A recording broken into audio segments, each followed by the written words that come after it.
It was the summer of 2018 when I decided to take a break from the city and escape to a cabin alone. I was 29 years old then, living in Denver, Colorado. Work had been piling up for months, stress was getting heavier on my shoulders, and I needed a place where I could think without distractions. Somewhere remote, quiet, and peaceful. That's when I found the listing online for a small cabin in the Colorado Rockies, near a tiny town called Pine Grove. The cabin was simple but cozy, deep in the woods, about a 2-hour drive from Denver. Promised solitude and nature, exactly what I wanted. I remember the drive there clearly. The highway turned into a narrow mountain road, winding through tall pine trees. The sun was warm, but the air smelled fresh and crisp. When I finally pulled up the dirt driveway to the cabin, I felt a small rush of relief. The cabin sat on the edge of a clearing surrounded by dense forest, with towering pines all around. It was made of old, weathered wood, the kind that had seen many winters but still stood strong. The roof was covered with dark shingles, and a thin plume of smoke drifted from the stone chimney. I hadn't expected anyone else to be there, but it seemed someone had been here recently. I parked the car and stepped out. The only sounds were the soft rustling of leaves and distant bird calls. The cabin had 2 small windows facing the clearing, and a wooden porch with a creaky swing. I grabbed my bags and headed inside. The air inside smelled faintly of wood smoke and pine. It was darker than I expected, but cozy. A small wood stove sat in the corner, and a simple wooden table with 2 chairs stood near the window. A narrow staircase led to a loft bedroom above. The cabin was sparsely furnished but had everything I needed for a few days. A small fridge, a sink, some shelves with basic kitchen tools, and a bed with thick blankets. I spent the first day unpacking and settling in. I unpacked my clothes and food, stocked the fridge, and made a fire in the stove. The wood crackled and warmed the room quickly. Outside, the shadows grew long as the sun dipped behind the mountains. I ate a simple dinner of canned soup and bread, then sat by the window watching the darkening forest. The quiet was deep and total, broken only by occasional animal sounds. It was peaceful but also made me feel small and alone in a way I hadn't felt before. That first night, I slept soundly. The air was cooler than I expected, so I wrapped myself tightly in the blankets. In the morning, the sun came through the windows and warmed the cabin. I made coffee on the small stove, then decided to explore the area around the cabin. Pine Grove was small, with just a few houses and a general store. I didn't see many people, but the few I did seemed friendly enough. The forest was dense and full of narrow trails. I spent hours hiking through the pines, enjoying the silence and the fresh air. On the second day, I went further into the woods. I found a small stream running through the trees and sat by it for a while, listening to the water trickle over rocks. I felt calm and happy, like I was far away from all my worries. When I returned to the cabin, I noticed something strange. There were footprints in the dirt outside, boots, definitely not mine. They were fresh, maybe from that morning. At first, I thought maybe someone had come by while I was out, maybe the previous renter or the owner checking on the cabin. But no car was around, and no one had knocked or called out. I felt a bit uneasy but tried to brush it off. Maybe a hunter or a local had passed by the trail near the cabin.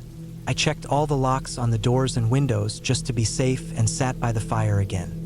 That night, I heard noises outside, snapping branches and the crunch of footsteps on dirt and leaves. I stayed quiet, listening carefully. Could have been animals, but the sounds were slow and deliberate, like someone was walking around. I tried to calm myself, telling myself it was probably a deer or a raccoon. On the third day, I decided to spend most of my time inside. The sky was cloudy, and the air was cooler. I read books and made soup on the stove. In the afternoon, I heard a car drive up the dirt road. It was faint but clear. I looked outside but saw no one near the cabin. The car didn't stop. It just passed by quickly and disappeared down the road. I didn't know if I should feel relieved or worried. I was supposed to be alone here. That night, I heard the footsteps again, but this time closer.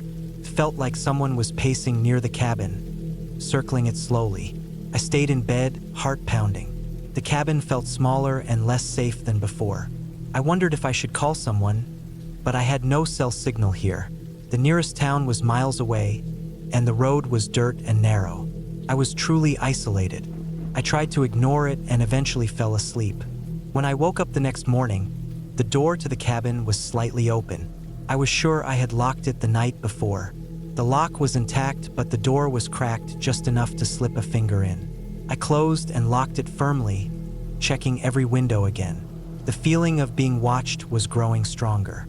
I packed a small bag just in case, ready to leave if needed. That day, I went for a longer hike, hoping to clear my mind. I followed a trail that led deeper into the forest. The trees grew thicker and the path narrowed. I noticed broken branches and disturbed leaves along the way, signs that someone else had passed recently. My heart started to race. I wasn't alone in these woods. I wanted to turn back but felt drawn to see where the trail led. After about an hour, I reached a small clearing. It was empty except for an old hunting blind, raised on stilts, half hidden by brush. The wood was weathered and gray. I climbed the ladder cautiously to look inside. The blind was empty, but there were fresh bullet casings on the floor. Someone had been hunting here recently. I felt a cold shiver run down my spine. This wasn't just an empty forest anymore. People were around, watching, maybe even nearby. I hurried back to the cabin as the sun started to set. The shadows in the trees grew long and dark. When I reached the clearing, I saw fresh footprints again, leading from the edge of the forest to the cabin. They were large, heavy boots. I didn't know if I should stay or leave. I was scared but also stubborn. I wasn't going to let some unknown person scare me out of my trip. That night was the worst. I lay awake listening to footsteps, soft knocks on the walls, and the crunch of leaves near the windows. The wind howled, but some sounds were too regular to be wind. At one point, I heard something scraping the side of the cabin, slow and deliberate.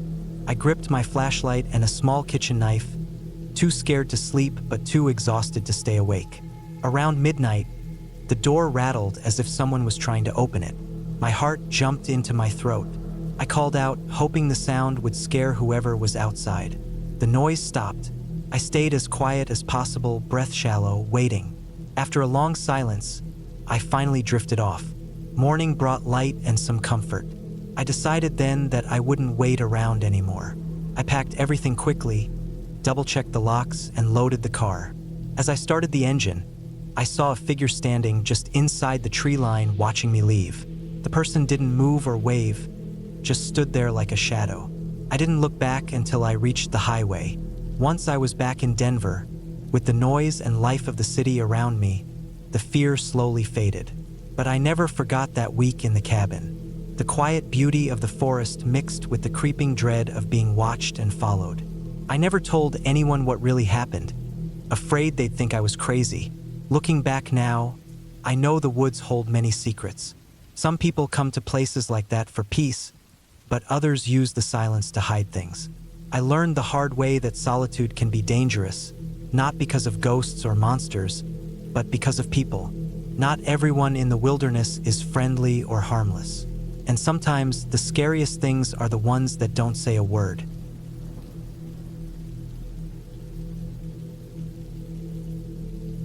My name's Eric Donovan. I'm from a small town in northern Michigan, but I've lived all over the Midwest.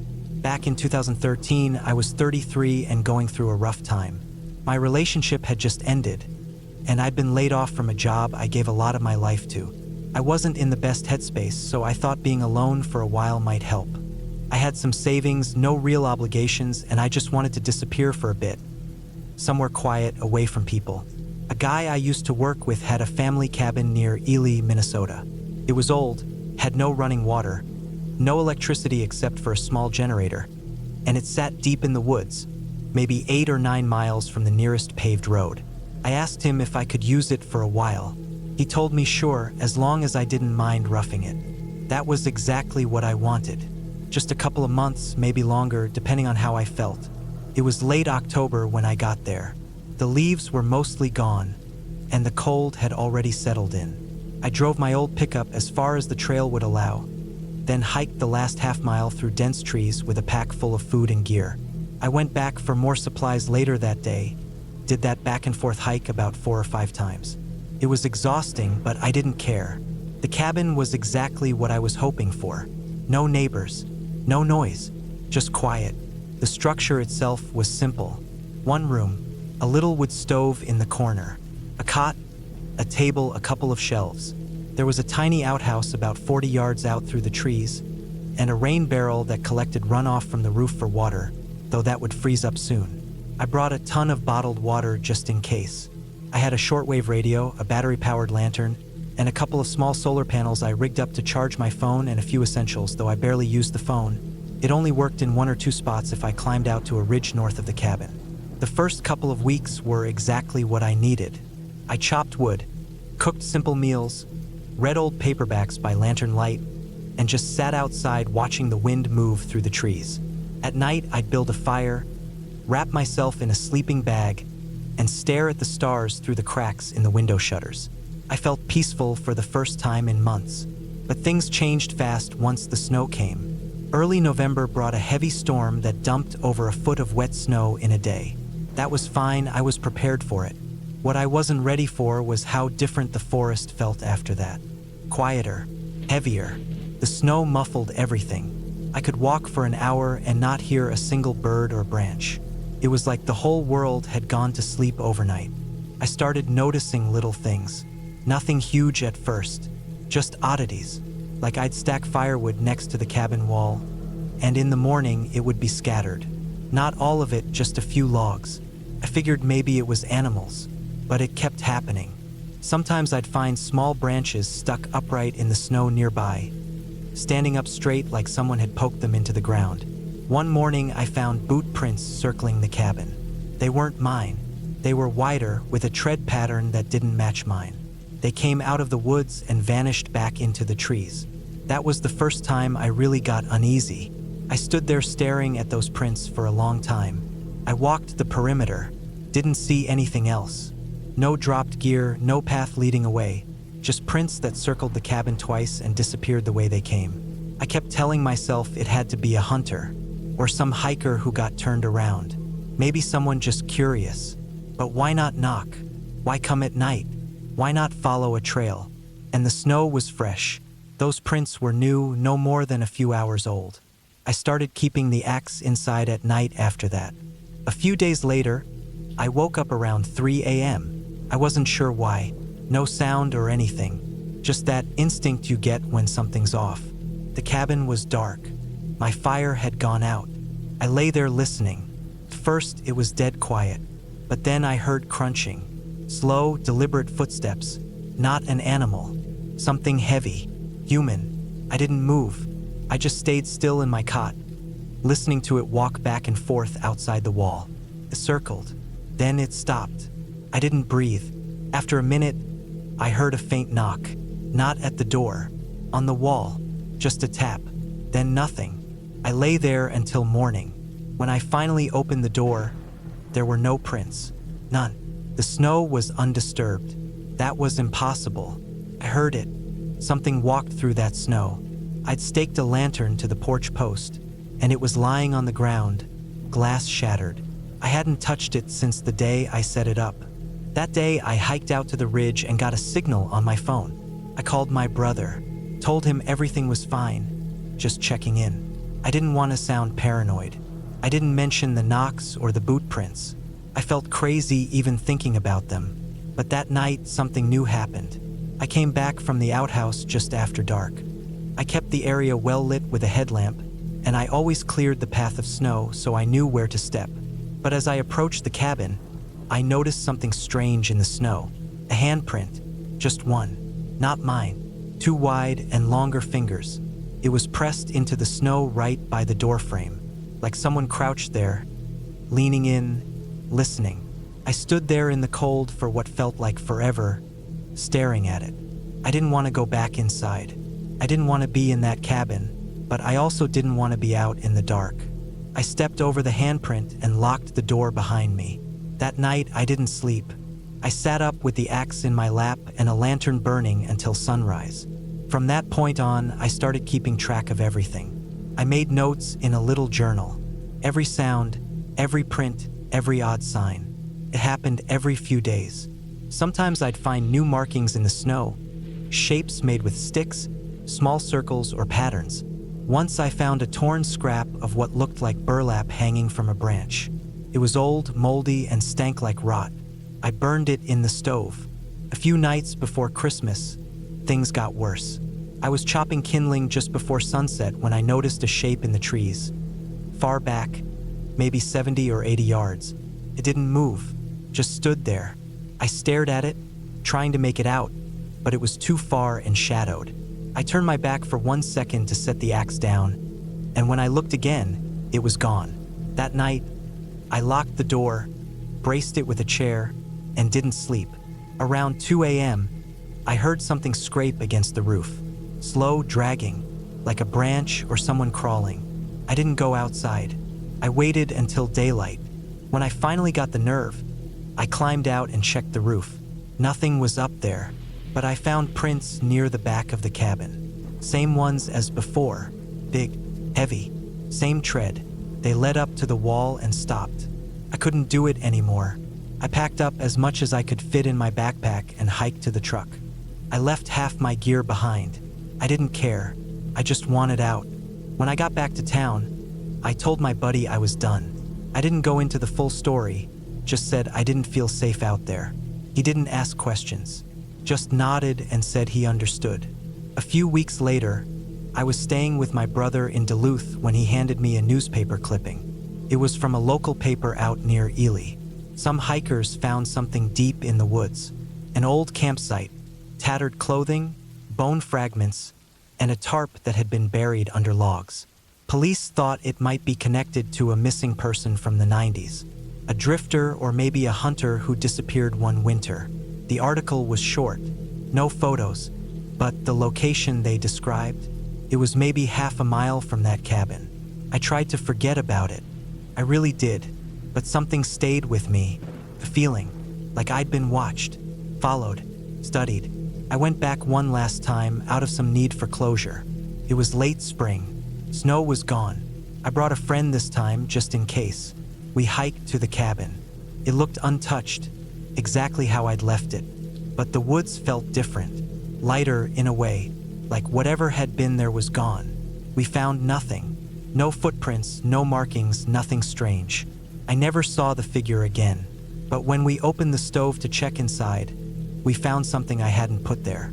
A strip of cloth, dirty, gray, and tied in a knot, like a blindfold. I burned it without saying a word. That was the last time I ever went into that forest. I live in the city now. I still go camping sometimes, but only in public campgrounds with other people around. I've never told anyone the full story until now. People wouldn't believe it, but everything I wrote here happened, and I think about it almost every day. There was someone out there in those woods. Not a ghost, not a monster, just a person. Maybe someone who lived off the land. Maybe someone who didn't want to be found. Or maybe someone who liked finding others. Whatever they were doing out there, they didn't want me around. And I listened. I got out while I could. Others might not have.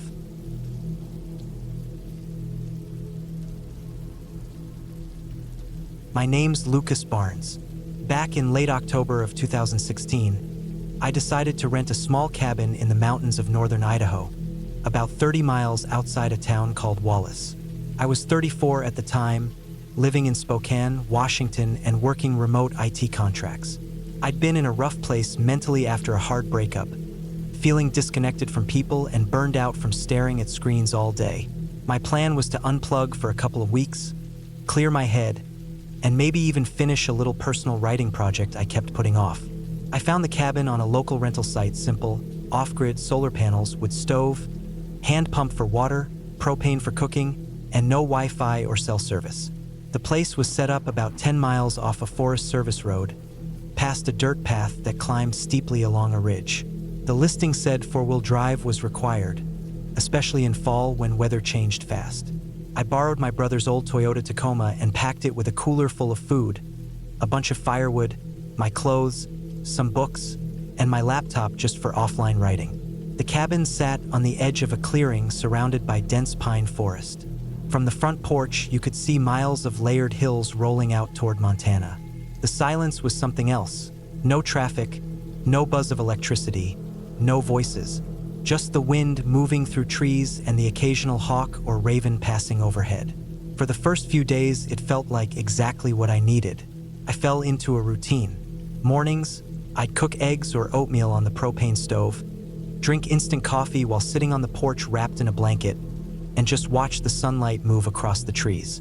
I'd chop wood, carry water, read, and write in the afternoons. I took long hikes in every direction, sometimes sticking to game trails, sometimes just picking a direction and moving until I felt tired. I didn't see a soul, not once. By the fourth day, I started noticing little things. The first was small. I came back from a 4-hour hike and saw that the firewood stack behind the cabin looked different. I'd built it myself, tidy and low right under the eave. But when I returned, several logs had been pulled off the top and were lying on the ground. I assumed they'd slipped. Maybe a squirrel or raccoon had knocked them loose. I res-tacked them and didn't think much of it. Next morning, I noticed a half-moon scuff in the dirt outside the front door, like the print from a boot heel. The soil was loose from rain the day before, and this mark hadn't been there when I stepped out that morning. I looked around the clearing but didn't see anything else unusual. Could have been my own boot, I told myself, from the day before. I even tried to line it up with one of mine, but it was a little larger and angled in a strange way. By the 7th day, I wasn't sleeping well anymore. Every night, I'd hear cracking branches and rustling outside the cabin. Forest sounds weren't new to me. I'd grown up camping, but these were different. They weren't random animal movements. They were paced, deliberate, like someone circling slowly in the brush. The second week, I started locking the cabin door, which felt ridiculous because the lock was a tiny old latch, easy to kick in. I'd even started placing a small hatchet by the bed, and I kept the heavy flashlight charged and ready. Then something happened that changed everything. It was just past midnight on a Tuesday when I heard footsteps on the porch. Not just footsteps, heavy, slow, careful steps. Boards creaked under weight. I lay there frozen on the cot, heart hammering, afraid to even breathe. The steps moved toward the door, paused, and then I heard the handle jiggle. Just once. Then silence. I didn't move. I lay there listening for what felt like hours. My ears were so tuned I could hear my own pulse. At first light, I opened the door. Nothing on the porch. No footprints. No marks. Just the still, damp morning air. I walked the perimeter of the cabin and found something I hadn't noticed before. A section of tall grass at the edge of the clearing had been trampled down in a roughly human shape. Someone had been laying there, watching the cabin. I packed the truck and left that day. But the road out had changed. Less than 2 miles down the trail, someone had dropped a dead deer across the path. It had been gutted neatly with a long incision down the belly, and its legs were spread wide as if posed. Its eyes were still open. I couldn't drive around it. The trail was too narrow and steep. I had to get out and pull it off to the side by the legs, gagging from the smell. His body was still warm. When I got back into the truck, I realized something else. My tailgate had been opened.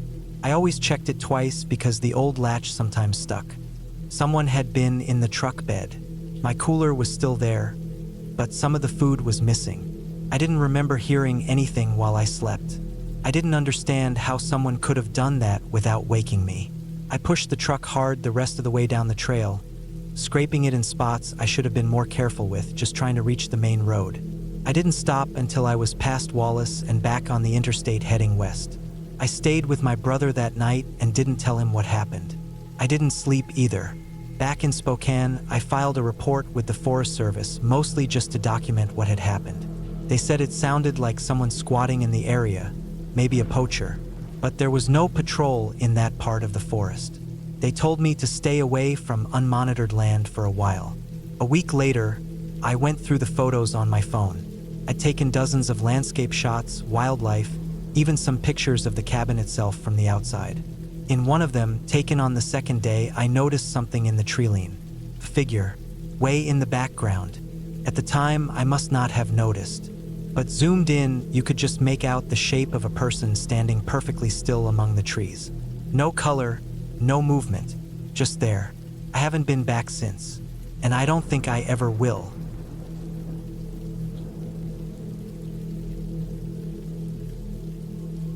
I still remember the exact moment I decided to go back to that cabin. It was late 2021.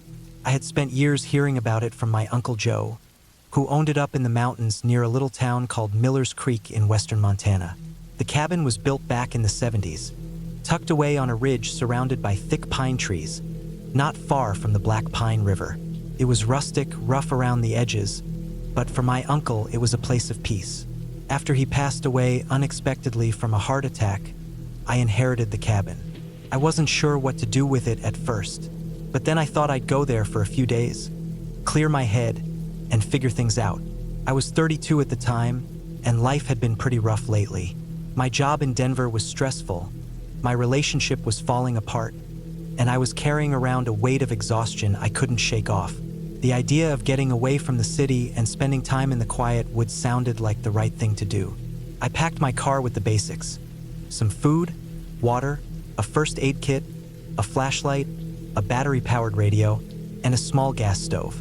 I also brought my old hunting knife, something my dad gave me when I was a teenager, mostly for comfort. The cabin didn't have electricity or running water, so I was prepared for a basic, off-the-grid experience. The drive from Denver to Miller's Creek took most of the day. The last part of the trip was a dirt road that wound through the forest, getting narrower and bumpier as I climbed higher. I could feel the air getting cooler and fresher with every mile. The scent of pine filled the car, sharp and clean. When I finally reached the cabin just as the sun was setting, it looked exactly like the pictures my uncle had shown me. A small wooden structure, weathered from decades of snow and storms, sitting quietly among the towering trees. I parked, unloaded my things, and stepped inside.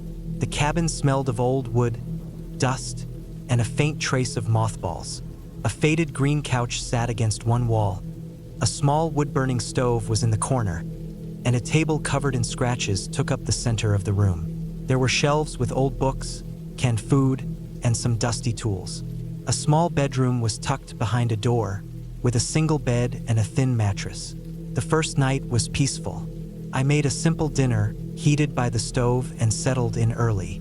The silence was thick but comforting. Outside, I could hear the soft rustle of the wind through the trees and the occasional call of a distant owl. But the quiet didn't last long. The next morning, I woke early with the light sneaking through the cracks in the window.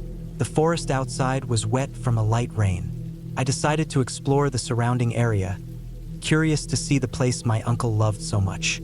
I packed a small backpack with water, snacks, my knife, and my phone with no signal and headed out. The forest was dense, thick with pines that towered above me like ancient guards. The ground was soft and covered with pine needles and fallen leaves. I walked for hours, following faint trails that looked like they hadn't been used in a while. I found a small creek where I refilled my water bottle, the water cold and clear. As I moved deeper into the woods, I noticed something strange. The trails seemed to loop back on themselves in ways that didn't make sense. I kept thinking I was moving forward, but then I'd see the same trees or the same fallen logs. It was like the forest was shifting or playing tricks on me. After a while, I started to feel uneasy. The air grew colder, the sky darker, even though the sun was still up. The quiet was no longer peaceful. The birds stopped singing. The only sounds were the crunch of my boots on the forest floor and my own breathing. I turned back toward the cabin, but now I had no idea which way to go.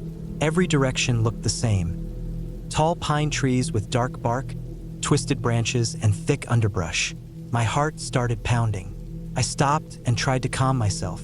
I pulled out my phone, hoping to get a signal. Nothing. Dead. I tried again, then used the flashlight to check the battery. Full. I knew I had to stay calm. I told myself to retrace my steps carefully and to keep an eye out for anything that might guide me back. A unique tree, a rock, a bend in the creek.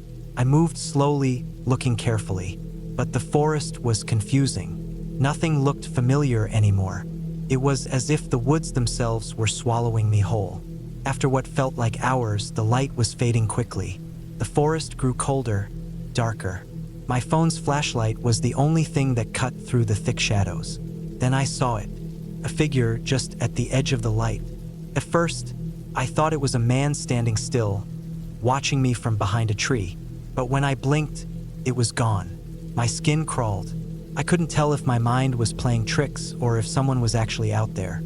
I didn't stop to think twice. I started running, crashing through the underbrush, ignoring the scratches and bruises forming on my arms and legs. My lungs burned from the cold air. I ran straight until I found a dirt path. It wasn't the same one I had taken earlier, but it was a path. I followed it, hoping it would lead to the cabin or at least a road. After what felt like an eternity, I broke through the trees and saw a thin column of smoke rising in the distance. Relief flooded through me. That had to be the cabin's chimney.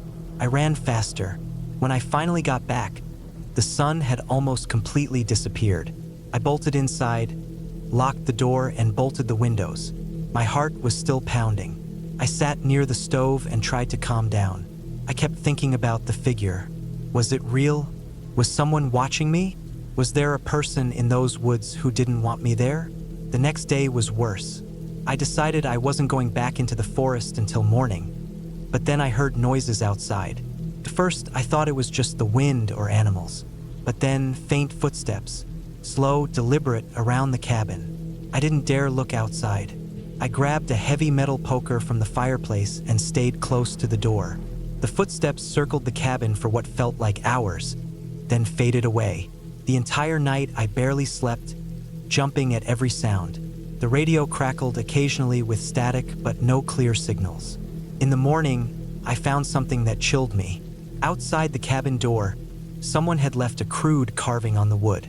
It was a symbol, rough and messy, a circle with lines crossing through it like some kind of warning. I didn't know what it meant, but I understood one thing clearly. I was not alone. Over the next 2 days, things got worse. I found signs of someone moving around the cabin when I was out.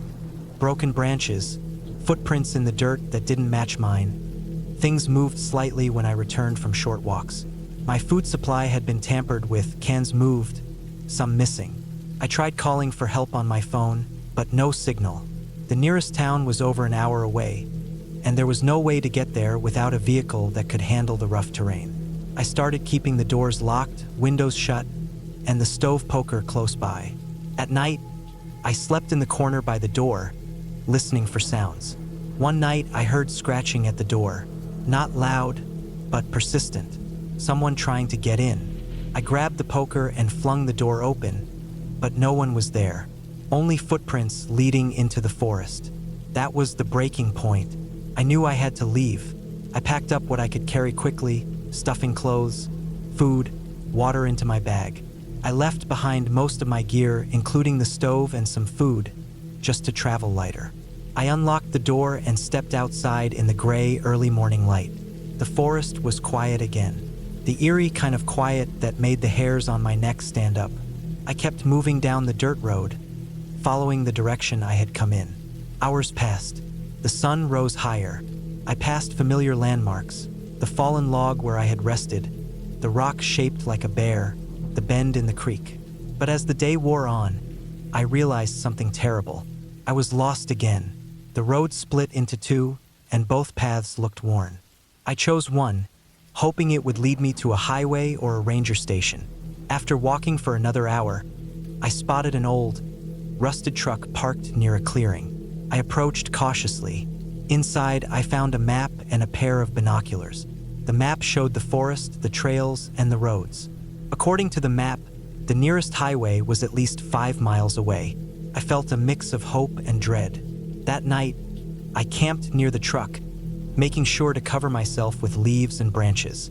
I kept the fire small, just enough for warmth and to cook some food. Sleep was impossible.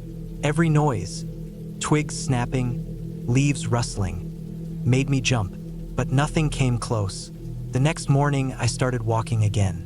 I followed the map's directions carefully, checking my position with the sun. After several hours, the dense forest began to thin out. The smell of smoke and gasoline hit me. I heard the distant hum of cars. Then, finally, the road. I walked onto the highway, my clothes dirty and torn, my body exhausted but relieved. I stuck out my thumb, and within minutes, a car stopped. The driver was a local man who took me to Miller's Creek. I reported what happened to the local sheriff. They searched.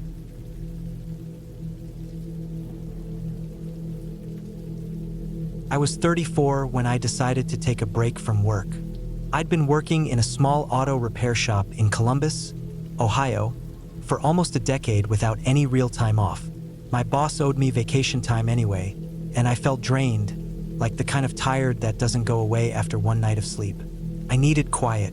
No noise, no phone calls, no traffic, no customers complaining about oil leaks or squeaky brakes. Just time away from everything. So I rented a small cabin up in northern Michigan, deep in the woods near a town called Grayling. I found it online. It looked simple but comfortable: one bedroom, propane heater, wood stove, running water from a well, and solar power for the basics. It was surrounded by thick forest and backed up to a state wildlife preserve. The nearest neighbor was at least half a mile away, and the road that led there was more of a dirt path than anything. It seemed perfect, a place where I could sleep in, fish, sit on the porch with coffee, maybe even go a few days without checking my phone. It was late September when I got there, right after the summer tourists had left but before the weather got bad.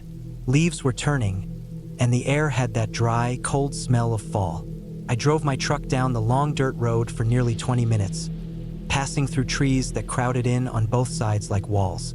The sky got darker the deeper I drove, even though it was just mid-afternoon. When I finally saw the cabin, it looked like something out of an old postcard. Small but clean, sitting in a clearing with an old woodshed beside it and a short stack of firewood already split and ready. I parked, stepped out, and just stood there for a moment, breathing it in. No noise, no engines, no talking, not even birds. Just the wind pushing through the trees and the distant creak of branches. The first couple of days were what I needed. I slept in until past 9, drank hot coffee on the porch wrapped in an old hoodie, and walked a few trails that looped around the woods nearby. I saw deer, squirrels, one big owl that glided silently over the trees right as the sun was going down. I fished a little, though I didn't catch much, and I spent my evenings sitting by the wood stove, eating out of cans or cooking meat over a small cast iron pan. My phone barely had service, which was fine by me.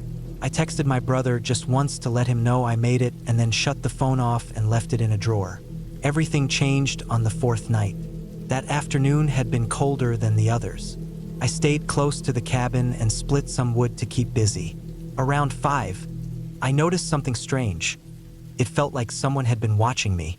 It wasn't anything obvious. I didn't see anyone, but I couldn't shake this weird prickling in the back of my neck.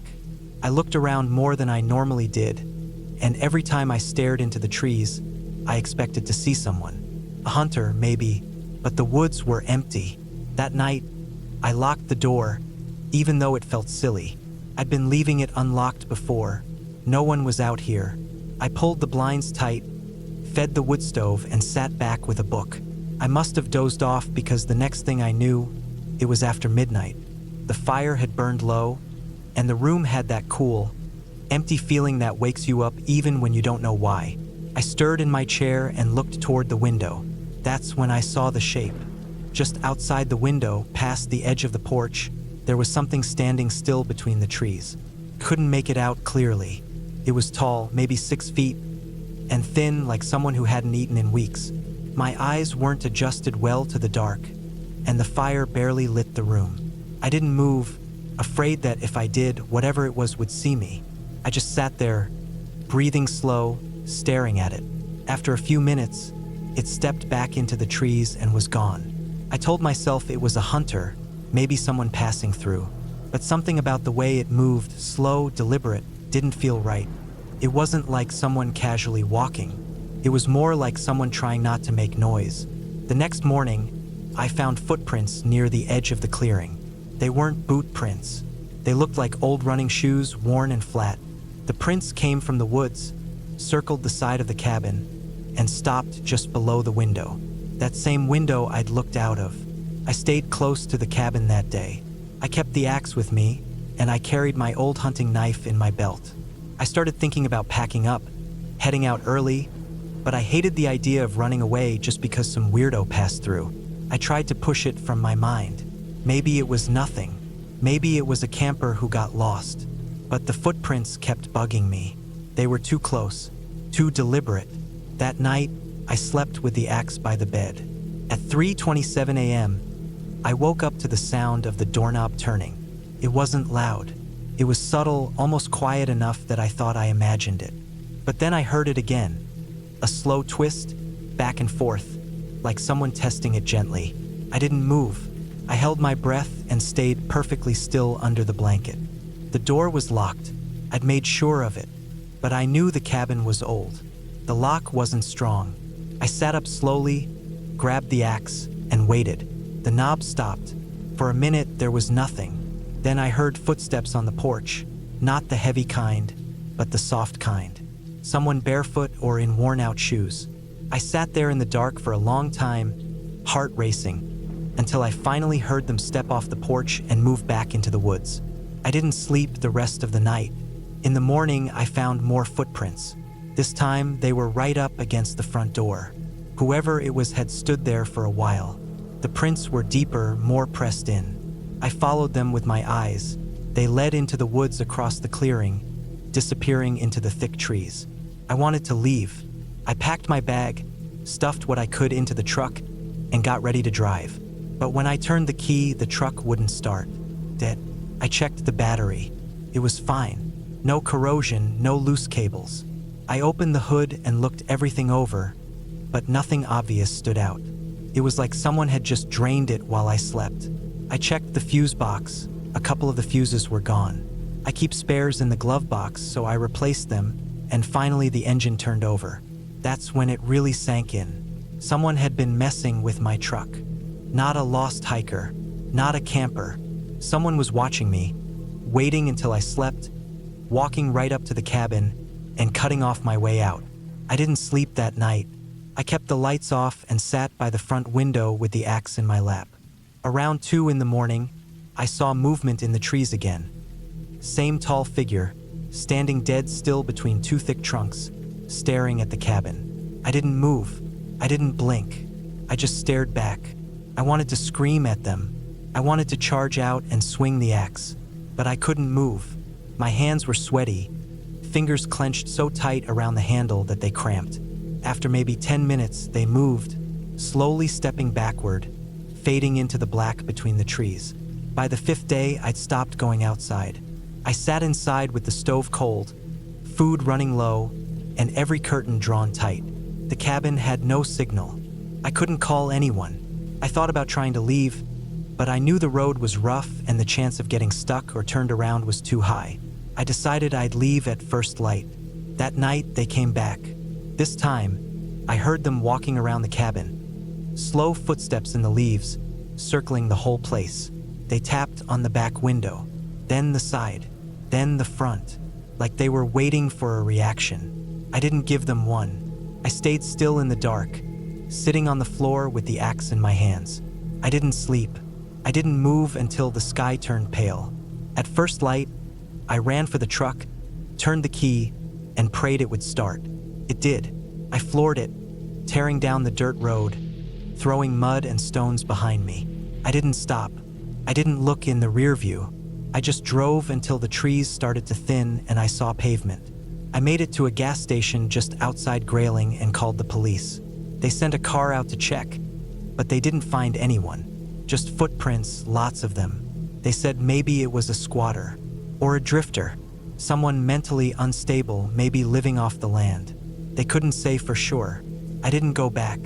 I didn't even go back for the deposit I'd paid on the place. I left everything I brought behind. Sleeping bag, supplies, even my favorite knife. That was 7 years ago. I don't go into the woods anymore. Not alone. Not even for walks at the park. And sometimes when I'm lying in bed, I still think about that shape in the trees. Just standing there, watching, waiting. And I wonder if whoever it was is still out there, walking the woods of northern Michigan, waiting for the next quiet place with no neighbors, no phones, and no one to hear you scream.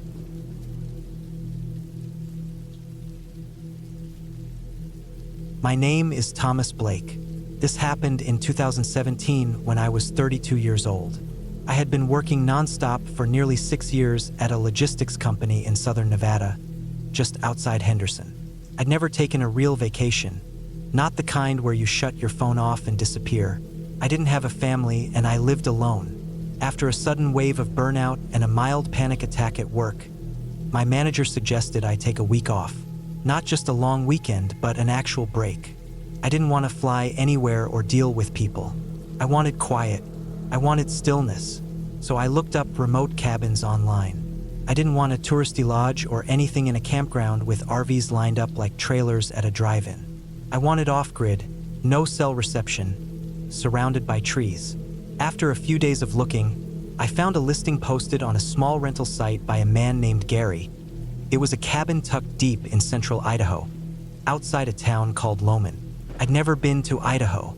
I barely knew anything about it besides potatoes and rivers, but it looked perfect. No neighbors for miles, off a dirt forest road, surrounded by pines. The pictures showed a small, simple log cabin with one bedroom, a kitchen, a wood stove, and an outhouse about 30 feet behind it. It looked clean and had a generator. It even had a little porch with a chair. I booked it for 7 days. I packed clothes, canned food, bottled water, my old fishing gear, and a few paperbacks. I left my phone behind and told my coworkers I'd be unreachable. I didn't want news, alerts, or calls. I was going to rest. The drive up from Nevada took a full day. I passed through Boise, then turned off onto smaller and smaller roads until they turned to gravel. I followed a hand-drawn map the owner emailed me after the booking. It took me through logging routes, past some burned areas, and into a thick stretch of woods. It was nearly dusk when I reached the place. The road narrowed and wound around a hill before finally opening into a small clearing. There it was, the cabin. It looked exactly like the pictures, maybe a little more worn, with darkened logs and a roof that looked recently patched. I parked my truck off to the side in the dirt and walked up the steps. The key was in a rusted metal box nailed to the back of the porch railing, just like the directions said. I opened the door and stepped inside. It smelled like wood and thyme. There was a wood-burning stove in the corner, a small table with 2 chairs, and a bed with an old quilt. The kitchen was just a counter, a sink, and some shelves with pans and a few dishes. There was no fridge, just a big cooler on the floor and instructions to keep it filled with ice blocks the owner left in a chest freezer powered by the generator out back. There was no noise out there, no cars, no power lines, just trees. I unpacked, lit a candle, and sat on the porch until it got too dark to see. Then I went in and crawled into bed. I woke up the next morning to birds. Light filtered through the thin curtains. For a moment, I had no idea where I was. Then I remembered. The cabin. I got up, put on boots, and stepped outside. The air was cool and smelled like pine needles and wet dirt. I hadn't slept that well in years. I spent the first couple days doing nothing. I read, sat on the porch, wandered around the woods near the cabin. There was an old fire pit ringed with stones a little ways down a trail behind the cabin, and I'd sit there sometimes with coffee. I saw deer, squirrels, and once a red fox. It was peaceful. I started to feel like I was finally relaxing. But on the 3rd night, something changed. I had gone to sleep early. The generator was off. I only ran it an hour or 2 during the day to charge a small battery light. I was lying in bed, half asleep, when I heard something outside. At first, I thought it was just an animal. But then I heard it again, footsteps. Not fast, not crashing around, just slow steps. Human steps, crunching leaves. Deliberate. I lay there, staring at the ceiling, holding my breath. The sound stopped. Then I heard the faintest creak from the porch boards. I stayed in bed, frozen. I had no phone, no service anyway. I remembered I had locked the door and bolted it, but still, someone was out there.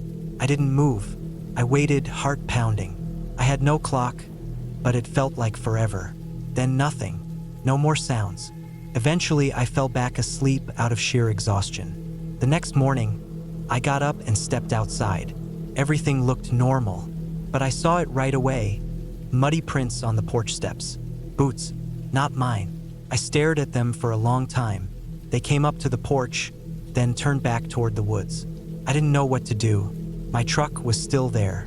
Nothing had been taken. I checked the door and the windows, no damage. But someone had been there, and not by accident. This place wasn't somewhere you just wandered to. I tried to shake it off. Maybe it was a hunter. Maybe they were just passing through. I spent most of that day closer to the cabin, trying to act normal but constantly looking into the trees. The peace I had felt was gone. I started noticing how isolated I really was. If something happened, no one would hear me. No one would even know I was here. That night, I kept the light on. I stayed up late, sitting in the chair with a kitchen knife I'd found in one hand. Nothing happened. No sounds. Just wind and night. I fell asleep sometime after 2 a.m. The next morning, I went around the cabin to look again. I found something that made my stomach twist. A dead bird nailed to a tree. It was a small sparrow or robin, dried out and stiff, nailed through the chest into the bark with a long rusted nail. It was only about 40 feet from the back of the cabin, down the path toward the outhouse. I didn't know what to think. It wasn't nature. Someone did that. I started thinking about leaving. I still had 3 days left, but I didn't feel safe. I walked to my truck and checked it over. Tires were fine. Nothing slashed. I tried to calm myself down. Maybe it was just some sick joke, some local messing with out-of-towners. But why here? There were no other cabins for miles. I hadn't seen another person since I got here. I kept a small hatchet near me at all times after that. That night, I didn't even try to sleep. I sat up in bed, fully dressed, watching the door. Around 1 a.m., I heard it again. Footsteps. Soft, slow, just outside. This time, they didn't stop. They moved around the cabin.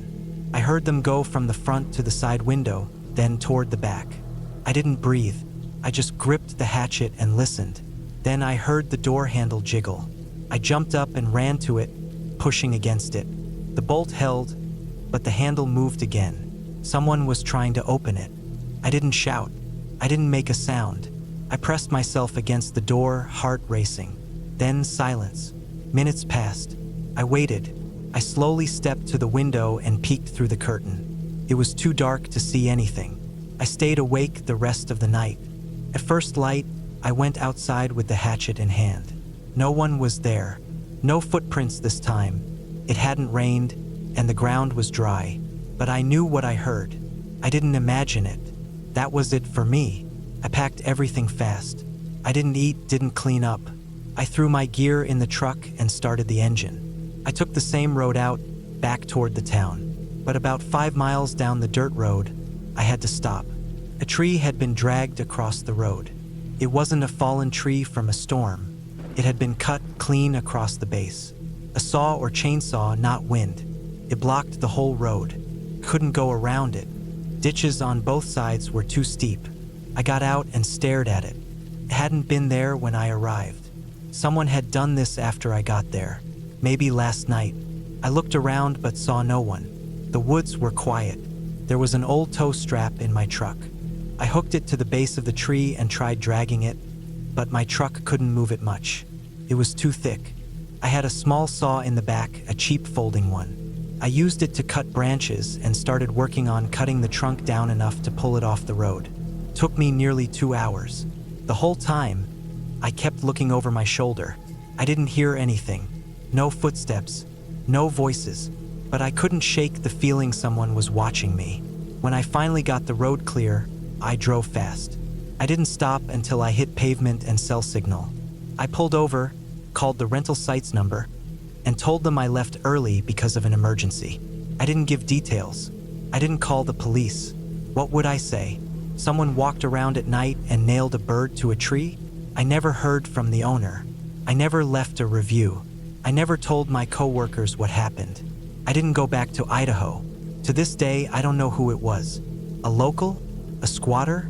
A hermit living in the woods who didn't want people nearby? Whoever it was, they didn't try to break in or hurt me, but they made it very clear I wasn't welcome there. Sometimes I still think about that dead bird nailed to the tree. The way the door handle moved, the footsteps, the blocked road. It was real. And if I had stayed one more night, I don't think I'd be here to tell this story.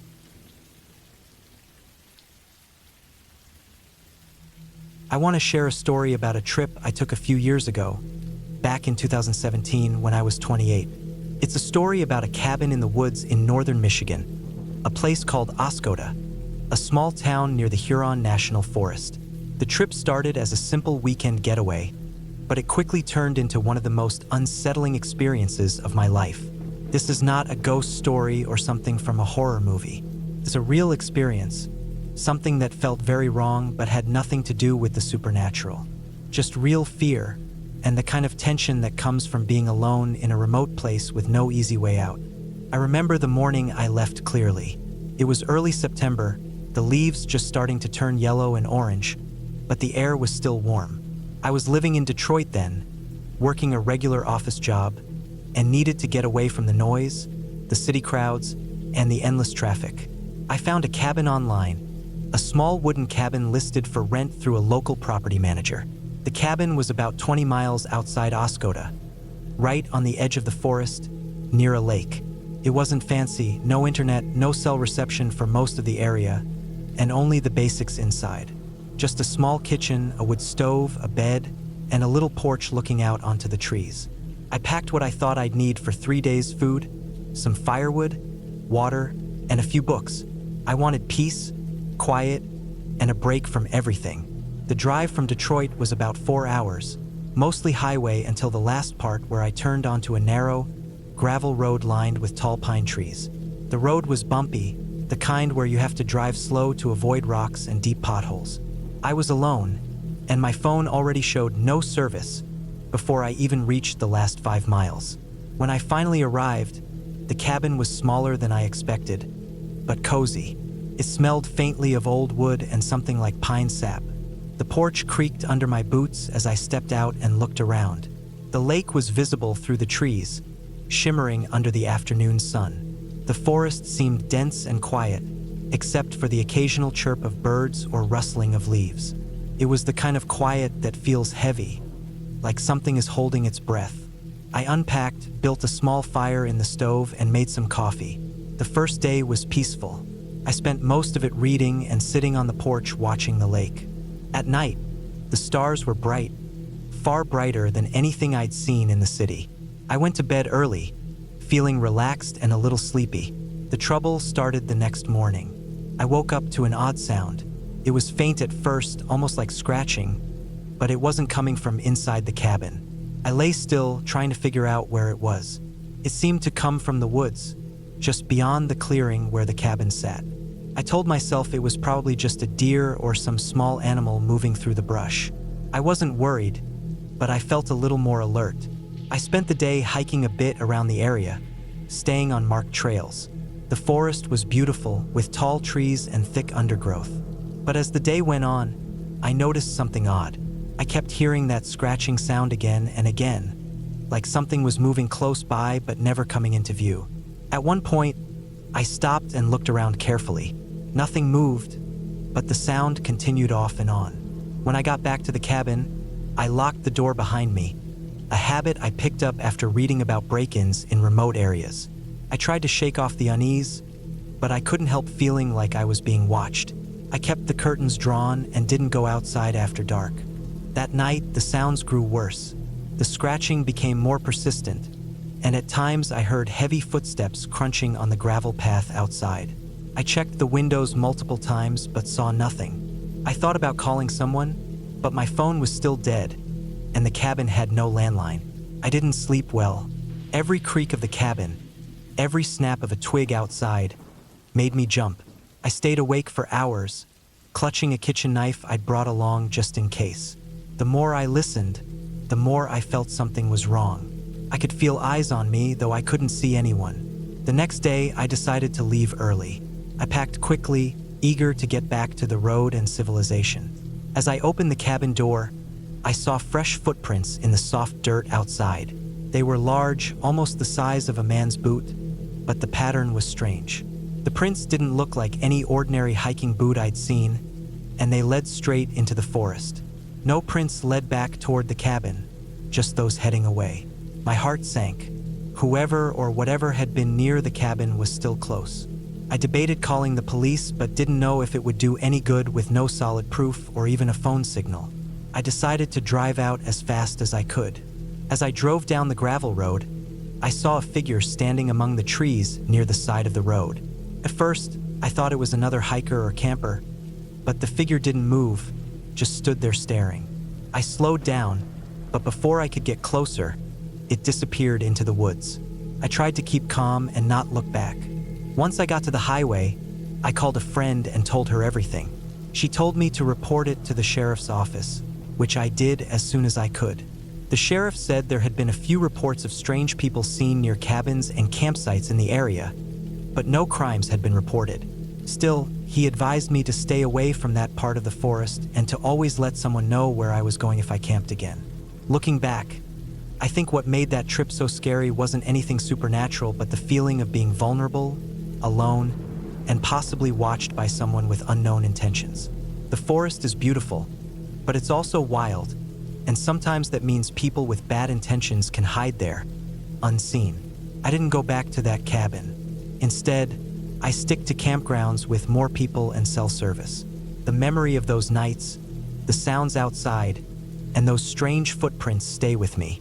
It was a lesson in how real fear can come from just being alone in the wrong place at the wrong time.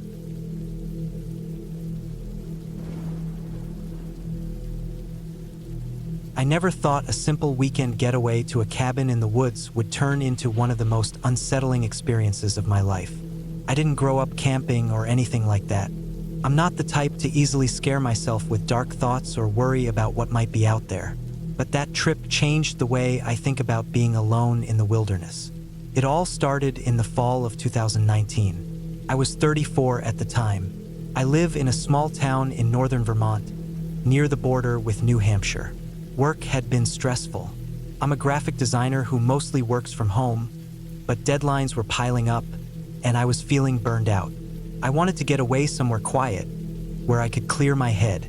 So, I rented a cabin at a place called Cedar Ridge, a small, old-fashioned resort deep in the Green Mountains. The owner's website made it look cozy and peaceful. A little wooden cabin, no internet, no cell service, just fresh air and forest. I booked the place for 3 nights, planning to spend my days hiking the trails nearby and my evenings reading by the fireplace. I told a couple of close friends where I was going, but otherwise I was keeping it low-key. I didn't want distractions or company, just me and the woods. The drive to Cedar Ridge was longer than I expected. It took me about 4 hours, weaving through small towns, then narrowing roads that got smaller and rougher the deeper I went into the mountains.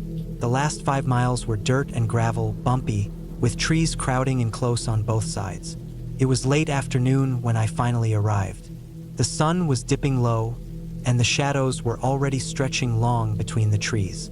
The cabin was even smaller than I imagined. A single story with dark wooden walls, a small porch with a swinging bench, and a stone chimney where smoke curled lazily from the top. The parking area was empty except for my car. I grabbed my bags and stepped inside. It smelled like pine and old wood. The inside was simple but clean. A small kitchen with a wood stove, a living area with a worn couch and a small dining table, and a bedroom with a twin bed pushed against the wall. A tiny bathroom was squeezed in next to the bedroom. There were a few old books on the shelf, mostly about local plants and wildlife. No phone, no TV, no radio. The silence was almost complete. That first night, I made a fire in the stove, then sat on the couch wrapped in a blanket with a paperback novel. The cabin creaked as the wood settled, and outside, the wind rustled the trees. I felt peaceful but also aware of how quiet it was. No cars, no people, just the sounds of nature.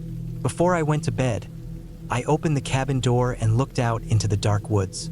The moon was just a sliver in the sky, barely lighting the shadows. It was beautiful but also a little eerie. I told myself I was being silly, that it was just the unfamiliar setting making me nervous. I fell asleep listening to the wind and distant hoots of owls. The next morning, I woke early and made coffee on the stove. I decided to explore one of the hiking trails the owner mentioned. It was called the Ridge Loop, about 4 miles long, winding up the hillside through dense forest.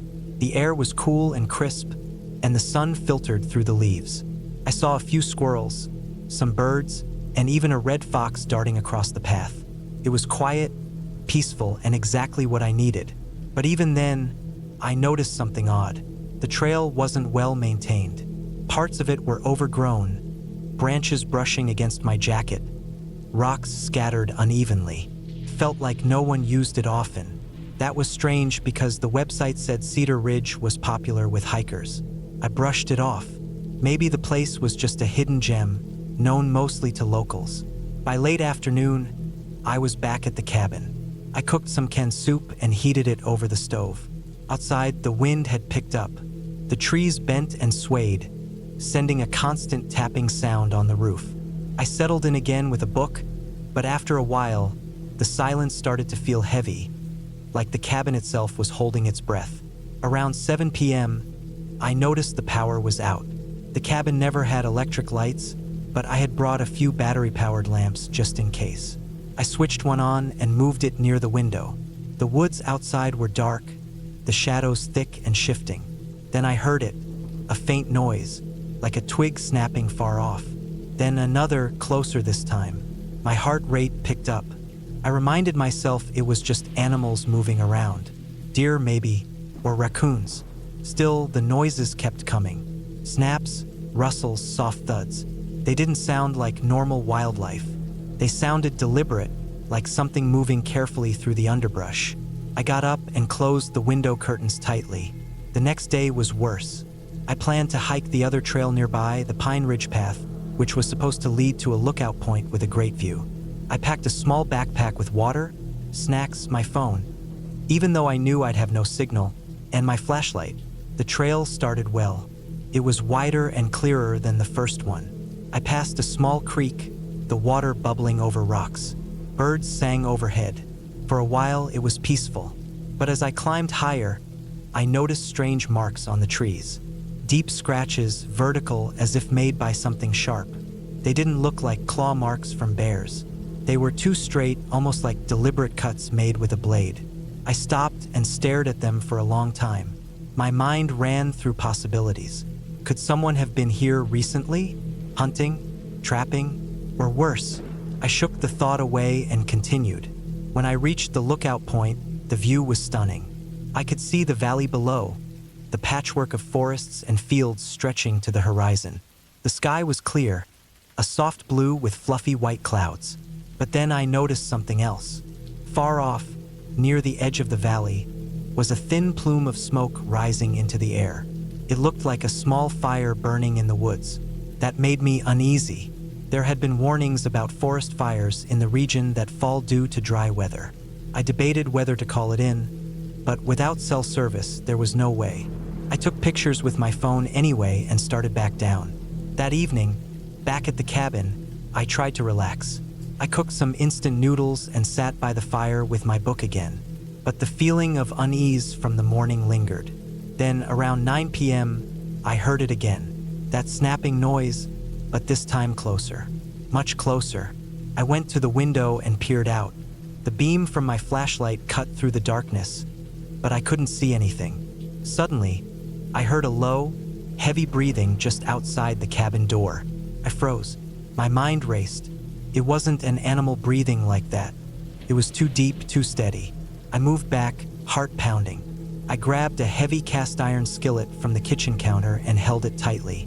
I didn't want to open the door. I didn't want to see what was there. But then the breathing stopped.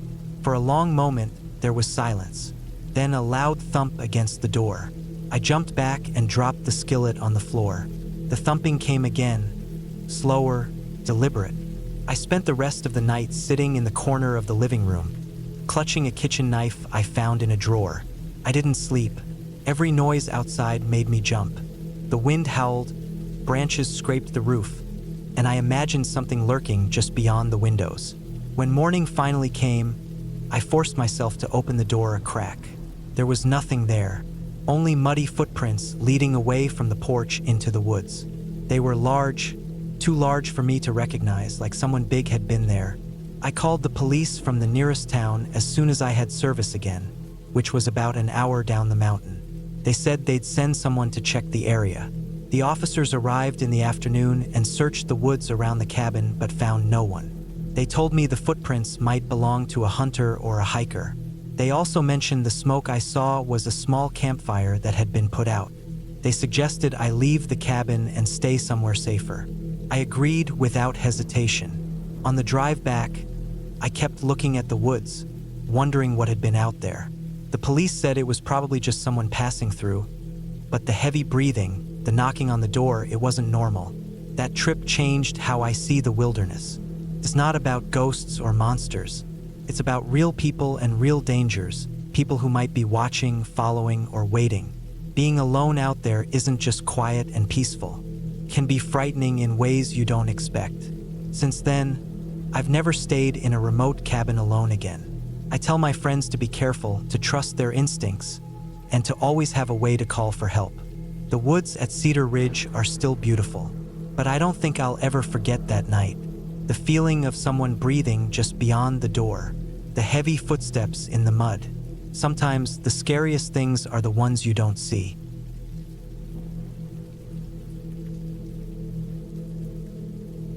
I still remember the exact moment I decided to take the trip.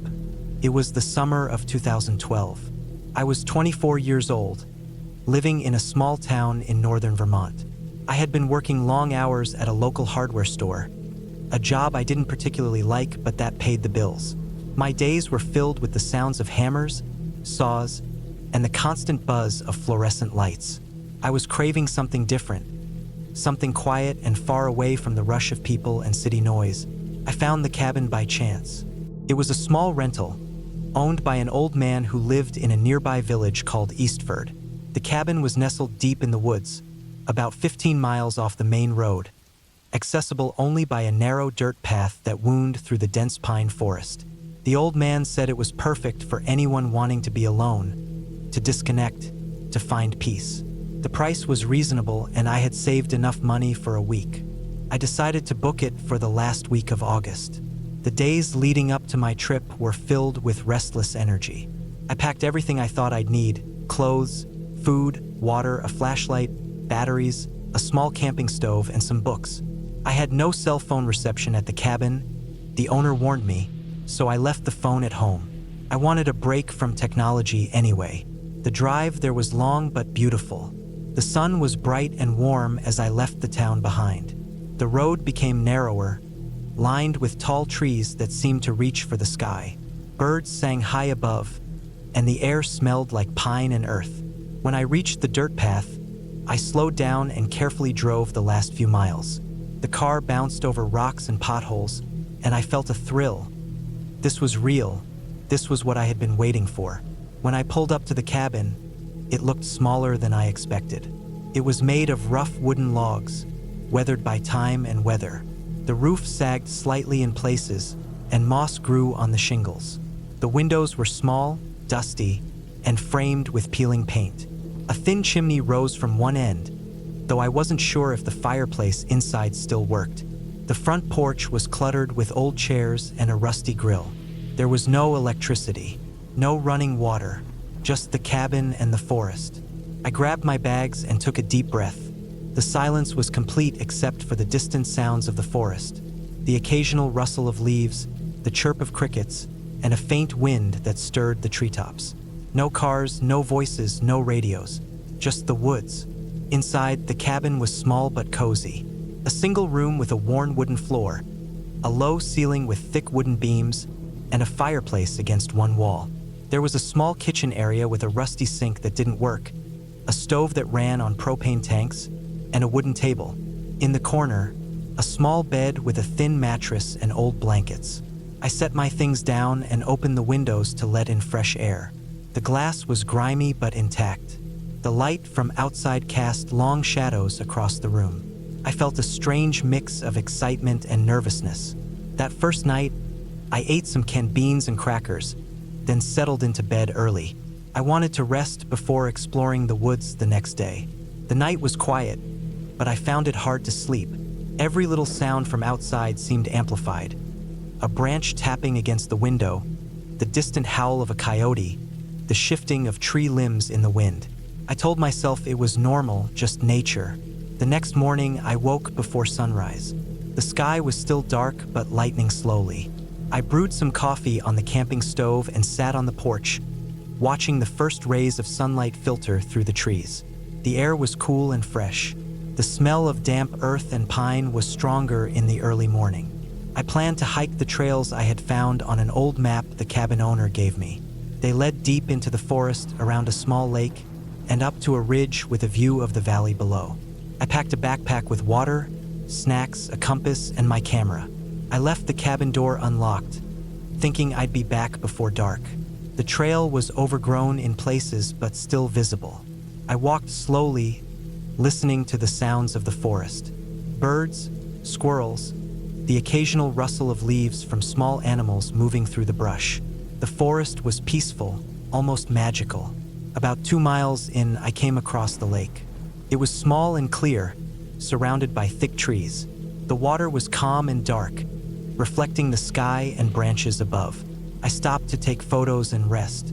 The air here felt cooler, and a slight mist hung over the surface of the water. I sat on a large rock and ate some trail mix. The quiet was comforting, but as I sat there, I noticed something odd. A set of footprints near the shore, fresh and deep in the soft mud. They looked like human footprints, but oddly spaced, like someone had been walking slowly or limping. I scanned the area but saw no one. The forest seemed empty. I tried to shake off the feeling. Maybe someone else was camping nearby. It wasn't unusual for others to be in the woods at this time of year. Still, the footprints were strange. They didn't lead to any nearby campsite or trail. They just stopped abruptly at the water's edge. I took a mental note and decided to keep moving. I hiked around the lake, following the path up toward the ridge. The climb was steep and the underbrush thick. The sun was higher now, filtering through the leaves and casting dappled shadows. At the top, I found the viewpoint. The valley stretched out below me, fields and forests rolling into the distance. The sky was clear, and the wind was cool and fresh. I stayed there for a while, soaking in the beauty. On the way back, I tried to stay alert for the footprints again, but I saw nothing unusual. The forest was calm and quiet. I reached the cabin as the sun was setting, tired but happy. That night, the quiet returned. I lit a small oil lamp, read some pages of a book, and prepared for bed. I double-checked the locks on the door and windows, a habit I had always kept from growing up in the city. I didn't want any surprises. I lay down and closed my eyes. The wind whispered outside, and the trees creaked gently. I heard something else too, a faint sound, like footsteps crunching on dry leaves, far from the cabin but close enough to make me tense. I told myself it was probably an animal, maybe a deer or a raccoon, but the sound grew closer, slower, deliberate. I sat up, heart pounding, listening. It stopped suddenly. I stayed awake for a long time after that, flashlight in hand, watching the dark window. Eventually, exhaustion took over, and I fell into a restless sleep. The next morning, I woke to a strange sight. The front door was slightly ajar, even though I was sure I had locked it the night before. Inside the cabin, nothing seemed disturbed. My things were all where I had left them, the food untouched, but the feeling of unease settled deep in my stomach. I went outside and looked around. The footprints from the lake were there again, fresh and unmistakable. They led from the woods directly to the cabin porch, then disappeared into the trees behind. I thought about calling the owner, but there was no cell phone signal. The nearest town was miles away. I was alone with no one to help. I spent the day making sure the cabin was secure. I piled heavy logs against the door, nailed the windows shut where I could. I collected extra firewood and prepared to stay awake that night. As the sun dipped below the horizon, the forest grew darker and quieter. The usual sounds faded away, replaced by a heavy silence. I lit the fireplace and sat close to the flames, clutching a hunting knife I had found in a drawer. Hours passed. Outside, I heard nothing at first. Then, the sound returned, slow, crunching footsteps, circling the cabin. The wind seemed to carry the noise around me. I stood up, flashlight in one hand, knife in the other, trying to see through the darkness. The beam swept across the trees, but I saw only shadows. Suddenly, a branch snapped sharply to my left. I swung the light in that direction but found nothing. Panic crept in. My heart raced. I wanted to believe it was just a deer or some animal, but the steps were too deliberate, too close. I stayed by the fire, shouting out, hoping to scare off whatever was there. The footsteps stopped. The silence returned. I didn't sleep that night. I kept the fire burning, my knife ready, and every sound made me jump. The next morning, I packed my things quickly. I didn't want to stay 1 minute longer than necessary. The cabin that had felt so peaceful before now felt like a trap. The drive back was tense. I kept glancing in the rearview mirror, half expecting to see someone following me on the dirt road. But the forest stayed quiet. When I reached the town, I went straight to the police station and reported what had happened. They took notes and said someone else had reported similar strange sightings in the area. People walking through the woods at night, strange noises, unexplained footsteps. They said the area was known for occasional poachers and trespassers, people who used the woods for illegal hunting or worse. They advised me not to go back alone.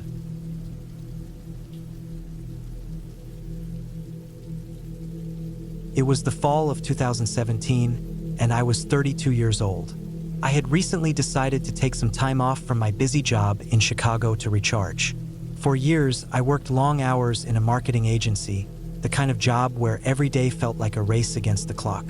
Deadlines, client demands, meetings, endless emails. All of it left me exhausted. The idea of escaping to the quiet woods sounded like the perfect way to clear my head. I found a cabin to rent in Pine Ridge, a small town in northern Michigan, about a 5-hour drive from Chicago. Pine Ridge was the kind of place that seemed to get forgotten by the rest of the world, nestled deep in thick forests and surrounded by lakes. The cabin was a modest wooden structure, built sometime in the 1950s, but it had electricity and running water. It was basic but cozy, with a wood stove in the living room, a small kitchen, 2 bedrooms, and a bathroom. The rental price was cheap, which made me suspicious at first, but the owner assured me everything worked fine. The internet was spotty but functional, so I figured I could keep in touch if needed. I packed my car with essentials, warm clothes, food, books, and my camera.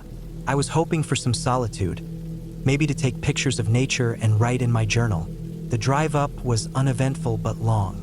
The closer I got to Pine Ridge, the more the landscape changed from busy highways to narrow, twisting roads lined with tall pine trees. The sky was gray and overcast, typical for October, and the air felt crisp and cold. When I finally arrived, the sun was just setting behind the hills. The cabin sat alone at the end of a gravel road. There were no neighbors nearby, just the woods in every direction. The smell of damp earth and pine filled the air. The house looked small and worn, with peeling paint on the porch and a chimney that looked like it hadn't been cleaned in years. I unlocked the door, stepped inside, and immediately felt the weight of silence pressing down on me. Inside, the cabin was colder than I expected. The wood floor creaked under my boots, and the faint smell of old wood and dust was everywhere. I turned on the lights. They flickered for a moment but then stayed steady. The windows were grimy but gave a view of the dense forest outside. I unpacked slowly, setting up my small laptop on the kitchen table and laying out some food in the fridge. I made a fire in the wood stove to warm the place up. The crackling sound of burning logs filled the room, and for a moment, I felt peaceful. The air grew warmer, and the orange glow of the flames made the cabin feel alive. The first night was mostly quiet except for the usual sounds of the forest, the rustling of leaves, distant bird calls, and the occasional snap of twigs. I was used to city noise, so this natural silence was both refreshing and a little unsettling. The second day, I explored the area around the cabin. Pine Ridge was beautiful. The forest was thick with tall pines and oaks, their leaves turning yellow and red. I followed a small trail near the cabin that led down to a lake. The water was dark and still, reflecting the gray sky. A chill ran down my spine standing there, not because I was scared, but because the place felt so isolated, like the world had shrunk to just me and the trees. I took photos of the landscape and a few of the old wooden dock that stretched into the lake. The dock looked unstable. Some boards were broken or missing.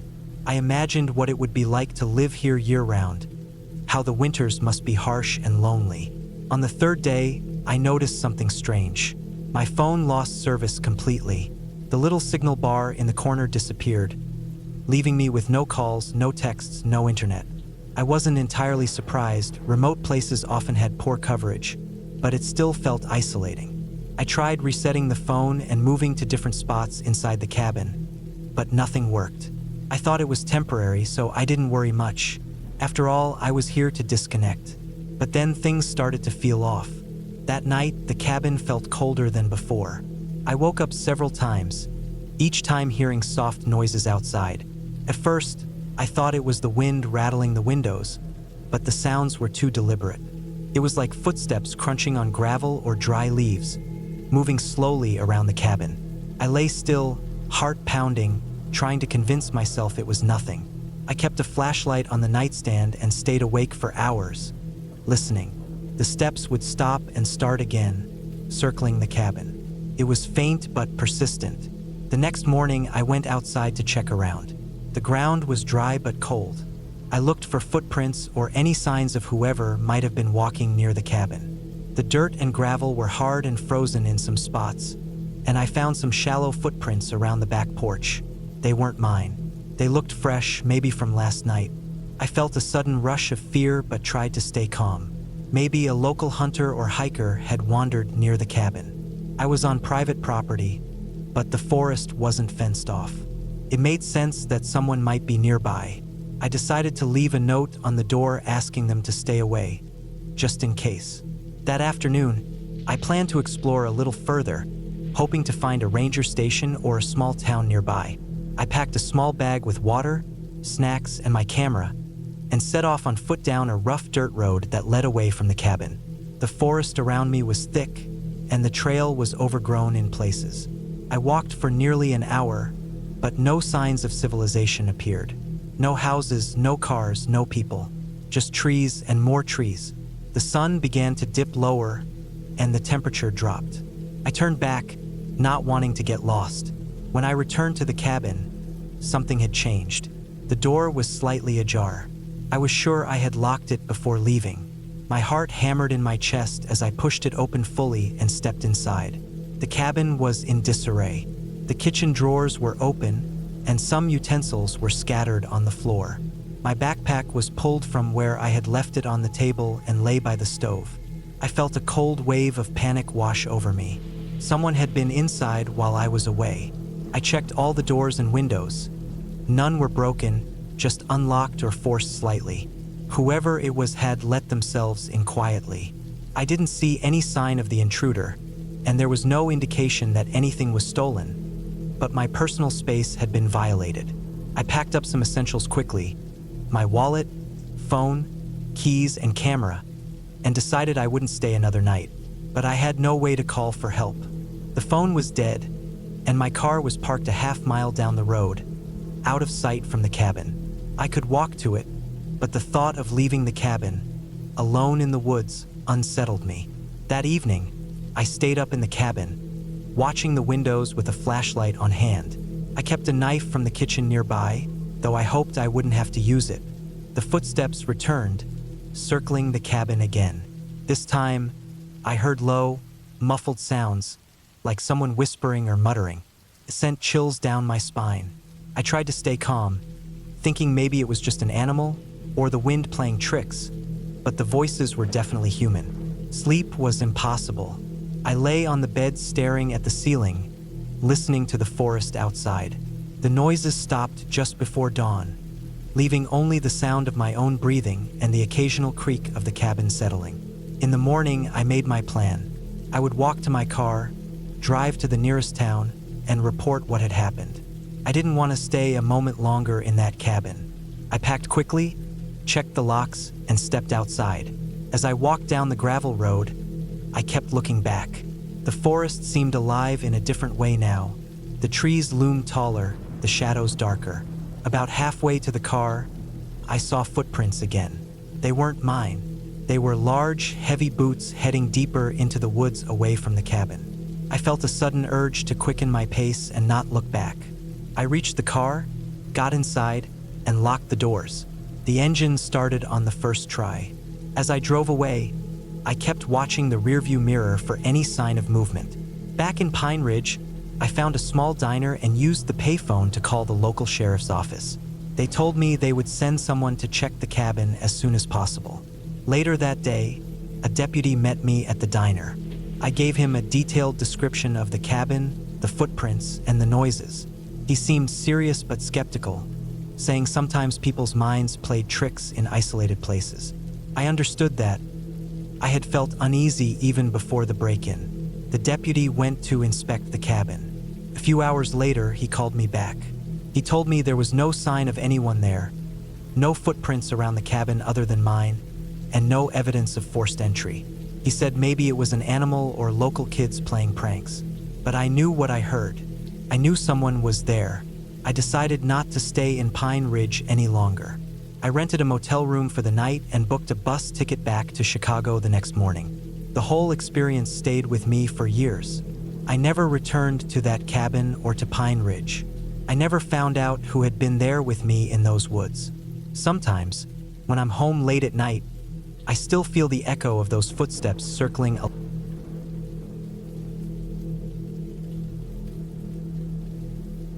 It was the summer of 2011 when I decided to get away from everything. I was 26 years old then, working a desk job in a noisy city that never seemed to stop moving. Life felt crowded, loud, and suffocating. I needed space to breathe, a place to clear my mind, far away from phones, emails, and the constant rush. So, I rented a small cabin for a week in the remote forests of northern Maine, near a place called Pine Ridge. It was an old wooden cabin, nestled deep among tall pines, close to a narrow lake that reflected the sky like a mirror. I figured I'd spend the days hiking and the nights reading by the fireplace, maybe jotting down some thoughts in a journal. I arrived just as the sun was beginning to lower behind the trees. The air was crisp, with a sharp pine scent that felt clean and pure after months of city smog. The road leading to the cabin was narrow, gravel-covered, twisting through the forest for miles. I drove my small car slowly, feeling the relief of quiet settle in with every turn. No other cars passed me on the way, and the only sound was the crunch of tires on gravel. When I reached the cabin, the place looked like a postcard from another time. It was made of dark logs, weathered by years of wind and rain, with a small porch and a rusty metal roof. The windows were dusty but intact. The door creaked when I opened it, and the inside smelled like old wood mixed with faint traces of mothballs and pine resin. There was a simple kitchen area with a small stove, a table, a couch, and a wood-burning fireplace. The electricity was limited. There were a few lamps and an outlet for charging, but no internet or cell service. Exactly what I wanted. I unpacked slowly, placing my few clothes in a small dresser and setting my books on the table. The sun was almost gone, and shadows stretched long across the floor. I built a fire in the fireplace and sat in the old armchair, feeling the warmth slowly fill the room. Outside, the forest was already darkening, the only light coming from the moon that peeked through breaks in the canopy. That night, I slept deeply. The cabin creaked now and then as it settled, but it was a comforting sound, like the house was alive and breathing. No sirens, no neighbors, no traffic, just silence. When I woke the next morning, sunlight streamed through the windows, painting the room gold. The lake outside shimmered like glass, and birds called softly in the trees. I spent that first day hiking a trail that started just behind the cabin. It wound through the forest, up gentle hills, past clusters of wildflowers and moss-covered stones. The trail was quiet, and every so often I saw a deer or a squirrel darting away. I paused often, just to breathe in the fresh air and listen to the sounds around me. The rustling leaves, the distant tapping of woodpeckers, the splash of a fish jumping in the lake. Back at the cabin, I cooked a simple meal on the stove, mostly canned beans and vegetables I'd brought with me. I didn't expect much, but the solitude made even the smallest things feel satisfying. As the sun dipped low again, I built another fire and settled in with a book. The next few days passed in a similar way. I hiked different trails, explored the shoreline of the lake, and even tried fishing with some old gear I found in the cabin storage. I caught nothing, but the peace was enough. The forest was beautiful and untouched, a perfect contrast to the noise and stress I'd left behind. But by the fourth night, something had begun to change. I couldn't quite put my finger on it at first. It wasn't anything I could see or hear clearly, just a feeling, like the forest was watching me. The silence felt heavier. At one point, I thought I heard footsteps crunching outside the cabin, slow, measured steps. But when I looked out, nothing was there. The trees stood still, shadows shifting with the flicker of the firelight. I told myself it was just my imagination, or maybe a deer walking near the porch. Still, I double-checked the locks on the door and windows before going to bed. The wind had picked up outside, and the branches scratched lightly against the cabin walls, making soft tapping sounds that echoed in the quiet room. That night, I barely slept. Every time I closed my eyes, I thought I heard something. Soft whispers, a faint scraping noise like nails on wood, but no clear words. The dark felt thick, almost like it pressed down on me. I kept my flashlight on the bedside table, and every few minutes I turned it on and off to make sure it worked. The next day, I tried to shake off the feeling, telling myself the forest was just unfamiliar and that my mind was playing tricks. I stayed outside more, trying to focus on the sunlight and the blue sky. I collected firewood, filled the water jug from the nearby spring, and even gathered some wild berries, which I rinsed carefully. The day went on without incident, but as night fell again, the cabin seemed colder and quieter than before. That evening, as I sat by the fire reading, I noticed something strange on the porch. There were footprints in the dirt outside the cabin, prints that hadn't been there earlier that day. They were large, made by heavy boots, and they led from the edge of the woods up to the porch steps. I stared at them, feeling a chill run down my spine. Whoever had been here hadn't knocked or tried to make contact. They had just left the prints and disappeared back into the trees. I checked the locks again, more carefully this time, making sure every window was secure. I even barricaded the door with a chair. The forest outside was dark and still. No birds, no animals, just the whisper of the wind in the pines. That night was worse than the last. The noises outside grew louder, soft shuffles, scraping, even a low thud or two that sounded like something heavy dropping. My mind raced with thoughts of someone sneaking around, maybe trying to get in. I sat by the fire, the flashlight, and a small hunting knife close by. I didn't dare sleep. At some point, I heard the sound of footsteps on the porch again. Slow, deliberate. They stopped right outside the door and stayed there for what felt like minutes. My heart hammered in my chest. I stayed perfectly still, not making a sound. Then, after a long pause, the footsteps moved away, fading back into the dark woods. The next morning, I found more signs outside, broken branches, disturbed leaves, and a faint, almost erased path leading away from the cabin. I didn't see anyone, but I knew I wasn't alone here anymore. Fear settled in deep. I packed up what I could carry and got ready to leave. But before I could drive back, the car wouldn't start. The engine clicked but didn't turn over. I tried everything, checking the battery, fiddling with the cables, but nothing worked. The sun was already sinking low in the sky. Panic gnawed at me. I realized I was trapped here for the night. I locked all the doors and windows and moved my supplies into the center of the cabin. I piled some heavy furniture near the door and kept the knife and flashlight ready. I sat by the fire, willing it to burn bright and long. Every sound outside made me jump. The rustling of leaves, the snap of twigs, the distant howl of an animal. But I heard footsteps too, closer than before, moving slowly around the cabin, circling it. I didn't sleep. I stayed awake all night, watching the shadows through the windows, listening for any sign of forced entry. Morning finally came, pale and weak through the trees. With daylight, I had a clearer view outside.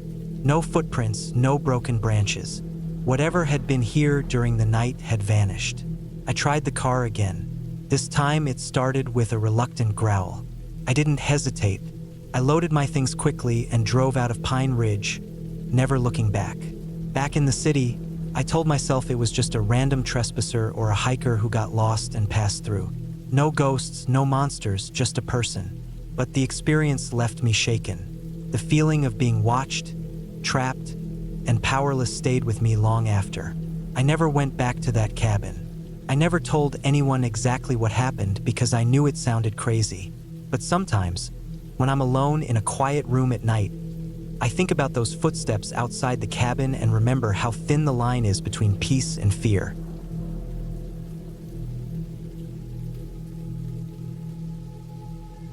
I never thought a simple weekend getaway would turn into something I'd never forget, something that stayed with me in a way I can't shake off. This is my story about the cabin in Pine Ridge, a place that looked peaceful and harmless but turned into a nightmare. No ghosts, no magic, just a very real kind of fear that comes from being alone in the wrong place with the wrong people, or maybe just the wrong circumstances. It was October 2017 when I decided to take a break from everything. I was 29 years old, working long hours in a small town in northern Wisconsin. My job as a graphic designer was mostly behind a computer screen, and I was feeling worn down. I needed quiet, fresh air, and time to myself. A friend I'd met at a camping store told me about a little cabin in Pine Ridge, a small forested area about 2 hours north of where I lived. It was supposed to be simple but cozy, surrounded by thick pine trees, with a small lake nearby, perfect for disconnecting. I rented it for the weekend, planning to leave Friday evening after work and come back Sunday afternoon. The plan was to camp in peace, hike a bit, fish maybe, and read some books I never got around to finishing. I packed light. A few clothes, food, water, a flashlight, my camera, a good pocket knife, and some fire-starting gear. No cell service was promised, which I thought was a bonus. The drive was calm. The roads became narrower, twisting through dense forest as I got closer to Pine Ridge.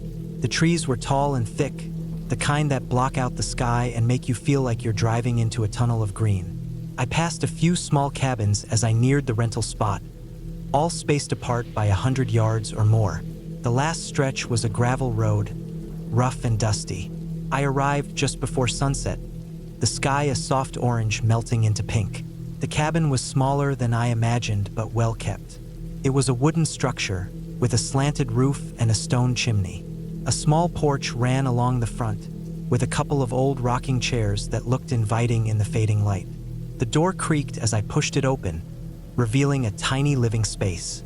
There was a wood stove in one corner, a small kitchen area with basic utensils, a fold-out bed, and a table with 2 chairs. No electricity except for a couple of battery-operated lamps and a stack of firewood near the door. A single window looked out into the woods, and from there, I could see the lake shimmering faintly as the sun dipped below the horizon. I set my things down, unpacked a few supplies, and built a small fire in the stove. The cabin smelled like pine and old wood, the kind of smell that made me feel calm. Outside, the forest was quiet except for the soft rustling of leaves and the occasional call of a distant bird.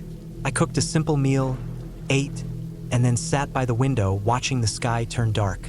Without cell service, I had no distractions. Just me, the quiet forest, and my thoughts. Night came fast in the woods. I was asleep by 10 p.m., or so I thought. But then I woke suddenly, startled by a strange noise outside.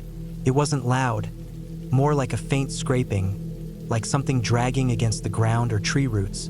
I froze, straining my ears. It stopped after a few seconds. I told myself it was probably just an animal, maybe a raccoon or a deer. I checked my phone, no signal. The battery was low, so I didn't want to waste it by trying to call anyone. I stayed awake a little longer, listening carefully. The wind had picked up, making the trees creak and the branches knock against the roof. The scraping noise came again, softer this time, from the back of the cabin. My heart sped up. I grabbed my flashlight and my knife and slowly got up to check. The back door was locked, the windows shut tight. The scraping stopped as soon as I opened the door and stepped outside onto the porch. The forest looked dark and endless, shadows moving with the wind. Nothing was there. I walked around the cabin slowly, shining my flashlight into the bushes and trees. The ground was disturbed. some small branches broken as if something had brushed past them recently. My mind raced. Could it be a wild animal? A stray dog? Or something worse? I went back inside, locked the door, and made sure the stove fire was still burning. I kept the knife on the table where I could reach it easily. Sleep wouldn't come. I was on edge all night, jumping at every sound. The wind, a bird calling, the scraping again. At dawn, I was exhausted but relieved to see the sun come up. I made coffee, sat outside on the porch and tried to calm down. The forest looked peaceful again, the mist rising off the lake in soft curls. I told myself I was overreacting, that I was alone and safe. The day passed slowly. I hiked a nearby trail marked on the map left in the cabin, taking pictures of the changing leaves. The air was crisp and cool, the woods beautiful in a way that almost made me forget the night before.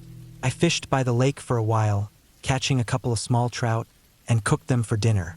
That evening, I felt more relaxed, even laughing to myself as I set another fire in the stove. But as night fell again, the scraping noise returned, louder and closer this time. It started just after I closed the door for the night. It sounded like something was dragging a heavy object just beyond the tree line. I didn't sleep much. Around midnight, I heard something moving close to the cabin. Slow footsteps on gravel, snapping twigs, breathing heavy and ragged. The flashlight battery was dead, and the cabin's one window was thin glass. I crouched behind the door, clutching the knife, trying to make as little noise as possible.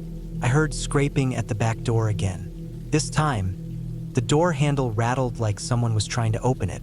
I pressed my body against the wall, heart pounding so hard I thought it might burst. The door didn't open. Then the footsteps moved around the cabin, circling slowly, the sounds soft but deliberate. I stayed frozen until the first light of dawn broke through the window. Morning never felt so good. I decided I wasn't going to wait around to find out what that was. I packed quickly and left the cabin, locking the door behind me. The drive back to town was tense, my eyes constantly flicking to the tree lines on either side of the road. When I got home, I did some digging online about the area and the cabin rental.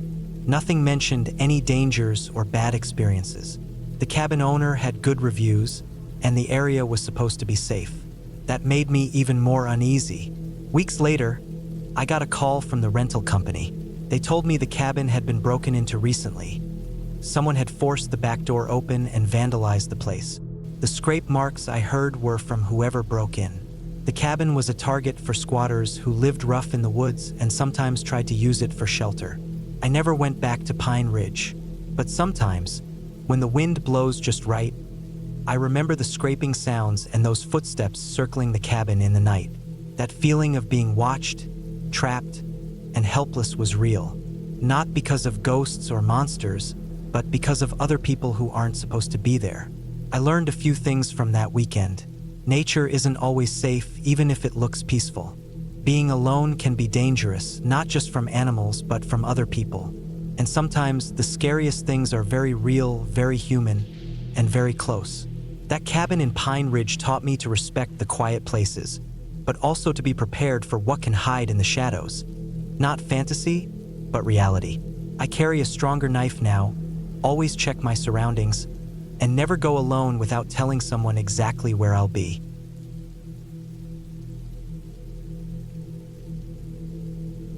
It was the fall of 2018 when I decided to take a break from city life and spend a few days alone at a cabin in the remote woods of northern Minnesota. I was 32 then, working a job that kept me indoors most days, staring at screens and feeling more tired than ever. The idea of a quiet place with no one around, just me and the forest, sounded perfect. I found a small cabin to rent through an online listing. A rustic one, nothing fancy, but solid and private, about 20 miles from the nearest town. The pictures showed a wooden cabin surrounded by tall pine trees, with a small lake not too far away. I booked it for 4 days, planning to hike, read, and disconnect from everything. The drive out was long, winding through thin roads lined with dense trees and patches of swamp. By the time I arrived, the sun was low, casting long shadows across the gravel driveway. The cabin looked exactly like the pictures. weathered wood, a porch with a creaky swing, a stack of firewood next to the door. I parked my car, grabbed my bags, and stepped out. The air smelled like pine needles and damp earth, sharp and clean. I unlocked the door and stepped inside. The cabin was small but cozy, with a simple kitchen, a wood stove in the corner, and a small table by the window. The bedroom was just a few steps in, with a bed covered in a thick quilt. There was no electricity except for some battery-powered lamps I'd brought, and the water came from a well outside. I liked that. No distractions. The first night was quiet except for the sounds of the forest. I had a small fire going in the stove, heating the room. Outside, I could hear the rustling of leaves and the distant call of some night birds. I wasn't afraid. I felt calm, like I was somewhere safe and away from the noise of the city. The next morning, I woke early and made coffee on the small propane stove. I planned to hike the trails I'd found on a map, about 2 miles from the cabin. The woods were beautiful.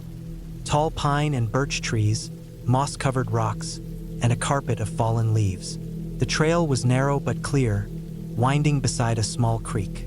I took my backpack, filled with water, some snacks, and a basic first aid kit, and set off.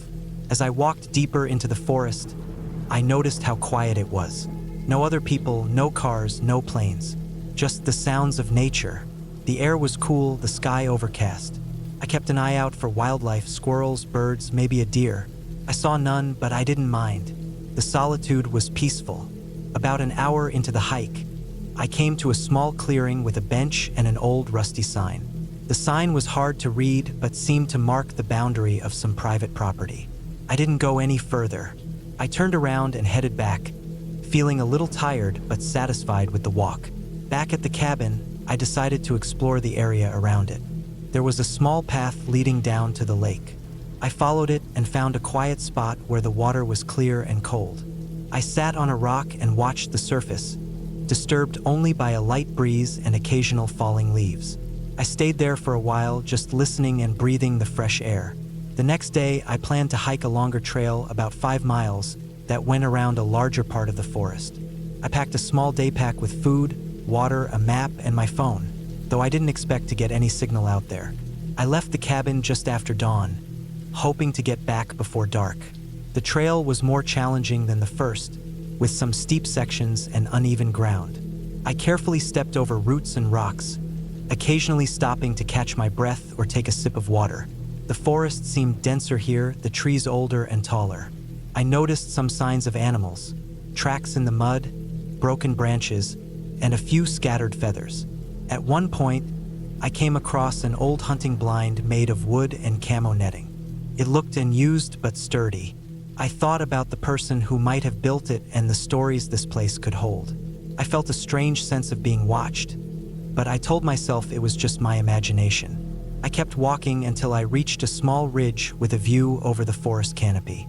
The sky was clearing, and the sun peeked through the clouds, casting golden light on the trees.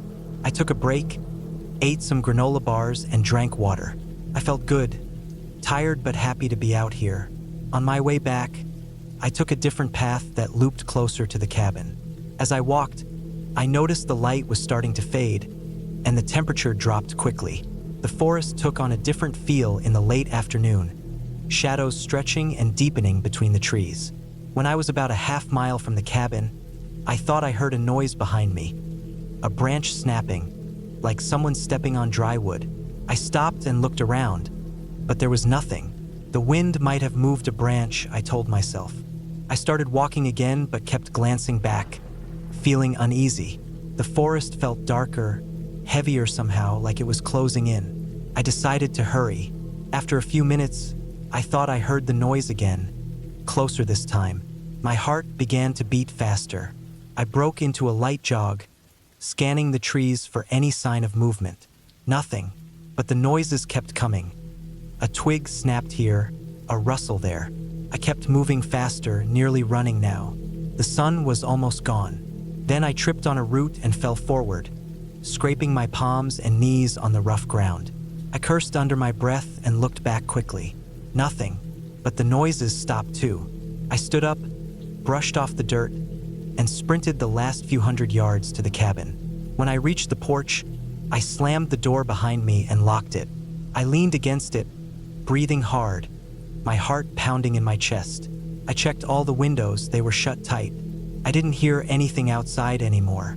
I tried to calm myself. It was probably an animal or the wind, or my own nerves playing tricks on me.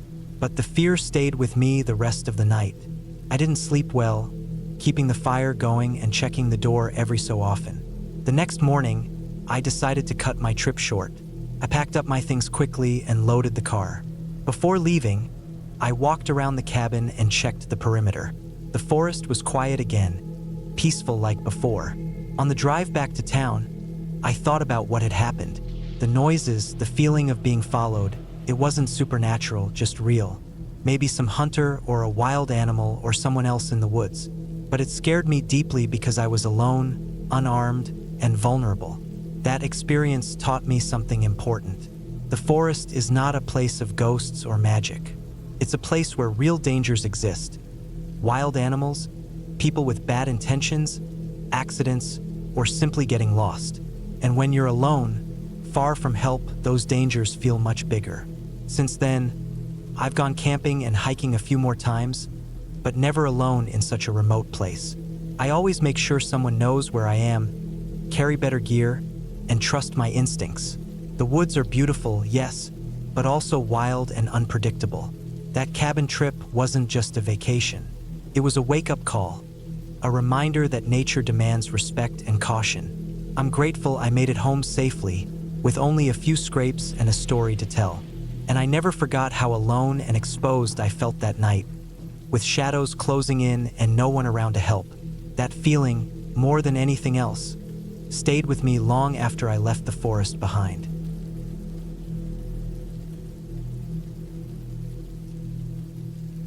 It was the summer of 2017 when I decided to take a break from everything. Work had been relentless for months.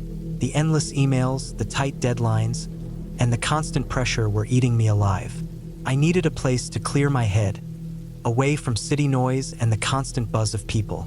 I found a small cabin rental deep in the woods of northern Minnesota, near a tiny town called Willow Creek. It wasn't fancy. In fact, it was pretty basic. A one-room cabin with a wood stove, a small kitchen, a bed, and a tiny bathroom with an old-fashioned pump sink. The owner promised it was quiet, remote, and perfect for someone who just wanted to disconnect. I was 32 then, single and craving solitude. The town was small, barely a couple hundred people, surrounded by thick pine forests and lakes. I left on a Thursday morning with my car packed with food, water, clothes, and a few books. I'd booked the cabin for a week. No cell phone signal, no internet, just me and the woods. The drive itself was peaceful. After leaving the highway, the roads narrowed and twisted through the trees. By the time I reached the gravel driveway that led to the cabin, the sun was low in the sky, casting a golden light through the tall pines. The air smelled fresh, like pine needles and damp earth. The cabin sat on a small clearing, surrounded by trees on all sides. A narrow dirt path led down to a small, quiet lake behind the cabin. The lake water was clear, reflecting the clouds and trees. I set down my bags, took a deep breath, and felt an unexpected calm settle over me. Inside, the cabin was clean but simple. There was a small wooden table by the window, a bed with a thin quilt, and the old wood stove in the corner. The floor creaked a bit when I walked, and the wooden walls had small cracks and knots from age. The windows didn't have screens, so I expected mosquitoes at night, but the air felt cool and fresh. That first evening, I unpacked, made a simple dinner of canned beans and rice on the stove, and sat by the window watching the sun set. The forest was quiet except for the occasional bird call. I felt peaceful, like I could finally breathe. That night, I slept deeply, though I was aware of strange sounds outside. Branches snapping, leaves rustling, small animals moving in the underbrush. None of it scared me, felt normal for a forest. The next few days passed in a blur of quiet routines. I woke early, made coffee on the stove, read by the window or sat on the porch. I went down to the lake each morning for a swim. The water was cold but refreshing. I fished a little with a rod I'd brought, catching small sunfish and perch. I cooked simple meals on the stove or a small campfire outside. During the day, the woods were beautiful. Tall trees, patches of wildflowers, the smell of pine and moss. I took short hikes on old logging trails nearby. The forest was thick, with thick ferns and moss covering fallen logs. The sounds of insects buzzed, birds called, and sometimes I'd spot a deer or a rabbit moving quietly through the trees. I was alone but not lonely. The isolation was exactly what I wanted. My thoughts slowed down. The worries from work and the city seemed distant and unimportant. But then, on the fourth day, things started to feel different. It was late afternoon, and I had just returned from a hike. I was sweaty and tired. The sun was starting to dip low. As I approached the cabin, I noticed something odd. The firewood pile, which I had stacked neatly near the porch, was disturbed. Logs were scattered on the ground in a way I hadn't left them. I thought maybe the wind or an animal had knocked them over.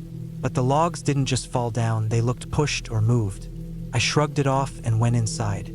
I locked the door behind me, even though I hadn't done that before. The lock was old and a bit rusty, but it worked. That evening, I tried to shake the uneasy feeling that had settled in my stomach. I made dinner, sat by the window, and read. The forest outside looked peaceful in the fading light. But then, a sound broke the quiet. It was a low, scraping noise coming from just outside the cabin. I froze, listening hard. The scraping stopped after a few seconds. It was faint, like something heavy being dragged slowly across the ground. I told myself it was probably a branch rubbing against the cabin, or an animal moving fallen wood. I tried to sleep, but the noise had unsettled me. The creaks of the cabin sounded louder than before. Every sound outside felt sharper, more deliberate. I kept my small flashlight next to the bed that night and had the kitchen knife within reach on the table. Around 2 a.m., I woke to a noise outside. This time it was a quiet, heavy footstep on the gravel driveway. One step, then silence. My heart pounded. I stayed still, eyes wide open, watching the window that looked out onto the driveway. The moonlight barely illuminated the clearing, but I could see the shadows of the trees moving slightly in the breeze. I tried to convince myself it was nothing, maybe a deer or a raccoon. After a long time, the footsteps didn't come again. I didn't sleep much the rest of the night. The next morning, I went outside and checked the perimeter of the cabin. The ground near the porch was disturbed, like something heavy had been dragged. The dirt was scratched up in some places. There were no footprints, which was strange given the soft dirt. The area was wet from last night's rain, so any footprints should have been visible. I called the cabin owner on my phone while driving to town for supplies, but no signal anywhere near the cabin. When I got to Willow Creek, the small grocery store had no cell service either. I could only make calls from a small diner near the highway, about 10 miles away. The owner sounded surprised when I told him about the disturbed wood and strange noises. He said he'd never had problems with people trespassing or animals causing damage. That night, back at the cabin, I kept the door locked and bolted the windows with the wooden bars provided. I set traps around the porch just in case animals were the cause. Still, the noises continued. Footsteps, scratching, scraping. At times, I heard heavy breathing just outside the windows, though I couldn't see anyone. On the 6th day, I decided to explore more of the surrounding forest, hoping to clear my mind. I packed a small backpack with water, snacks, and a map the cabin owner had given me. The trails were poorly marked, and after walking a few miles, I found myself in a thick part of the forest I hadn't been to before. The silence here was different. No birds singing, no insects buzzing. Just a heavy stillness that made me uneasy. I kept walking but stayed close to the trail. Then I found something. A crude shelter made of branches and tarps, tucked into a thicket near a small stream. It looked like someone had been living here recently. I didn't see anyone around, but the shelter was fresh. There were empty cans, plastic bottles, and some torn clothing. I didn't feel safe staying near it, so I quickly took photos on my phone and left the area, heading back to the cabin. When I got back, I locked everything up and called the owner again at the diner. I told him about the shelter. He was quiet on the phone for a moment, then said he'd send someone to check it out. That night, the noises outside the cabin increased. Heavy footsteps circling the clearing, twigs snapping underfoot, a faint rustling in the bushes. I stayed inside, keeping every light on and the knife close. Around midnight, I heard a sharp banging on the front door. I froze, heart racing. The door was locked and bolted, but the banging continued, hard, heavy thuds, like someone trying to break in. I shouted out the window, hoping to scare whoever it was away. The banging stopped. Then, I heard slow footsteps retreating into the forest. I stayed awake the rest of the night, listening. The next morning, I found the front porch covered in muddy footprints, larger than mine and too wide to be a deer or bear. They looked like human boots. I took pictures and called the owner again. He was alarmed and promised to come with the local sheriff the next day. I spent that day preparing to leave, packing my things and cleaning the cabin. That night, I barely slept. Every sound outside kept me alert and nervous. When morning came, the owner arrived with a sheriff. They brought a dog that sniffed around the cabin and the clearing. The dog tracked the footprints around the cabin and into the woods. The sheriff explained that a man had escaped from a nearby correctional facility a few weeks ago. He was considered dangerous and had been spotted in the forest near Willow Creek. The shelter I found was likely his. They told me the man was probably hiding nearby and might have been watching the cabin. I decided to cut my trip short and go home that day. On the drive back, I kept looking in the rearview mirror, half expecting to see someone following me. When I finally reached the safety of the city, I felt a huge wave of relief. The weeks that followed, I kept in touch with the cabin owner and the sheriff. They found the man a few days later, hiding in an abandoned hunting cabin about 5 miles from mine. He was arrested without incident. After that experience, I never went back to the cabin. Even though nothing supernatural happened,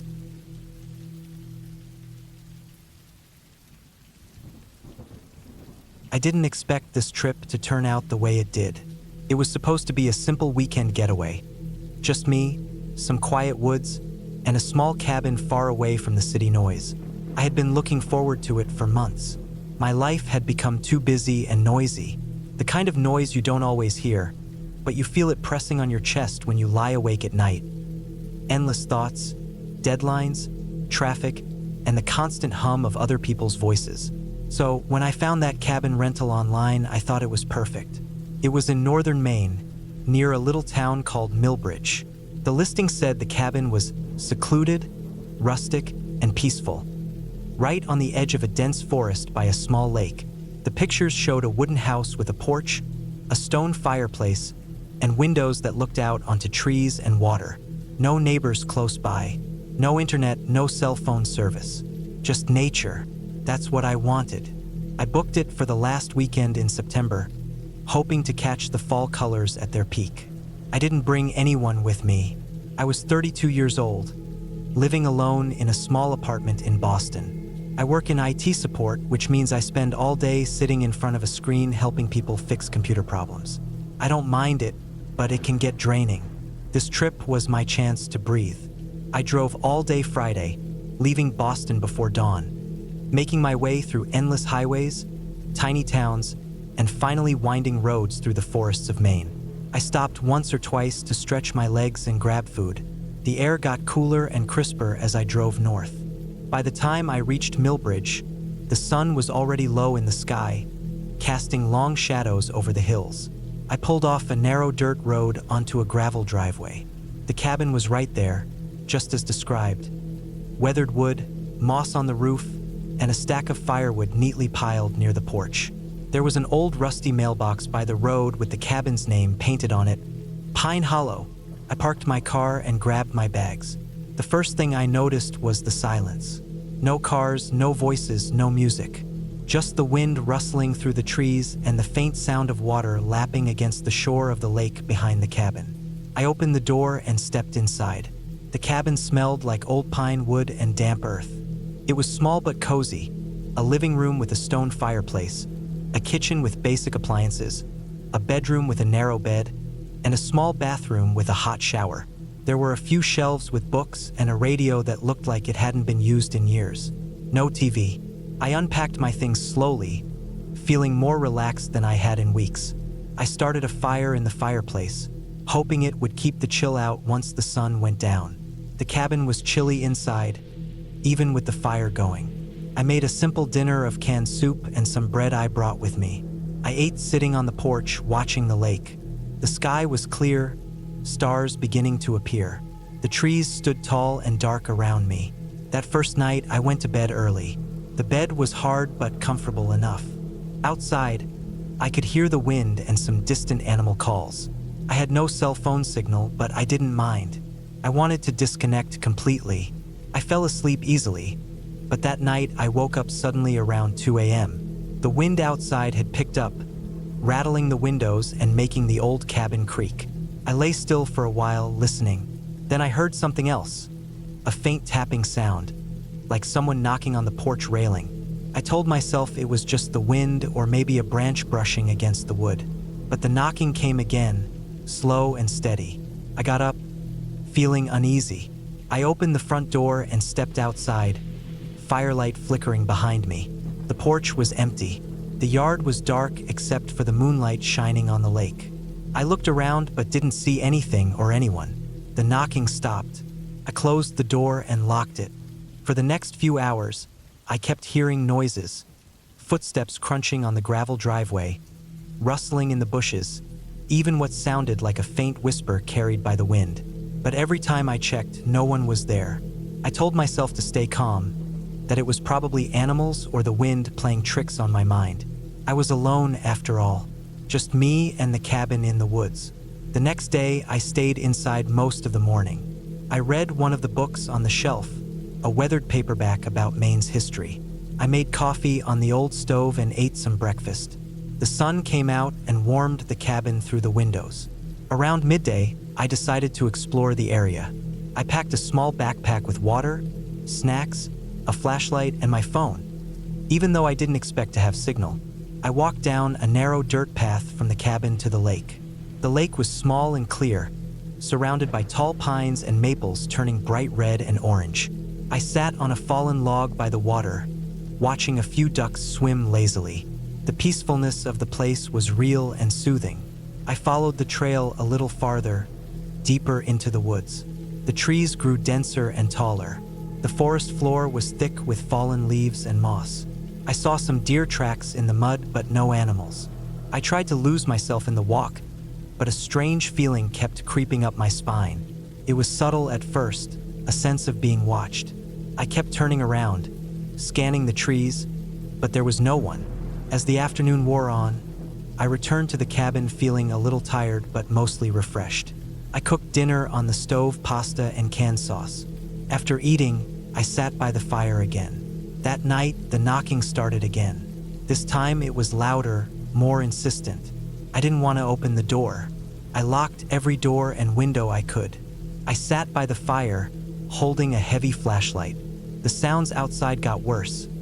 Footsteps on gravel, branches snapping, soft tapping on the walls.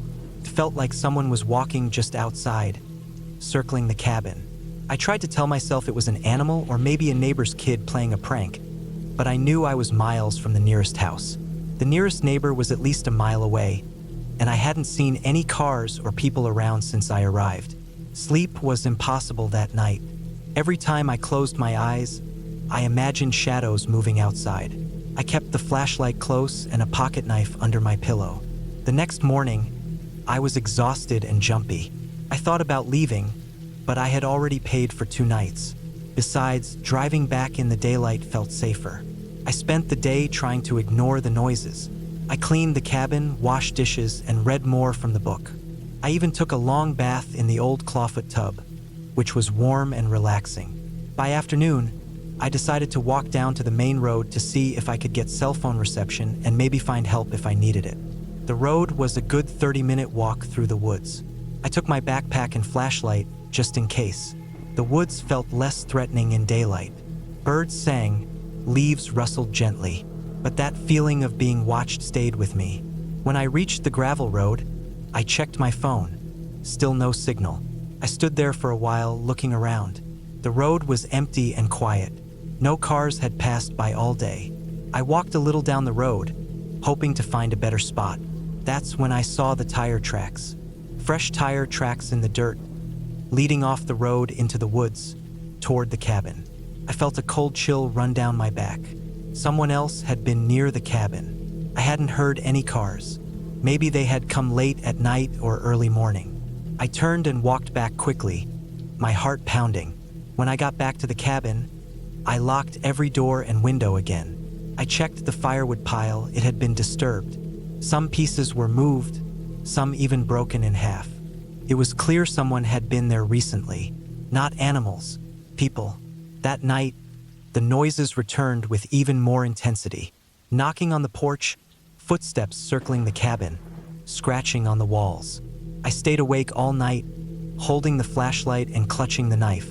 At dawn, I finally heard the sound of a car far down the road. Relief flooded me. I waited on the porch until a truck came by, and I flagged it down. The driver was an older man, local. I told him about the noises and the tire tracks. He said, "You're lucky to get out when you did. That area has been known for squatters and trouble lately. Some folks come into the woods to camp or hide out. They can be dangerous." He gave me directions back to town and told me to call the police if anything happened. I packed up immediately and left Pine Hollow without looking back. The drive home was tense. Every rustle of trees or passing car made me jump.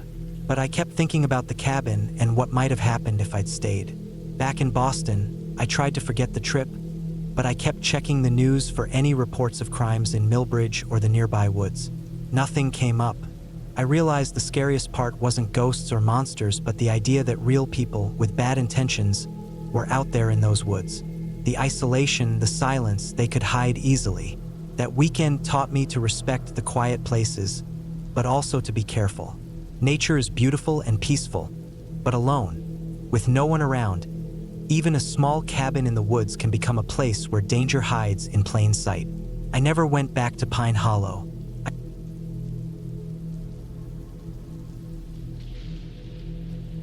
It was the summer of 2011 when I decided to spend a week alone at a small cabin deep in the woods of northern Wisconsin. I was 28 years old, working a dead-end office job in Milwaukee, and feeling the need to get away from everything. I wanted silence, no distractions, no people, just me and the forest. I'd never been much for camping or the outdoors, but I had inherited this old cabin from my uncle who'd passed away a few years before. The place was in the middle of nowhere, surrounded by thick pine trees and miles of dirt roads. I thought it would be the perfect retreat to clear my head. The cabin itself was simple and rustic. A one-room wooden shack with a stone fireplace, a small kitchen area, and a single bed. It had no internet, no TV, and limited cell phone service. The nearest town was about 20 miles away, which I thought was far enough to keep distractions out. I packed a few days of food, some water, a flashlight, and a book. I also took a small knife and a hunting rifle that was stored in the cabin, just in case. The drive up was long but peaceful. The closer I got, the more the road turned to dirt and gravel, twisting through the dense forest. I remember the smell of pine and wet earth filling the air, the way the light filtered through the canopy in thin, golden beams. When I finally reached the cabin, I felt a strange mix of relief and unease. It was exactly what I wanted, but also so isolated that it made me uneasy. The first day was uneventful. I unpacked, cleaned the cabin, stacked some firewood outside, and lit a small fire in the fireplace before nightfall. The silence was absolute except for the occasional call of a distant bird or the rustle of leaves in the wind. I enjoyed the solitude, sitting in a chair near the window and watching the shadows lengthen. I felt free, almost like I'd escaped the noise and chaos of the city. But as the sun set and darkness took over, the woods seemed to change. The trees no longer looked friendly. Their branches reached out like twisted fingers, and the shadows grew deeper and colder. I tried to ignore the feeling and went to bed early. I slept soundly that first night. The second day, I decided to explore a little. I followed a narrow trail behind the cabin that led deeper into the forest. The path was overgrown and uneven, littered with fallen branches and mossy rocks. The deeper I went, the thicker the trees became. I noticed how quiet it was. No birds singing, no insects buzzing, just a heavy, unnatural silence that pressed down on me. It felt like the forest was holding its breath. After a couple of hours, I turned back. The forest was beautiful but strange. I couldn't shake the feeling that I was being watched. I shrugged it off as nerves and spent the evening reading by the fireplace. The third night was when things started to get unsettling. I had gone to bed early again but woke up around 2 a.m. to an odd noise outside. At first, I thought it was just the wind rattling the cabin or maybe a small animal moving through the brush. But the sound was too deliberate, like footsteps. Soft, slow steps crunching on the gravel near the cabin. I stayed frozen, listening. The footsteps stopped suddenly, then there was silence. I grabbed my flashlight and the rifle but told myself it was probably just a deer or something. I didn't want to admit how scared I was. The rest of the night I lay awake, listening for more sounds, my heart pounding. The next day I decided to check around the cabin carefully. I found footprints in the dirt and gravel around the cabin that hadn't been there before. Barefoot prints, oddly spaced and too large to be any animal. They led from the woods to the cabin door and stopped right outside it. I felt a chill run down my spine. I debated leaving right then, but told myself I was just being paranoid. Maybe some local kids had come by as a prank. I locked all the doors and windows and kept the rifle close. Over the next 2 days, the strange occurrences increased. I found small piles of stones arranged near the cabin's edge, which I hadn't noticed before. My firewood was shifted around, even though I was the only one there. At night, the footsteps came again, sometimes circling the cabin, sometimes just stopping nearby. Once, I saw a figure standing just at the tree line, watching me. It disappeared before I could get a good look. I didn't sleep well. Every creak of the cabin made me jump.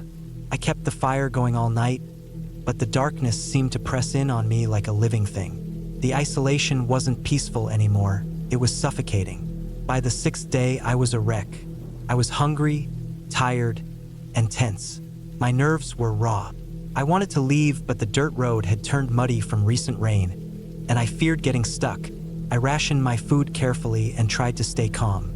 That night, around 1 a.m., I was jolted awake by a loud banging on the front door. It was so sudden and loud I almost dropped the rifle.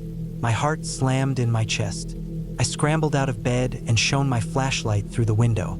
No one was there. I could hear heavy breathing just outside, close enough to make my skin crawl. I shouted out, hoping to scare whoever it was off, but the breathing just stopped. Then, a slow scraping sound as something or someone dragged their fingers along the wooden walls of the cabin. I stayed still, barely breathing, clutching the rifle. Then the banging came again, harder this time. It wasn't a prank. Whoever was out there wanted in. I kept the flashlight steady on the door, waiting. Nothing else happened for a long time. Eventually, the noises stopped.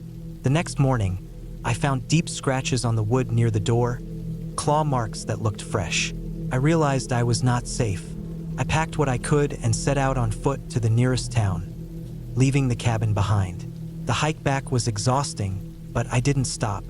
I kept looking over my shoulder, half expecting to see someone or something following me. I didn't dare camp out overnight in the woods. I reached a small gas station just after dark, filthy and scared, and called for a ride. That was the last time I went near the cabin. Weeks later, I heard from a local ranger that people sometimes came into the area, looking for places to party or hide. The remote cabins were easy targets for them. They said some of the cabins had been broken into before, and that the woods could be dangerous for someone alone. I never went back to the cabin, and I sold it a few months later. The experience taught me that isolation isn't always peaceful. Sometimes it just leaves you vulnerable. Even now, years later, when I'm alone in a quiet place, I still get that uneasy feeling, like someone is watching, just out of sight. It's a memory I can't shake. The forest looks calm and beautiful, but I know what hides in the silence.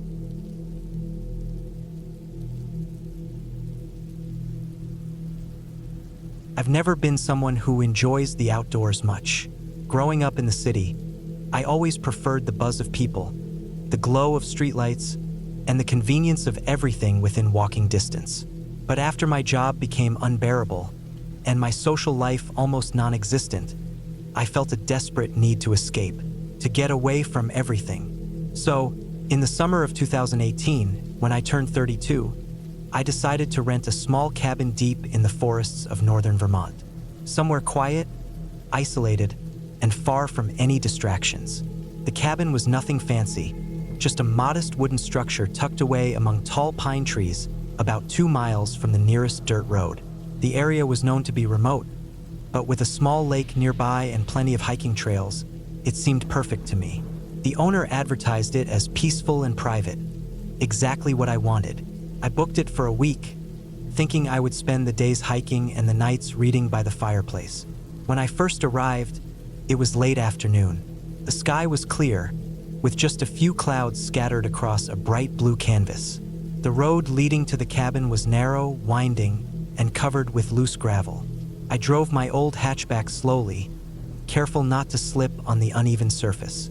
As I got closer, the dense forest thickened on both sides of the road, the tall pines blocking out most of the sun. The smell of damp earth and pine needles filled the air.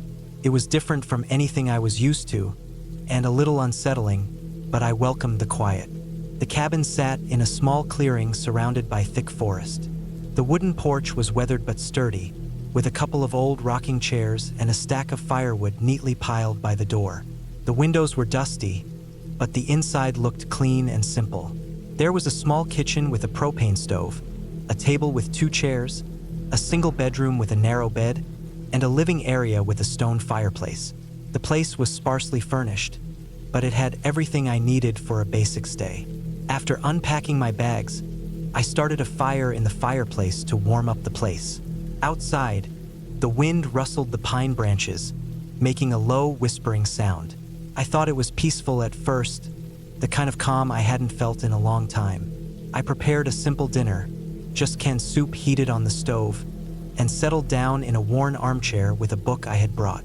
The first night passed quietly. I slept well, lulled by the crackling fire and the faint sounds of the forest outside. But the next day, things started to feel off. I woke early and decided to explore the nearby hiking trail marked on the small map left in the cabin. The trailhead was about a 10-minute walk from the cabin through thick woods. The air was fresh, and the sun filtered through the leaves in soft patterns. As I walked, the forest seemed alive with small noises, birds chirping, squirrels rustling in the underbrush, twigs snapping beneath my boots. But after a while, the sounds faded. It grew quieter, eerily so. I stopped and listened carefully, but there was nothing except the faint rustling of pine needles in the breeze. It was as if the forest was holding its breath. The trail curved around a small hill and opened up to a clearing with a pond. The water was still, reflecting the sky like a mirror. I took a moment to sit on a fallen log and rest, watching a family of ducks swim lazily near the shore. It was beautiful, and I felt a flicker of peace. But then I noticed something strange. A few feet from the water, there were fresh footprints in the soft earth. They looked like they were made by a heavy boot. I wasn't expecting anyone else out here. The nearest road was miles away, and the cabin's owner had told me the area was rarely visited by people except during hunting season, which was months away. I stood up and looked around the clearing, scanning the tree line for any signs of movement. There was nothing. No one was there. The footprints led into the trees on the other side of the pond. I felt a small prick of unease, but told myself it was probably a ranger or a hunter passing through recently. I followed the prints cautiously for a few minutes, but they soon disappeared into the thick undergrowth. I turned back toward the cabin, feeling a bit foolish for worrying. That night, the wind picked up. It howled through the trees and shook the cabin's windows. I sat close to the fire, listening to the storm outside. The cabin creaked and groaned as the wind pressed against it. I thought about the footprints I had seen, the quiet in the woods, and the strange feeling of being watched. But I shrugged it off as nerves and tried to focus on my book. In the early hours, I woke suddenly. The fire had died down to embers, and the room was cold. Outside, the wind had settled, but I heard a faint tapping noise, like something tapping on the cabin walls. I froze, listening carefully. It was slow and rhythmic, but not loud enough to be branches knocking. The sound came from the back of the cabin, near the kitchen window. I got up slowly, grabbing my flashlight from the table. I switched it on and walked quietly toward the window. I peered outside but saw nothing but the dark forest. The beam of my flashlight swept across the bushes and trees, but there was no sign of anyone or anything. No footprints in the dirt, no movement. I shook my head and went back to bed, telling myself it was probably an animal or just the wind. The next morning, I found a small scratch on the kitchen window frame. It looked fresh, like something had clawed at the wood. I had no idea what could have done it. I was alone here, miles from anyone. There were no large animals reported in the area other than deer and occasional foxes, and they don't scratch windows. It made me uneasy, but I tried to ignore it. Over the next couple of days, the strange things kept happening. At night, I would hear footsteps outside, pacing around the cabin, sometimes circling it. During the day, I would find broken branches and flattened grass near the cabin, as if someone had been there watching me. I never saw anyone, but the feeling of being watched was constant. I decided to hike to the lake a little further out, hoping to distract myself. The trail was longer and less used, winding through thick forest and rocky terrain. The sun was bright and the temperature warm. As I walked, I felt more relaxed, the worries of the cabin momentarily forgotten. But when I reached the lake, the water was different from the peaceful pond I had seen earlier. This lake was bigger and surrounded by dense trees. There were old tire tracks leading down to the water's edge, fresh and muddy. Whoever had been near the cabin must have a vehicle. The thought sent a chill through me. I sat by the shore for a while, watching the water ripple with the breeze. I noticed something odd near the edge, a small pile of stones stacked carefully. It looked deliberate, like a marker. I moved closer and saw there was a piece of torn fabric tangled in the stones. Faded but clearly a piece of clothing. My heart started pounding. Why would someone leave a marker here? What did it mean? I packed up quickly and returned to the cabin. That evening, I locked every door and window, checked the propane stove, and made sure I had enough firewood. The thought of someone nearby, watching or waiting, terrified me. I thought about leaving, but the nearest town was over an hour away, and I didn't have a car that was fit for the rough road. That night, the footsteps were louder, closer. I lay in bed, clutching a heavy flashlight like a weapon. The cabin's thin walls barely muffled the sounds outside. At one point, I heard the crunch of gravel just beyond the porch. My heart was racing, my breath shallow. Then I heard voices, whispered, low, impossible to understand. I didn't dare get up or look out the window. I just stayed as still as I could, hoping whoever it was would leave. By dawn, everything was quiet again. I stepped outside to find deep tire tracks circling the cabin and fresh footprints all around. The ground was disturbed, the grass flattened. I spent the morning packing as fast as I could. I didn't care about hiking trails or exploring anymore. I just wanted to get away. On my way back, the gravel road felt endless and narrow. The trees seemed to close in tighter with every mile. I kept looking in the rearview mirror, half expecting to see headlights following me. When I finally reached the paved highway, relief washed over me like a wave. I stopped at a small diner and called the cabin owner. I told her everything. The footprints, the marks on the window, the sounds, the tire tracks, the feeling of being watched. She sounded surprised and worried. She said no one else was supposed to be near the cabin during my stay. She promised to check the place as soon as possible and said she would refund my money. That night, back in a hotel room with locked doors and a TV on for company, I realized something else. The strangest and scariest part wasn't the noises or the footsteps. It was how alone I felt. Not just physically isolated in the forest, but utterly alone in the world, vulnerable to someone or something I couldn't see. Weeks later, I got a call from the owner. She told me the police had found an old abandoned campsite near the cabin, with evidence someone had been living there secretly. She said she'd never known anyone was squatting so close.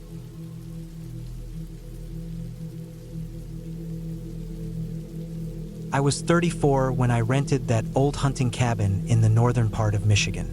It was the fall of 2019, late October. I was recently divorced, tired of people, and needed space. My name's Mark, but I don't expect it to matter to anyone who might hear this someday. I wasn't looking for adventure or anything dramatic, just some quiet, fresh air, maybe a few days of reading and walking the trails. Nothing more. I'd found the listing for the cabin on a small rental website, buried deep in search results. It didn't have many pictures. The ones it had were grainy, probably taken with an old phone. There was a front porch with a rotting railing, a single bedroom, a small kitchen, and a fireplace. The guy who owned it lived out in Ohio. He said over email that it hadn't been used much in years. I didn't care. It was cheap, remote, and looked like the kind of place nobody would bother me. I drove up from Indianapolis, a 6-hour trip that turned into nearly 8 with stops. The last hour of the drive was along a narrow 2-lane road that wound through dense forest. The kind where the trees pressed close to the road and cell service disappeared. By the time I got there, it was late afternoon. The sky was gray, not raining, but you could smell the moisture in the air, feel it in your bones. The air was colder than I expected, the kind of cold that clings to you. The cabin sat about half a mile off the main road, down a gravel path lined with leaves. Nobody around for miles, from what I could tell. No neighbors, no lights, just woods, endless and quiet. When I stepped out of my car, I stood there for a minute, just listening. There wasn't a single sound. No birds, no wind, just silence. That kind of silence is rare. It's the kind that starts to ring in your ears if you stand in it too long. The cabin looked worse than the pictures. The wood siding was cracked and discolored. The roof sagged in places. The front steps creaked and shifted under my weight. When I opened the door, it stuck halfway, like it hadn't been opened in a while. I had to shove my shoulder into it. The inside smelled like damp wood and dust. Everything was dark, even with the front door open. There was no electricity. I knew that going in. The owner had mentioned it. He said there were gas lamps, firewood, and an old generator out back if I needed it. I decided to skip the generator unless it got too cold. I didn't come here to listen to engines. The first night was uneventful. I lit a couple of the lamps, got a small fire going in the old stone fireplace, and made some canned chili over the stove. The fire crackled quietly, and I curled up in the sleeping bag on the old couch. I had brought a book, but I didn't make it past the first few pages. The long drive and the heavy quiet made me sleepy. I was out cold by 9:30. Sometime in the night, I woke up cold. The fire had died down to embers. I got up to throw a few more logs on, and that's when I heard something outside. It wasn't loud, just a crunch, like a footstep on dry leaves. Then another, slow, steady. I froze. I waited, holding my breath, straining to hear more. Then nothing. I told myself it was probably a deer. This was the middle of the woods, after all. I went back to the couch but didn't fall asleep for a while. The next day, I went out exploring. There was a narrow trail behind the cabin that led into the forest. I followed it for a couple of miles, enjoying the peace. I didn't see anyone, didn't hear anyone. When I got back, I found a dead squirrel on the porch. At first, I thought it had fallen or been dropped by a bird, but it didn't look torn or broken. It looked like it had been laid there, just sitting in the center of the porch like a gift. That night, I kept the fire going longer. Around midnight, I heard the footsteps again. This time I was sure it wasn't an animal. They were too deliberate, too slow. I turned off the lamps and just sat by the fire, listening. The steps circled the cabin. I could hear them moving from one side to the other, like someone was walking the perimeter. I never saw anything, though, and after maybe 15 minutes, it stopped. By the third day, I was starting to feel uneasy. I couldn't shake the feeling that I wasn't alone, that something or someone was watching. I walked the trail again, but I couldn't relax. Every little snap of a twig made me jump. Every gust of wind made me stop and listen. When I got back to the cabin, I found marks on the front door. Small scratches, like from a knife or maybe even a fingernail. Thin and erratic, but definitely not natural. I walked around the cabin, looking for more. I found footprints, barefoot human prints, in the dirt behind the cabin. They weren't mine. I'd been wearing boots the whole time. I locked the door that night, even though it didn't have a real lock, just an old hook latch. I moved a chair in front of the door and kept the hatchet I brought for firewood close by. I didn't sleep much. The steps came back, louder this time. I was sure whoever it was dragging something too. Something heavy that brushed against the walls as they walked. The sound of it made my skin crawl. When the sun came up, I packed my things. I didn't care that I had paid for 5 nights. I wasn't staying another. But when I opened the door, I saw that someone or something had tied a rope from the porch railing to a nearby tree. Not just tied, but wrapped again and again in tight, complicated knots. There were pieces of cloth woven into it. Some red, some gray. Looked like old clothes. It took me almost 10 minutes to cut through and untangle it. I didn't look around. I didn't stop to think. I just threw my stuff into the back seat and got out of there. The drive back down the gravel path was rough. My tires slid on the damp leaves, and I nearly hit a tree when I rounded a bend too fast. When I hit the main road, my hands were shaking. I didn't stop until I reached a gas station almost 2 hours south. I filled the tank, got coffee, and sat in the car for half an hour, just trying to breathe. I never told anyone the full story. Just said the cabin creeped me out and I left early. I've thought about it a lot since then. About who or what was out there. About what they wanted. Maybe it was just a crazy person living off-grid. Someone who didn't want company. Or maybe someone who got a thrill from watching strangers get scared. Either way, I wasn't going back. I checked the rental site again months later. The listing was gone. No trace of it. Like it was never there to begin with. I've never rented another remote cabin again. These days, I stick to hotels. Ones with lights, locks, and people nearby. Places where, if you hear footsteps outside your door, at least you know someone else will hear them too.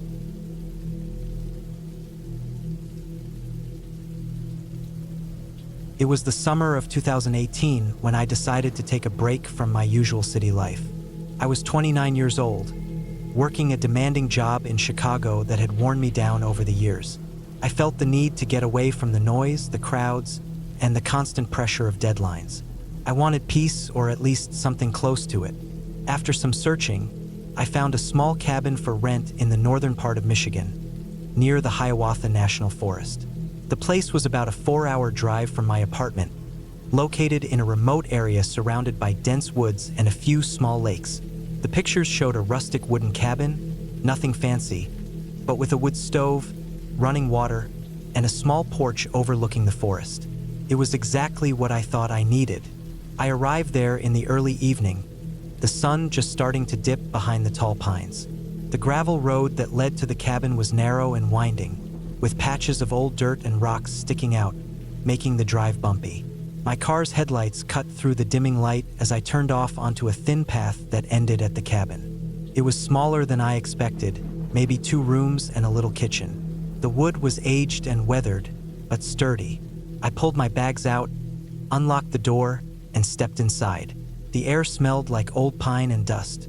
It was quiet, except for the soft hum of insects outside and the distant call of some bird I couldn't identify. The cabin was sparsely furnished. A simple bed, a small table with 2 chairs, a worn-out couch, and shelves filled with dusty books and a few board games. There was a wood stove in the corner with a stack of chopped firewood nearby. I had brought some food, bottled water, and a few basic supplies. I was prepared for solitude. That first night, I built a fire in the stove and sat on the couch, reading a book. The cabin's windows showed the thick woods outside, shadows flickering as the flames danced. I felt a strange calm, like the world had slowed down just for me. No emails, no calls, no deadlines, just quiet and peace. But as the hours passed, I noticed small things that unsettled me. The wind outside made the trees creak and groan in a way that sounded almost like voices whispering. The wooden floorboards beneath me occasionally creaked as well, even though I was the only one there. I told myself it was normal. The cabin was old and the forest alive. Still, when I went to bed, I felt a little uneasy. The next morning, I woke up early. The sun was shining through the windows, casting bright patches on the wooden floor. I made coffee and went out onto the porch.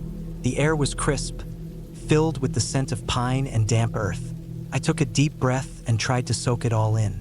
Around me, the forest stretched endlessly, thick with trees, ferns, and bushes. Birds sang nearby, and somewhere in the distance, I heard the low rumble of a stream. I spent the day hiking the trails near the cabin. The forest was dense but not hard to navigate. I kept my phone on airplane mode, wanting to disconnect completely.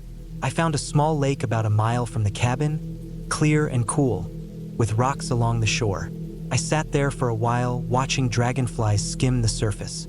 It was peaceful, but still I felt watched. Not by anyone specific, but like something was just beyond the trees, hidden, observing me. That night, the unease grew stronger.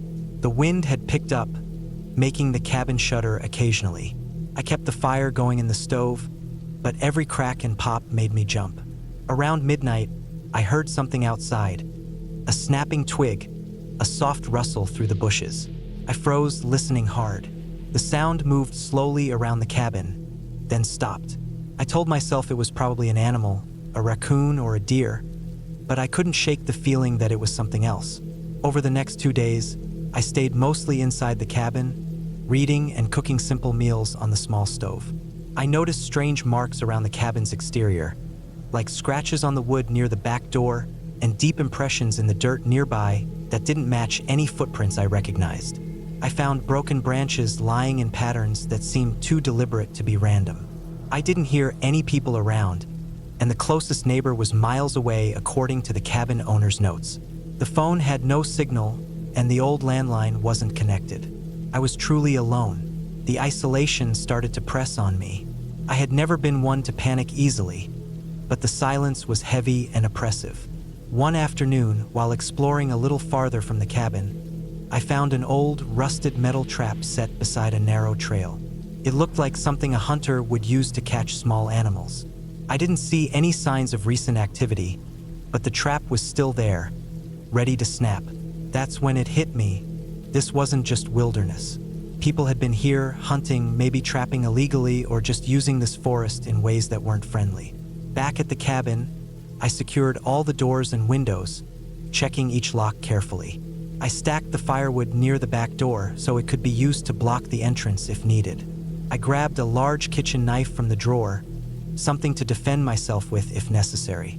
The thought of someone else being around, maybe watching me, unsettled me more than I wanted to admit. That night, the sounds outside grew louder and closer. I heard heavy footsteps on the dirt outside, slow and deliberate. The wind wasn't the only thing moving the trees now. I stayed up all night, sitting near the stove with the knife in my hand, staring at the window. The darkness outside felt thick and alive. I wanted to believe it was just an animal, but deep down, I knew it wasn't. On the third day, I decided I needed to leave. The tension had built up too much. I packed my bags quickly, left the cabin locked, and started driving back down the rough gravel road toward the main highway. The sun was just rising, casting long shadows through the trees. I kept looking in the rearview mirror, expecting to see someone or something following me, but the road was empty. Halfway back to civilization, I stopped at a small gas station to grab a bite and use my phone. My messages and emails flooded in, but I ignored them, focusing on getting out of there. I told the clerk about the cabin, asking if anyone had reported strange activity or if there were warnings about the forest. She gave me a knowing look and said a few people had mentioned odd noises and creepy feelings around that area, but nothing official. When I finally got back home, I felt relief like I hadn't in weeks. The city noise, the traffic, the bright lights, all of it felt welcoming, even comforting. I realized then that the peaceful isolation I had craved had turned into something else entirely.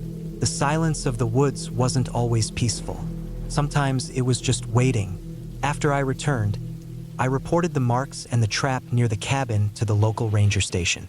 They told me that area had seen some illegal hunting and trespassing before, and they planned to increase patrols.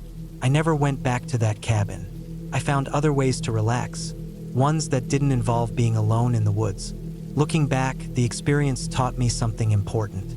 Nature can be beautiful and calming, but it can also be dangerous, not just because of wild animals or weather, but because of other people.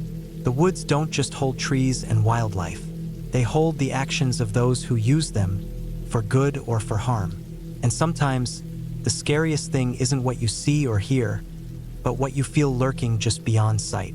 I still think about that cabin sometimes, about the nights I spent listening to the footsteps and the creaking trees. But I also know I'm lucky. I made it out, and I learned to respect the wild in a new way. I don't need fairy tales or ghosts to be scared.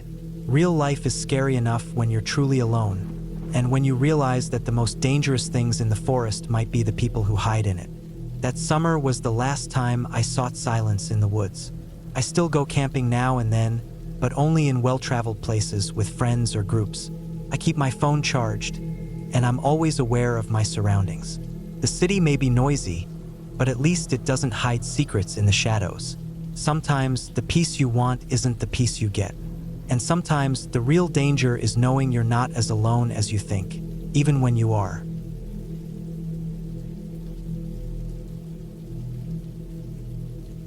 It was the spring of 2011 when I decided to take a break from the endless noise and stress of the city. I was 29 years old at the time, working a demanding job in a big office downtown Portland, Oregon. The hours were long, the work was tiring, and the feeling of being stuck in a routine was growing heavier by the day. My small apartment, packed with clutter and city sounds, felt like a cage.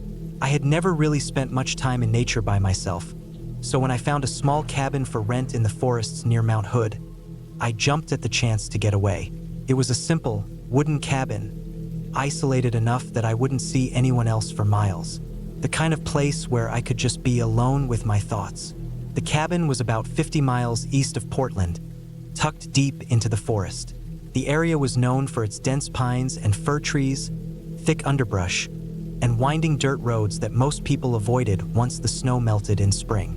The owner mentioned that the cabin didn't have internet or cell service, which only made the idea more appealing. No distractions, just silence and nature. I rented it for a full week in early May. The drive out there took longer than expected. The highway faded into narrower country roads, and then finally into a rough gravel track that wound through the trees. The last few miles were slow going. I could see no other houses or cabins along the way, just trees and shadows. I reached the small clearing where the cabin sat, a one-story building made of dark wood, with a small porch and a stone chimney. The windows were dusty but intact. It looked cozy enough, but I could tell it hadn't been used much lately. I unpacked my things slowly inside. The cabin had a wood stove for heat, a small kitchenette with basic appliances, a table, and 2 small bedrooms. The air smelled faintly of damp wood and old leaves. It was quiet, the kind of quiet that made me aware of every creak and snap outside. I spent the first evening lighting a fire in the stove, cooking a simple meal, and then sitting by the window watching the trees sway in the wind. At first, the solitude was peaceful. The birds sang in the mornings, the sunlight spilled through the windows, and the fresh air felt like a balm on my tired lungs. I hiked around the area during the day, following small animal trails through the forest, sometimes stopping to rest by a nearby creek. I even took a book with me, something light and easy, and read on the porch while the sun warmed my back. But as the days passed, something started to shift. The peacefulness gave way to a quiet tension I couldn't shake. It was subtle at first, a feeling of being watched or hearing a twig snap when I was sure I was alone. The woods around the cabin felt different at night. The shadows deepened, and every sound seemed amplified. My own footsteps, the wind brushing against the trees, the occasional call of an owl. They all felt too close, too deliberate. One night, around the 3rd day, I woke suddenly to a noise outside. At first, I thought it was the wind, but then I heard it again, a soft scraping sound, like something dragging along the ground just outside the cabin. My heart started to race. I grabbed my flashlight from the bedside table and shone it out the window, but the beam only cut through darkness and trees. I saw nothing. I stayed awake for the rest of the night, listening intently, but the sound never came again. The next day I told myself it was probably an animal, maybe a deer or a raccoon, and tried to shake the feeling. But later that afternoon, while I was gathering firewood, I found something strange. Half buried in the dirt near the edge of the clearing was a pair of old, worn-out boots. They were muddy and looked like they'd been there for a while, maybe a year or more. There was no one else around for miles, so I wondered how they had gotten there. I picked them up and inspected them, but they were empty. No sign of anyone. That night, I made sure to lock the door and close the windows tightly. The feeling of being watched was stronger than ever. Every shadow outside seemed to move just beyond the reach of my flashlight. I tried to stay calm, reminding myself that this was a wilderness area, and animals or even other hikers could wander nearby. Still, the idea of someone else being around unsettled me. On the fourth day, I woke to the sound of heavy footsteps outside the cabin. This time, it was unmistakable, slow, deliberate steps pacing back and forth near the front door. I stayed still, holding my breath, trying not to make a sound. The footsteps stopped for a moment, then started again, moving around the cabin's perimeter. My mind raced. Was it a person? If so, why would they be walking around like that? Outside my door in the middle of the night? I didn't want to confront whoever it was. I stayed inside, clutching a heavy metal flashlight as a makeshift weapon. The footsteps eventually faded away, and by dawn, I was exhausted from fear and lack of sleep. During the day, I thought about leaving. The isolation had started to feel dangerous, but I also felt trapped. The roads in and out were rough and unfamiliar. Plus, I didn't want to admit that my little escape was turning into a nightmare. I tried to keep busy, chopping wood, hiking farther from the cabin, and avoiding the edge of the clearing where I'd found the boots. On the fifth day, I noticed something else. On the porch, near the front door, there were strange marks scratched into the wood. They looked like crude symbols or letters, deeply gouged and fresh. I stared at them, unsure what to think. They weren't random scratches from branches or animals. Someone had done this deliberately. I ran my fingers over the grooves, feeling the rough splinters beneath my skin. I didn't sleep at all that night. I kept a fire burning in the stove and stayed awake until dawn. Every little noise outside made me jump. I even placed chairs against the door to block it. When morning came, I stepped outside cautiously. The marks on the porch were still there. I looked around the clearing carefully, but found no footprints or signs of anyone else nearby. My phone still had no signal, no way to call for help. That afternoon, I decided to hike back toward the road to check if anyone was around. I packed a small bag with essentials and started walking along the gravel track leading to the cabin. The forest was quiet, too quiet. I didn't see or hear a soul. The sun was getting lower in the sky, and I felt a sinking feeling in my stomach. Suddenly, I spotted a figure in the distance, standing at the edge of the road. I stopped, watching closely. The figure was tall, wearing dark clothes, and didn't move as I approached. I called out quietly, but there was no response. My heart thumped hard. I decided not to get closer and hurried back to the cabin. Whoever that was, they weren't friendly. That night was the worst. The footsteps returned, louder and closer than ever. I could hear scraping sounds on the windows, faint tapping on the walls. At one point, I thought I heard breathing, slow and steady, right outside the door. I stayed awake all night, gripping my flashlight and a kitchen knife. When morning finally came, I knew I had to get out. I packed my things in a rush and locked the cabin door behind me. The gravel road felt endless as I walked toward the highway. After a few miles, a truck passed by, and I flagged it down. The driver was surprised to see me so far from civilization and gave me a ride back to Portland. Back in the city, I reported the incident to the local ranger station. They told me that the area had seen several cases of trespassers and illegal campers, some of whom were known to be violent. The boots I found, the marks on the porch, the footsteps, they fit a pattern of intimidation used by people trying to scare others away from their secret campsites or hideouts. I never went back to that cabin. I found other ways to escape the city, but always with friends or in places where help was nearby. The experience stayed with me, a reminder that nature, while beautiful and healing, can also hold dangers beyond animals and weather. Dangers born from other humans who don't want to be found. Looking back, I realized how lucky I was to get out safely. The isolation that had once promised peace became a trap of fear. The forest, with all its quiet and shadows, was not just a place of nature, but also a place where people's darkest sides can hide. I learned to respect the wilderness not only for its beauty but for its risks, and to never underestimate the unknown, especially when it comes from another person. That week alone in the cabin changed me. It taught me to be cautious, to trust my instincts, and to remember that sometimes the scariest thing out there isn't what we imagine in stories.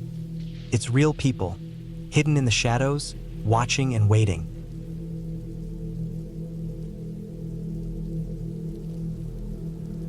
I never thought I'd spend a night in a cabin in the woods alone. I'm not much for camping or hiking. I like my city comforts, my noise, my lights. But last year, in the spring of 2023, I found myself in a situation where I had no choice. I'm Mark, 28 years old, and I live in Portland, Oregon. I work in IT, mostly in an office or from home. But in April, I had to make a trip to a small town in northern Washington, a place called Pine Ridge. The town is tiny, maybe 700 people. It's tucked away in the mountains, surrounded by dense pine forests, the kind of place where cell service is patchy at best. The trip wasn't for pleasure. I had to visit an old family friend, a man named George, who owned a small cabin just outside Pine Ridge. George was an outdoorsman and a bit of a recluse. I'd known him since I was a kid, but we never saw each other much as I grew older. George had fallen ill suddenly and needed someone to check on his cabin and take care of some maintenance. Since he couldn't travel and his family was far away, I agreed to help out. It wasn't a big deal on paper, just a couple of days at the cabin, fixing a leaking roof, clearing some brush, and making sure everything was in order. I didn't realize how isolated the place really was until I got there. The drive from Pine Ridge to the cabin was about 10 miles on a gravel road that twisted through thick woods. The trees were tall, so tall they seemed to blot out the sky. The sun was low, a late afternoon haze settling between the trunks. I felt a weird pressure in my chest the whole way. Not fear exactly, but a heavy kind of unease, like something was watching. When I finally pulled up, the cabin was smaller than I imagined. It was a single-story log structure, maybe 600 square feet, built back in the 1970s. The logs were weathered and darkened by years of rain and wind. The roof sagged a little on one side, and the front porch was covered in moss.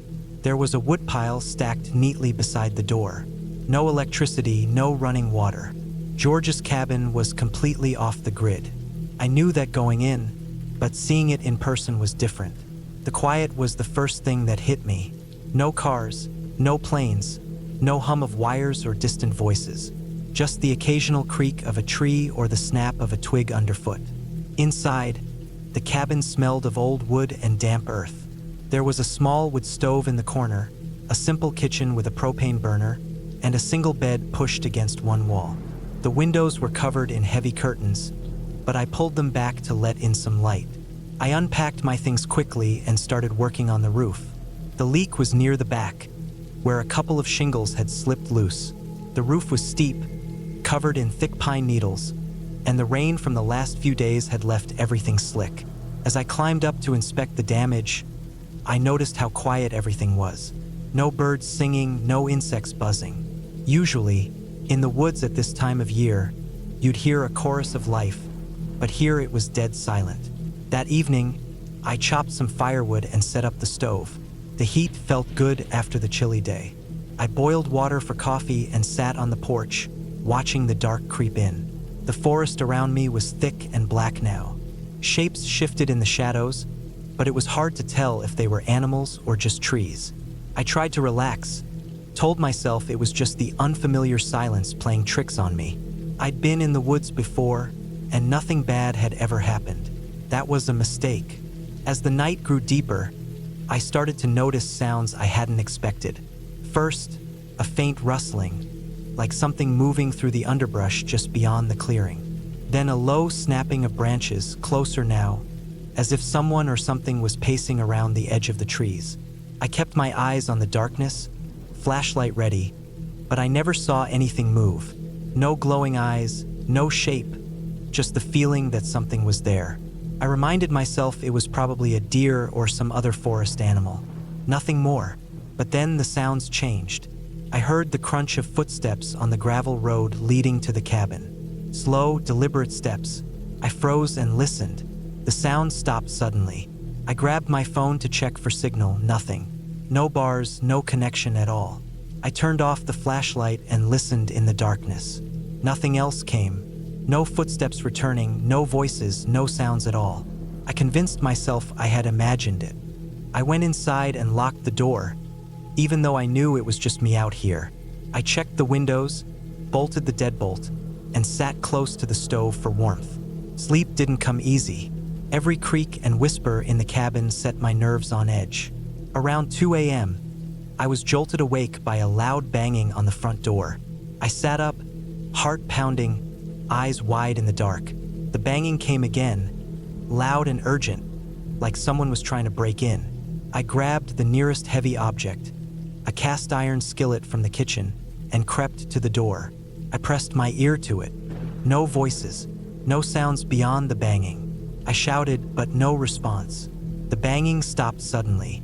I waited for a long time, holding my breath. Then I heard footsteps running away into the woods. I didn't sleep the rest of the night. At first light, I grabbed my jacket and flashlight and went outside to check the perimeter. The gravel road was empty and clear. I looked around the clearing and found footprints, large, heavy, in the soft mud near the edge of the woods. They were fresh from the night before. I followed them cautiously into the trees for a short distance. The footprints disappeared near a small ridge. I took out my phone and finally got a weak signal. I called the sheriff in Pine Ridge. They promised to send someone to check on me as soon as possible, but said it might take a while. The area was remote and roads could be tricky in bad weather. I decided I couldn't stay inside all day waiting. I packed a small bag with water, snacks, and the few tools I'd brought. I left the cabin locked behind me and started walking back toward Pine Ridge, hoping to reach the town before dark. The forest was thick and quiet. I kept hearing noises, rustling branches, snapping twigs, but I saw nothing. Every so often, I felt like I was being watched. When I finally got to the gravel road that led to Pine Ridge, I was relieved. I stuck to the path and kept my eyes on the trees. After about an hour, I saw a car parked by the roadside. It was the sheriff's deputy. He was a middle-aged man with a serious look. I told him what happened. He listened carefully, then said they'd send a team to investigate the cabin and the woods. He offered to drive me back to town. As we drove back, he told me the area had a history of hikers and campers going missing, or strange people showing up in the woods, but no one could explain it. The deputy said there were reports of trespassers, sometimes violent, sometimes just drifters looking for a place to stay. Some had been caught, others disappeared. I asked him what I should do. He said, "Avoid the woods alone. Don't stay in isolated places without help." That night in town, I stayed at a motel and called George's family to update them. The next day, the sheriff's department sent a team to the cabin. They found no signs of forced entry, but did find footprints around the cabin matching the ones I had seen. They also found evidence of someone camping nearby, discarded food wrappers, a makeshift fire pit, and empty bottles. They searched the area but found no one. The family thanked me for checking on the cabin. I never went back. Looking back, I realized how lucky I was. The woods around Pine Ridge are beautiful, but they're also wild and unpredictable. People sometimes hide there, and it's easy to get lost or find yourself in trouble. The silence, the isolation, the darkness, all those things play tricks on your mind. But the fear I felt wasn't just in my head. It was real, and it was dangerous. I learned that some places in the world are best visited with company, or not at all. Since then, I've stayed away from cabins and forests alone. I think about that night often, about the footsteps, the banging on the door, the eyes that never showed themselves, the quiet that pressed down like a weight.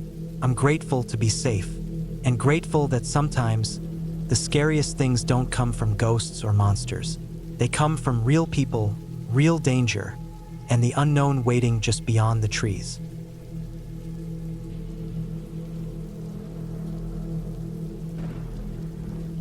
I rented a small cabin deep in the woods of northern Vermont in late September of 2018.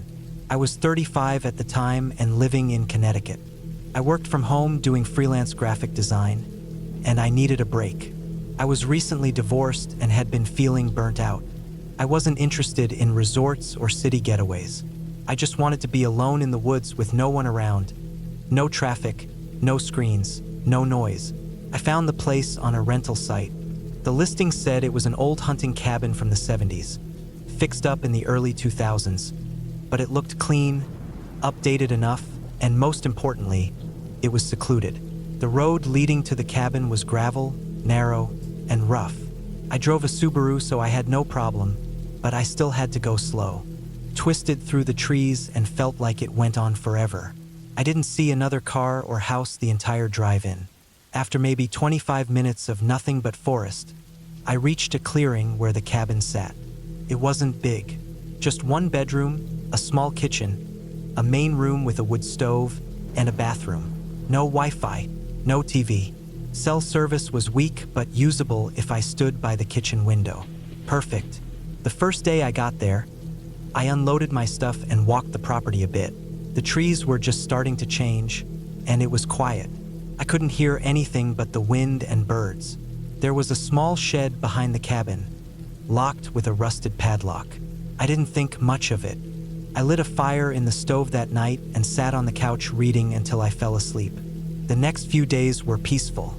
I went on short hikes, cooked simple meals, sat outside with a thermos of coffee, and stared at the trees for hours. I slept better than I had in months. There was something cleansing about being that far away from everything. I had brought a hunting knife with me, just in case, and kept it on the kitchen counter, but I never felt unsafe. The only thing that unnerved me a bit was how dark it got at night. The kind of dark where you can't see your hand in front of your face. On the 5th night, I woke up to a sound outside. It wasn't loud, but it was enough to jolt me from a dead sleep. A sort of metallic clink like a chain or latch. I sat up in bed and listened. Nothing at first, then another clink.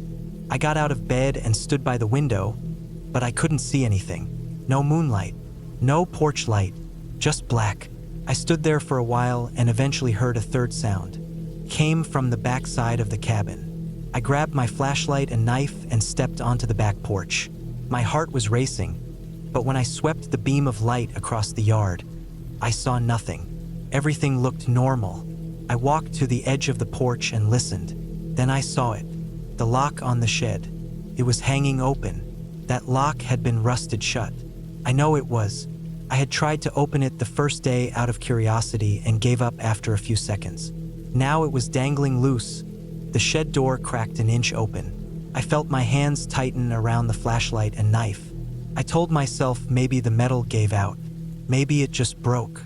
It was old, but the door had definitely been pulled open. I approached the shed slowly, flashlight first. I nudged the door open with my foot and aimed the light inside. Empty. Just shelves and an old broken lawn chair. Nothing else. No animals. No tools. No signs of anyone. I shut the door, put the lock back through the loop, and pushed it closed the best I could. It wouldn't latch anymore, so I wrapped a bungee cord from the porch around the handle and left it like that. I didn't sleep much the rest of the night. The next day, I walked the property line. I didn't find any footprints or signs of people. No tire marks. No wrappers or trash. Nothing. It had rained 2 days earlier, so I thought maybe if someone had been out here, I would have seen something. But the dirt and leaves were undisturbed. Still, I couldn't shake the feeling that someone had been there. That night, I locked the doors and windows and kept the knife next to my bed. Around 2 in the morning, I woke up again. This time to the sound of footsteps. Not leaves rustling, actual steps. Slow, deliberate. Someone walking around the outside of the cabin. I held my breath. The steps moved from the side of the cabin to the back, then stopped. I got out of bed and crept to the window, heart pounding in my ears. I couldn't see anything, but I knew someone was out there. Then came a soft scraping sound, like metal dragging on wood. I realized it was coming from the back porch. I didn't know what to do. I was too scared to open the door, but I couldn't just stand there. After maybe 5 minutes of silence, I finally worked up the courage to open the back door a crack. Nothing. I stepped outside. The bungee cord I had wrapped around the shed door was gone. Just gone. The lock was on the ground again, this time further away, like it had been tossed. The door was open wider now, still empty inside, but it felt wrong, like something was off. I went back inside and stayed up the rest of the night. The next day I packed. I didn't want to stay there another night. Something wasn't right. Before I left, I took pictures of the shed, the lock, the door, and the ground around it. I even took a video, narrating what had happened just in case I needed proof later. As I pulled out of the driveway, I felt a huge sense of relief. When I got home, I emailed the owner through the rental site and told him what happened. I didn't accuse him of anything. I just said I thought someone had been on the property at night and that it made me uncomfortable. He never replied. The listing disappeared a few days later. A week after I got home, I looked at the photos I had taken.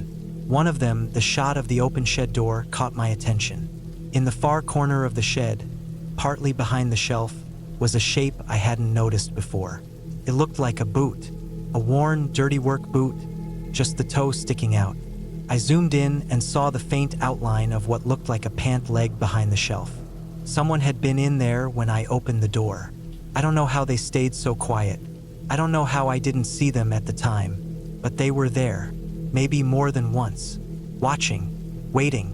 I still think about what could have happened if I had gone inside the shed, what they were planning, why they chose to mess with the shed at all.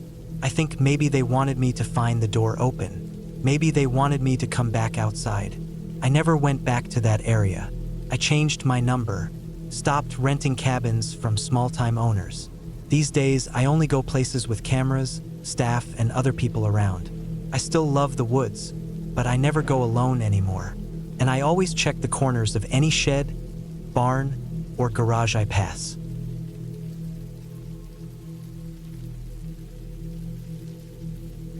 It was late October 2014 when I decided to spend a week at an old hunting cabin that belonged to my cousin Ben. He had moved out of state years ago and left the place pretty much abandoned since. It was tucked in the wooded hills north of Dalton Creek, Wyoming. A tiny stretch of dirt and back roads most people only pass through when they've taken a wrong turn. I was 33 at the time, living in Laramie, working in construction, and had just finished a long, back-breaking project that left me burnt out. I needed space, somewhere quiet, where my phone wouldn't buzz and nobody would come knocking. Ben said I could use the place anytime, so I took him up on it. He emailed me directions, warned me there was no power or running water anymore, but said it was solid enough to keep me warm. I figured I could haul in enough food and water to last a week, and if I split firewood ahead of time, I'd be fine. The drive took a little over 4 hours. The roads thinned out fast after Cheyenne. By the time I passed the old gas station outside of Cranton, which looked like it hadn't been open since the 90s, I hadn't seen another vehicle in almost an hour. I pulled off the main gravel road when the GPS lost signal and followed Ben's handwritten directions the rest of the way. The last mile was barely more than a path between trees. The truck's tires crunched over rocks and roots until the trees finally opened into a clearing. There it stood, a crooked little one-story cabin with a green metal roof and a wide porch that leaned slightly to one side. The pine trees surrounding it were tall and tight. I parked the truck off to the side and stepped out. It was colder than I expected, the kind of cold that sneaks into your bones. I grabbed my coat and a flashlight and walked up to the porch. The door stuck a bit but opened after a hard shove. The smell hit me immediately: dust, old wood, and something faintly like mildew. Inside, it was just one open room with a wood stove, a table, 2 chairs, and a bed frame with a bare mattress. The windows had thick shutters nailed shut from the inside. I swept out some mouse droppings near the stove and opened the flue before getting a fire started with the wood I brought. I brought in my gear: some canned food, a 5-gallon jug of water, a sleeping bag, some lanterns, and a hunting rifle I'd only used a few times in the past. By nightfall, the place felt warmer and less grim. I made beans over the fire and sat on the porch afterward, watching the last bit of light disappear behind the trees. There was no moon that night, and when the sun went, it went fast. The woods turned pitch black. I slept okay that first night. Woke up a few times from branches scraping the roof or from the fire snapping in the stove. But nothing felt off yet. It was just quiet.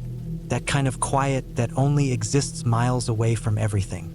The second day I spent chopping wood, stacking it under the porch, and walking the edge of the clearing to get a feel for the area. About 100 yards behind the cabin was a slope that dropped down toward Dalton Creek. The trees were so thick in places that light barely reached the ground. I found some old trails, probably used by elk or deer, and marked a few with bright tape so I wouldn't lose my way later. That night, I had a strange feeling while I sat on the porch. I don't really know how to describe it. Like I was being watched, maybe, though I knew that was just the isolation messing with my head. Still, I kept glancing toward the tree line, scanning the dark. The fire crackled behind me inside the stove. I told myself it was nothing. On the third morning, I woke to the sound of crunching outside. I shot up fast and looked out the window. Nothing. I grabbed my coat, stepped out, and circled the cabin slowly. The frost was thick on the ground, and I could see footprints, boot prints, clear as day, coming from the trees, stopping near the porch, then turning back into the woods. They weren't mine. I crouched and looked closer. They were fresher than mine, too. I followed them a few feet until they vanished into the brush, then turned back. Whoever it was must have come by during the night. I felt cold all over. I locked the door behind me when I went in, even though there was barely anything to lock. I kept the rifle loaded and leaned it next to the bed. That night, I didn't sleep well. I left one lantern on, kept the stove low, and stayed half awake for hours. I didn't hear anything again, but the silence was heavy, like it was pressing in on the walls. On the fourth morning, I found something worse. Nailed to a tree about 20 feet from the back of the cabin was a dead bird. A crow, I think. Its wings were spread wide, and its head hung down. Whoever put it there had driven a long, rusty nail through the body to pin it in place. The feathers were still glossy, so it hadn't been dead long. I stared at it for a long time. I didn't know what to do. I didn't want to touch it, but I didn't want to leave it either. Eventually, I used a stick to knock it down. I buried it under a pile of rocks near the trail. That was when I decided I'd leave the next morning. I had planned on a week, but this was too much. Something was wrong out here, and I didn't want to find out what. That night, I kept the rifle with me in bed. I didn't light a fire, hoping if I kept the place dark and quiet, I wouldn't attract attention. The night was colder than before. I wore 2 pairs of socks, a hoodie, and gloves inside my sleeping bag. I dozed off sometime after midnight. I woke to a metallic clank. It took me a moment to register what it was. Something tapping the propane tank out back. Then another noise, a soft scrape against the back window. I held my breath. The sound came again. Then footsteps, light but steady. Someone was walking slowly around the cabin. I reached for the rifle. I sat up and pointed it at the door even though I could barely see. My heart was pounding so hard I thought it would shake the bed. Then silence. It stretched on for what felt like an hour. I didn't move until the first light of dawn peeked through the window slats. I opened the door and stepped out, rifle in hand. Nothing. No one. But the footsteps were real. I wasn't imagining it. I circled the cabin and saw the prints again. Barefoot this time. Bare human feet in the frost, clear in the dirt and leaves, walking in circles around the building. My breath caught in my throat. That morning, I packed up everything. I loaded the truck fast, barely even ate. I was ready to go, but I had to walk down to the creek one last time to pull a trail cam I'd set up the second day. I figured if someone was messing around at night, the cam might have caught it. It was a short hike, maybe 15 minutes each way. I got there, pulled the cam off the tree, and turned to go. That's when I saw it. Something shiny on the ground by the water. I walked over and picked it up. A knife, not mine. It was rusted, the kind you'd keep in a tackle box. But it looked like it had been used recently. The blade was still damp, and there were reddish streaks on the handle. I dropped it and left. When I got back to the cabin, the truck's driver's side door was open. I froze. I hadn't left it open. I backed away slowly and moved toward the woods instead of the truck. I circled around wide, keeping to the trees, watching the cabin from a distance. I waited maybe 15 minutes. Nothing moved. I moved closer, carefully. When I reached the truck, I peeked inside. My gear had been thrown around. Some of the food was missing. The passenger seat was slashed open. And sitting on the dashboard was a Polaroid photo I hadn't brought with me. It showed the cabin, taken from the woods, from maybe 40 feet away. It had been taken recently. The firewood I'd stacked was visible. I dropped it. My hands were shaking as I climbed into the truck. I turned the key. The engine stuttered. Then again. Third try, nothing. It was dead. I didn't think. I just grabbed the rifle and the last full water jug, shoved some food in a pack, and ran into the woods. I didn't follow the trail back. I knew if someone had done this, they might be watching that route. Instead, I cut north through dense brush, away from the creek and the road, hoping to eventually find the Ranger Service Road I'd passed 2 days ago on a hike. My legs burned, and the air was sharp and cold. I pushed through branches, stumbled over rocks, barely looking back. Around noon, I stopped near a fallen tree and drank. My breath formed heavy clouds in the air. I couldn't hear anything but wind and a few birds. But I knew I wasn't alone. Somewhere out there, someone had followed me to the cabin, watched me, come close enough to leave things, take things, and still vanish without a sound. I kept moving until just before dark. That night, I slept under the tree, curled in a blanket, holding the rifle to my chest. The next morning, I found the road. It was rough and narrow, just 2 tracks with grass down the middle, but I followed it for hours until I heard an engine in the distance. A Forest Service truck came around the bend. I ran out waving my arms like a madman. The guy inside, older, wearing a county badge, looked me over with concern. I told him something happened at the cabin, that someone had been messing with me, maybe trying to hurt me. He drove me back to the main road, and we radioed it in. I told them where the cabin was. A sheriff's deputy met me in Cranton and asked a few questions. I explained. It was the summer of 2016 when I decided to take a break from everything and go off the grid for a while. I was 31, single, and burned out. I just left a job that had drained every ounce of energy out of me, and I didn't know what I wanted next. I just knew I needed to get away. I found a small listing online for a remote cabin in northern Minnesota, just west of Ely. It was deep in the woods, a couple miles from the nearest dirt road, and even farther from anything resembling civilization. That's exactly what I needed. The listing said the cabin was part of a small family-owned property. It had no electricity, no plumbing, and no cell service. It was cheap too because you had to hike in your own supplies, and you were totally on your own once you were there. The idea sounded perfect. I packed 2 weeks worth of food, water filters, a solar charger for my headlamp and GPS, and a few basic supplies.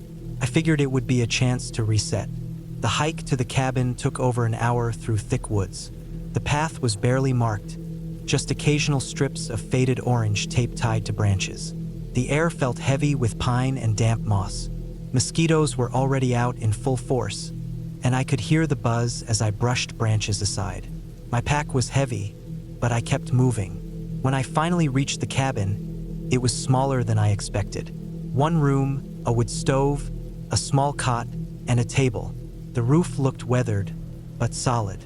It sat near a shallow stream, which made a soft gurgling sound that was oddly comforting. I set my stuff down, opened the windows, and unpacked. The first day passed uneventfully. I sat on the steps and read a paperback, cooked instant rice and beans over a portable burner, and watched the sky turn orange before it disappeared behind the trees. By the 3rd day, I'd slipped into a peaceful routine. I collected firewood, wrote in a notebook, boiled water from the stream, and took slow walks through the trees.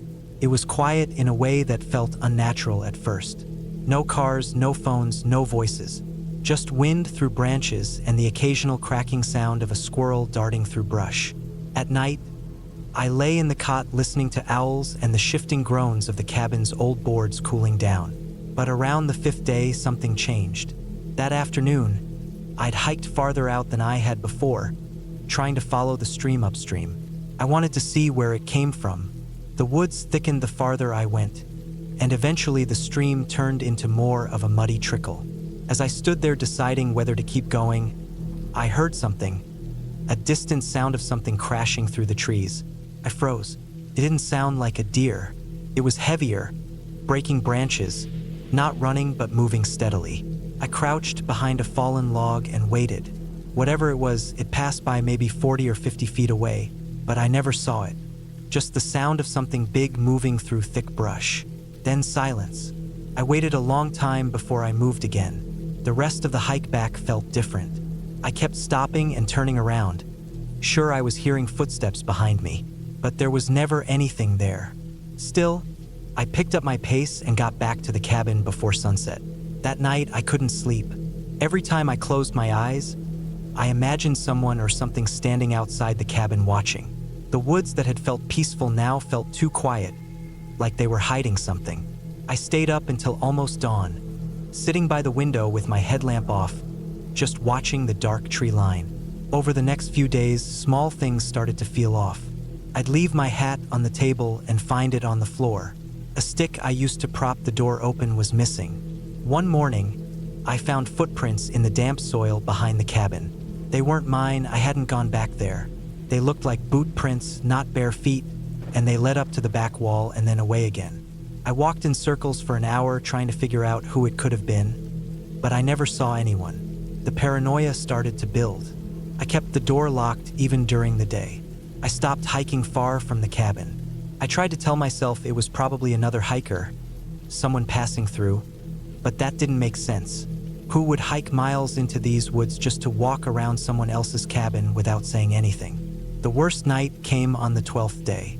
It had rained earlier, and the forest felt soaked and heavy. I went to bed early, hoping to just ride out the last couple of days and hike back out on the 14th. But around 2 a.m., I woke up to a sound I'll never forget.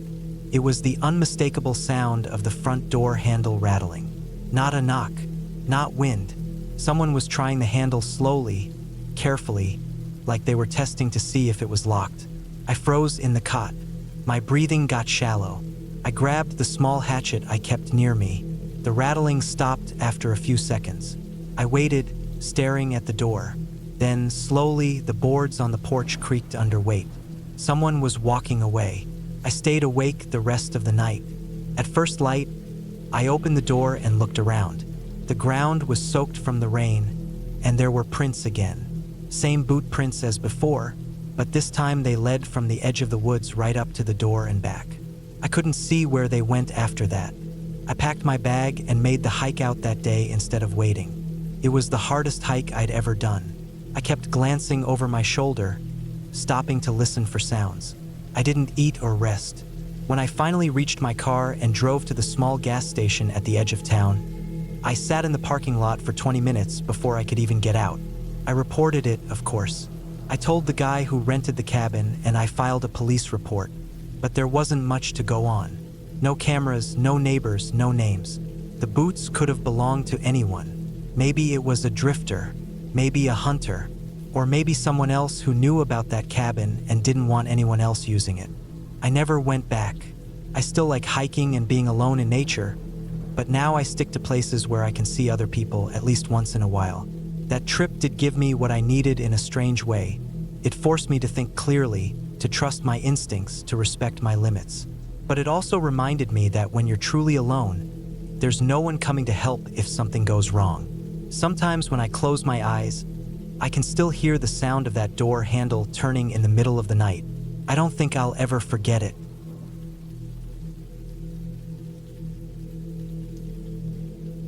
I was 31 when I decided to get away from everything for a while. It was the summer of 2016, and I'd been working too many hours at a warehouse job in Kentucky. My back hurt constantly, and I was tired all the time. It felt like I was stuck in a loop: work, sleep, eat, repeat.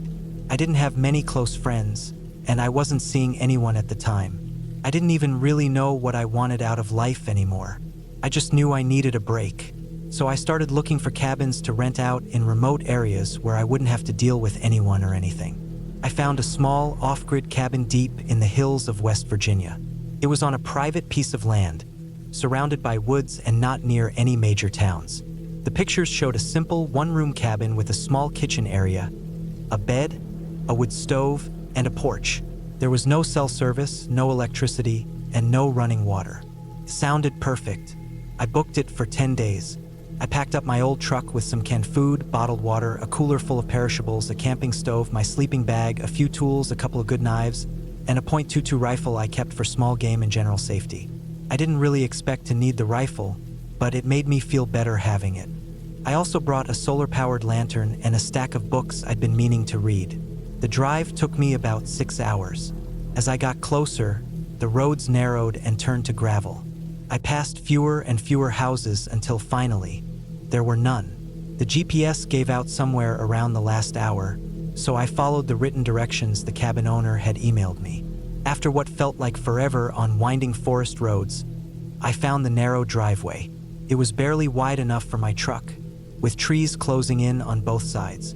The cabin was smaller than I expected, but it looked exactly like the photos.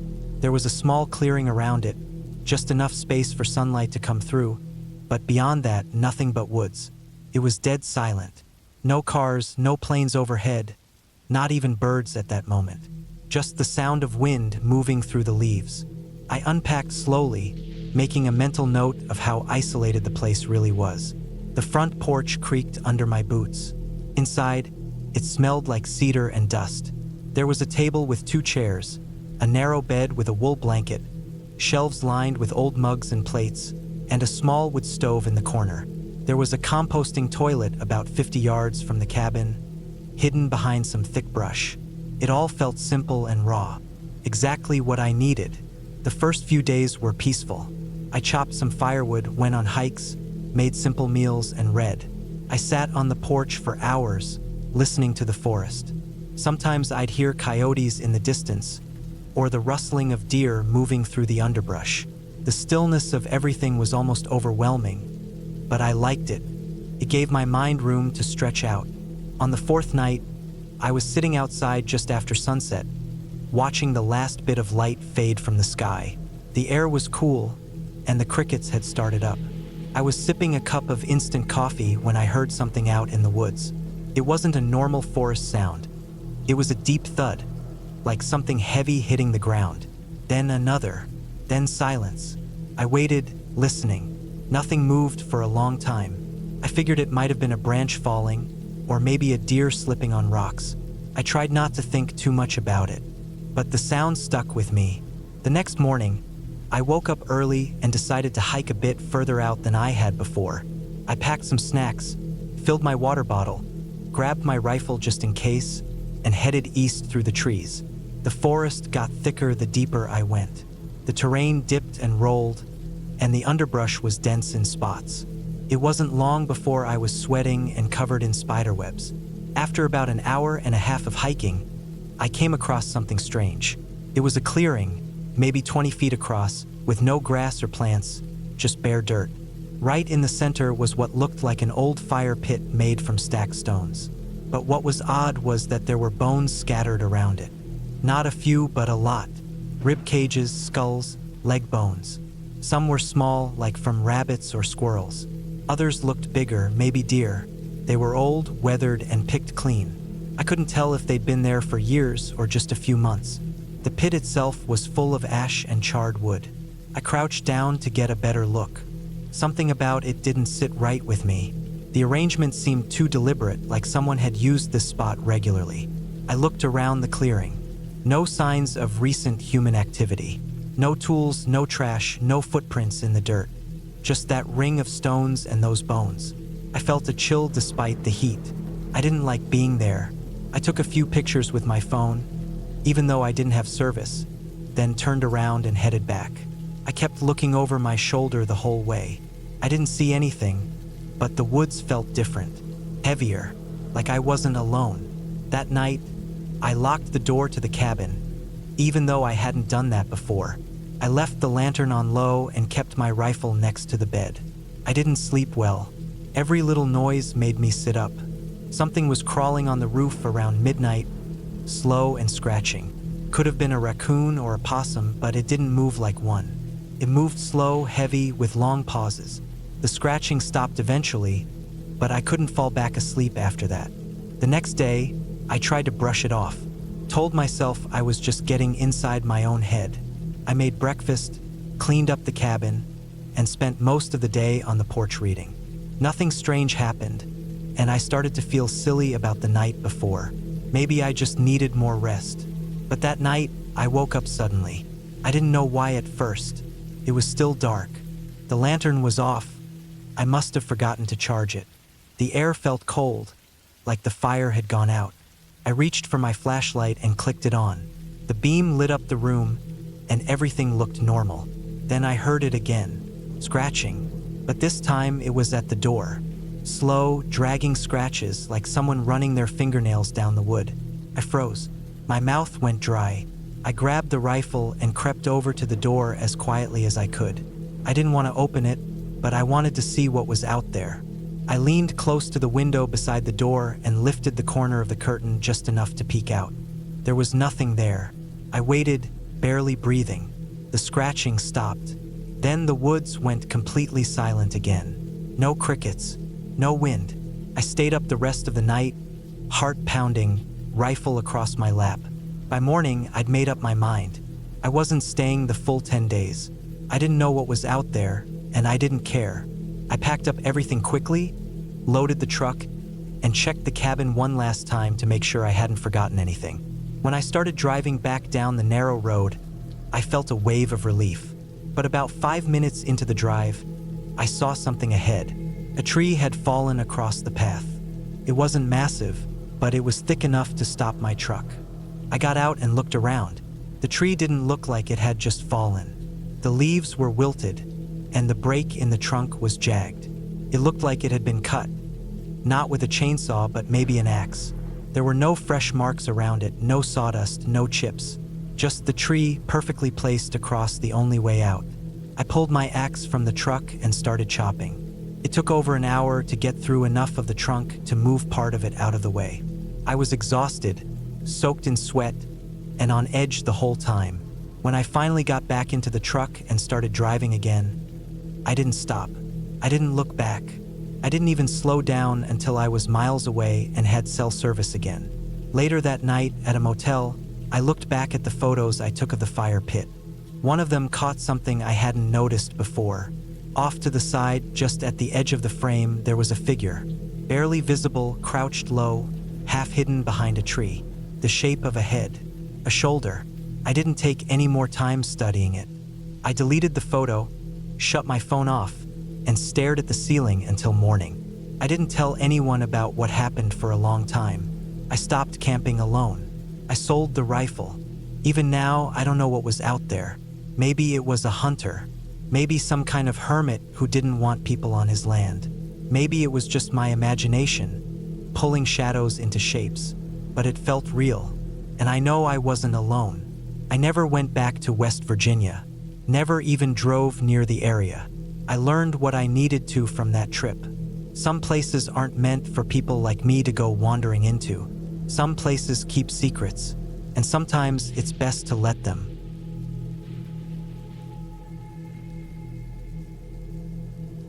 It was the fall of 2018, and I had just turned 34. I had been working in construction for most of my adult life, bouncing around from job to job, sometimes on big commercial sites, sometimes doing small home repairs, but lately I'd been burned out. I'd saved enough to take a few months off and decided to get away from everything for a while. My cousin had a small cabin in the Upper Peninsula of Michigan, way out near the Porcupine Mountains, and he said I could use it as long as I wanted. He hadn't been up there in a couple years, but he gave me directions and told me the key was hidden under a loose rock near the back porch. I didn't tell many people where I was going. I wanted quiet. No phone, no noise, no traffic. Just a break from the pressure I didn't even realize was crushing me. I packed up my old Ford pickup with gear, filled a few coolers with food, brought my rifle and some ammo just in case I wanted to hunt, and headed out. The drive took almost 10 hours from where I lived in central Indiana. By the time I made it to the trail that led up to the cabin, it was already getting dark.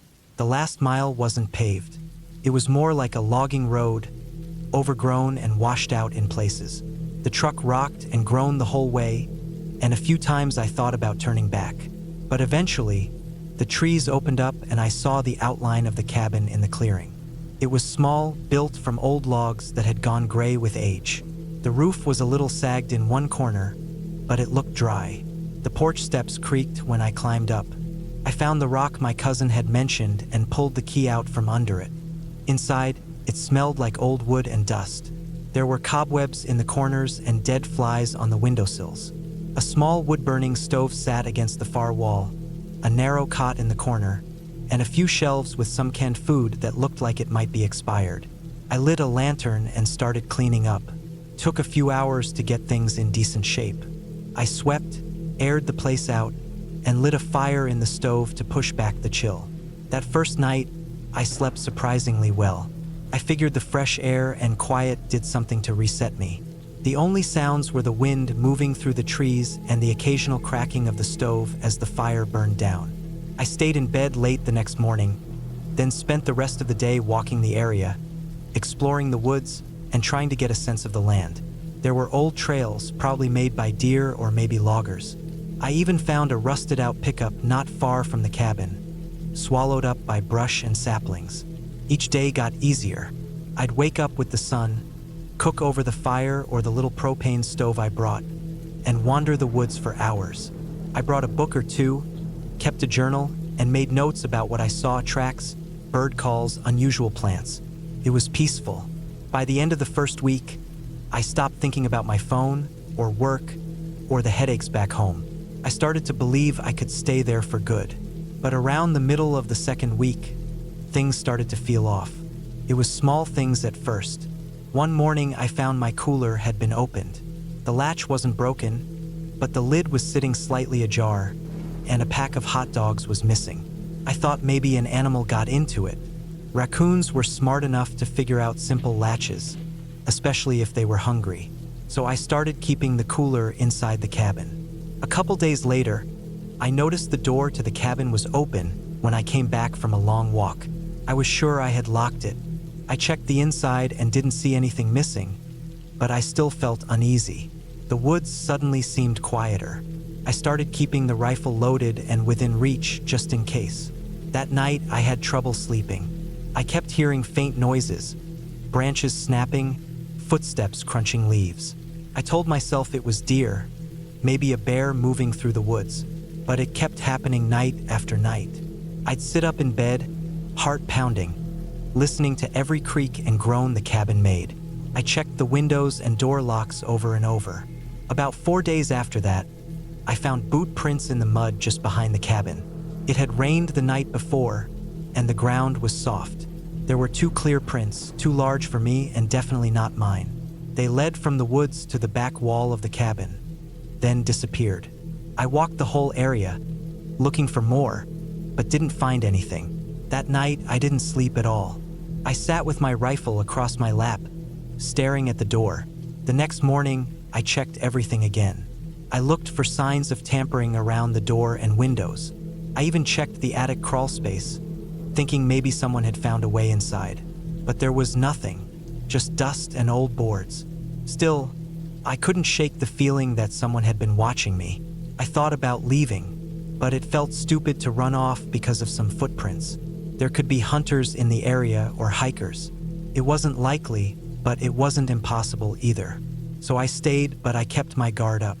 I started carrying the rifle even during the day. A couple days later, I went out early in the morning to check some traps I had set down near a small creek. I was gone maybe 2 hours. When I came back, the cabin door was wide open again. This time, the inside was different. My gear had been moved around. My bedroll was on the floor, and one of the lanterns was tipped over. A half-full jug of water was missing, and one of my jackets was gone. I walked a circle around the cabin, looking for any sign of someone nearby, but the woods were silent. I felt like I was being watched. That was the moment I knew I had to go.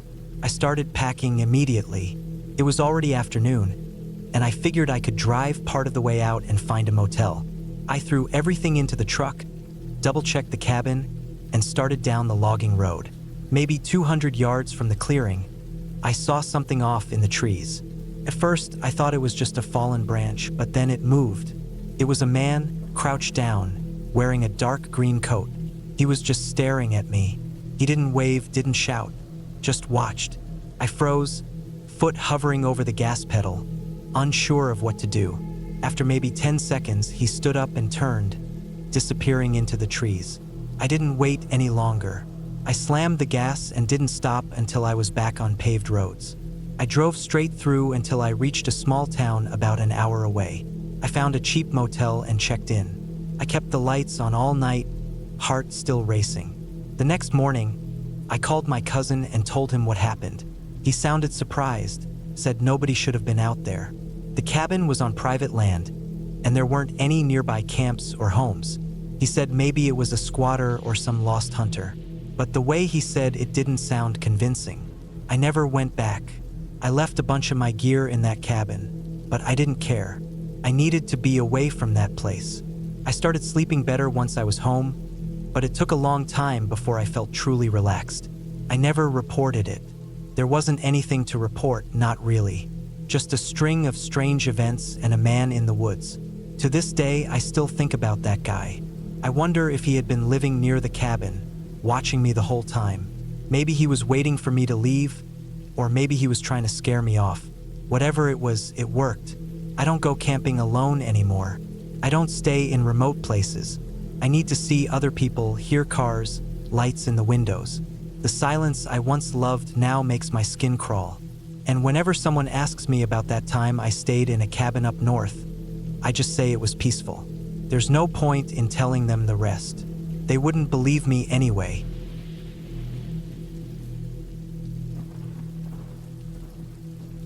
I'm not the type of person who scares easily. I've always liked being out in nature, especially away from noise and people. That's why, back in the fall of 2019, I rented a small off-grid cabin deep in the woods of northern Montana, near a place called Sylvan Ridge. I had just turned 34 and needed time to think and get away from everything. My job had burned me out, and a breakup with someone I thought I'd marry left me drained. The cabin seemed like the perfect place to be alone with my thoughts. It was listed on a small vacation rental site and was owned by an old man who only gave out the directions after you booked. It had no running water, no cell service, no internet, just a wood stove, a bed, and silence. I drove up in my old Jeep, following the printed directions he emailed me after the payment cleared. The road became narrower the farther I got, and by the last few miles, it was just a trail barely wide enough for one vehicle. It was lined with thick trees and brush, and I had to stop a few times to move fallen limbs. The air was cold and damp, and everything smelled like pine and wet earth. When I finally pulled up to the clearing, I saw the cabin. A simple one-room structure with a slanted roof and a stack of firewood along one wall. There was a small outhouse about 30 feet out. Everything looked exactly like the pictures. The first night was peaceful. I made a small fire in the stove and heated up a can of soup I brought. I read for a bit with a lantern, then went to sleep in the cot near the far wall. The silence was a bit overwhelming at first. Even in the country, you hear distant cars or animals, but out there, the quiet had weight. But I didn't mind. That was why I came. The second day, I hiked the area to get a feel for the land. There wasn't a marked trail, but I brought a compass and made sure not to go too far. I found a small creek about half a mile downhill and filled up my water container. I boiled it back at the cabin and felt good about settling into a rhythm. That night, as I sat by the stove again, I noticed how the trees looked almost black outside the windows. The fire crackled, and I felt deeply alone. Not in a bad way, just in a very real way. Around midnight, I woke up to a noise. At first, I thought it was a branch falling on the roof, but then I heard it again. Something like footsteps. Not loud, more like crunching. I sat up and listened. It stopped. I figured it could have been a deer or maybe a raccoon. I kept a small hatchet near the bed just in case. Eventually, I drifted back to sleep. The third day, it rained nonstop. I stayed inside and kept the fire going. I wrote in a journal and tried to clear my head, but I kept thinking about that sound. It wasn't fear exactly, just a feeling that something was nearby. The weather made everything feel closer. The cabin was solid, but you could hear the wind whistle through the edges of the windows. That night, I was woken again, this time by a scraping sound, like something brushing against the wall outside. It circled around the cabin. I got up quietly and peeked through the curtain. I couldn't see anything, just dark trees and rain. I told myself it was just branches or maybe an animal rubbing against the wood. I checked the fire, added a log, and stayed awake for a while. Nothing else happened. The fourth day, I noticed something strange. When I went out to check the woodpile, I saw tracks in the mud. They weren't boot prints, but bare feet. They looked like adult feet, but wider than normal and deep in the mud, like whoever it was had some weight to them. I froze. It had rained all night, so these had to be recent. I followed them a few feet before they disappeared into the brush. I stood there for a long time just looking at where they went. I didn't hear anything, but my heart was pounding. I went back inside and locked the door, even though it barely did anything. It was just a wooden latch. I kept the hatchet next to me all day. Every little sound outside made me jump. I kept looking out the windows.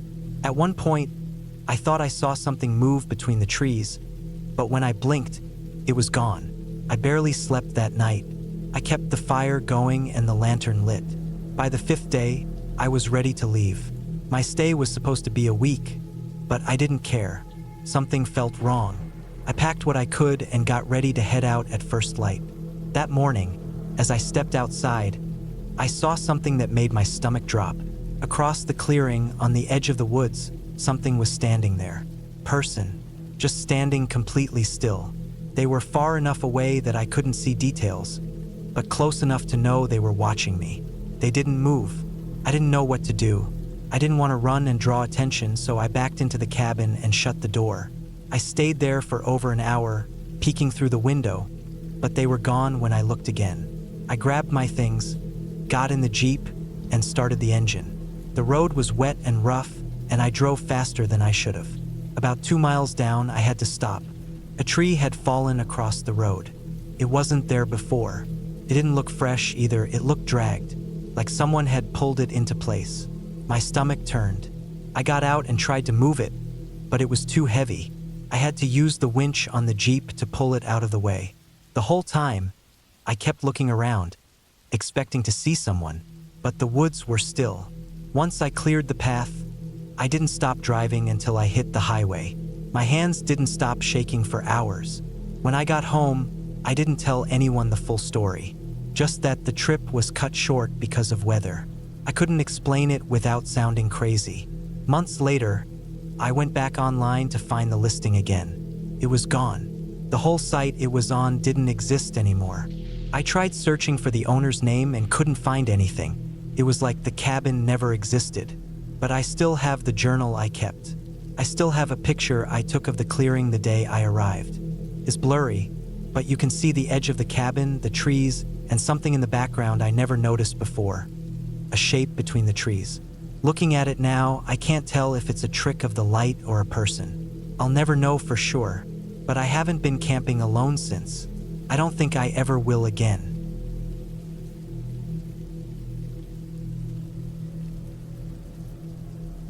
It was October of 2017 when I decided to take a break from everything. I just turned 32, and life was weighing me down in ways I hadn't expected. I worked in insurance, the kind of job that numbs your mind over time. Same calls, same arguments, same desperate voices. It wasn't even the work, honestly. It was the city, the noise, the pace, the sense that no matter what I did, it never mattered. So I booked a week off and went looking for something that might feel different. I found a listing for a small rental cabin in northern Idaho, near Priest River. The photos showed a modest log cabin tucked between pine trees, next to a slow, winding creek. It looked peaceful, remote, exactly what I needed.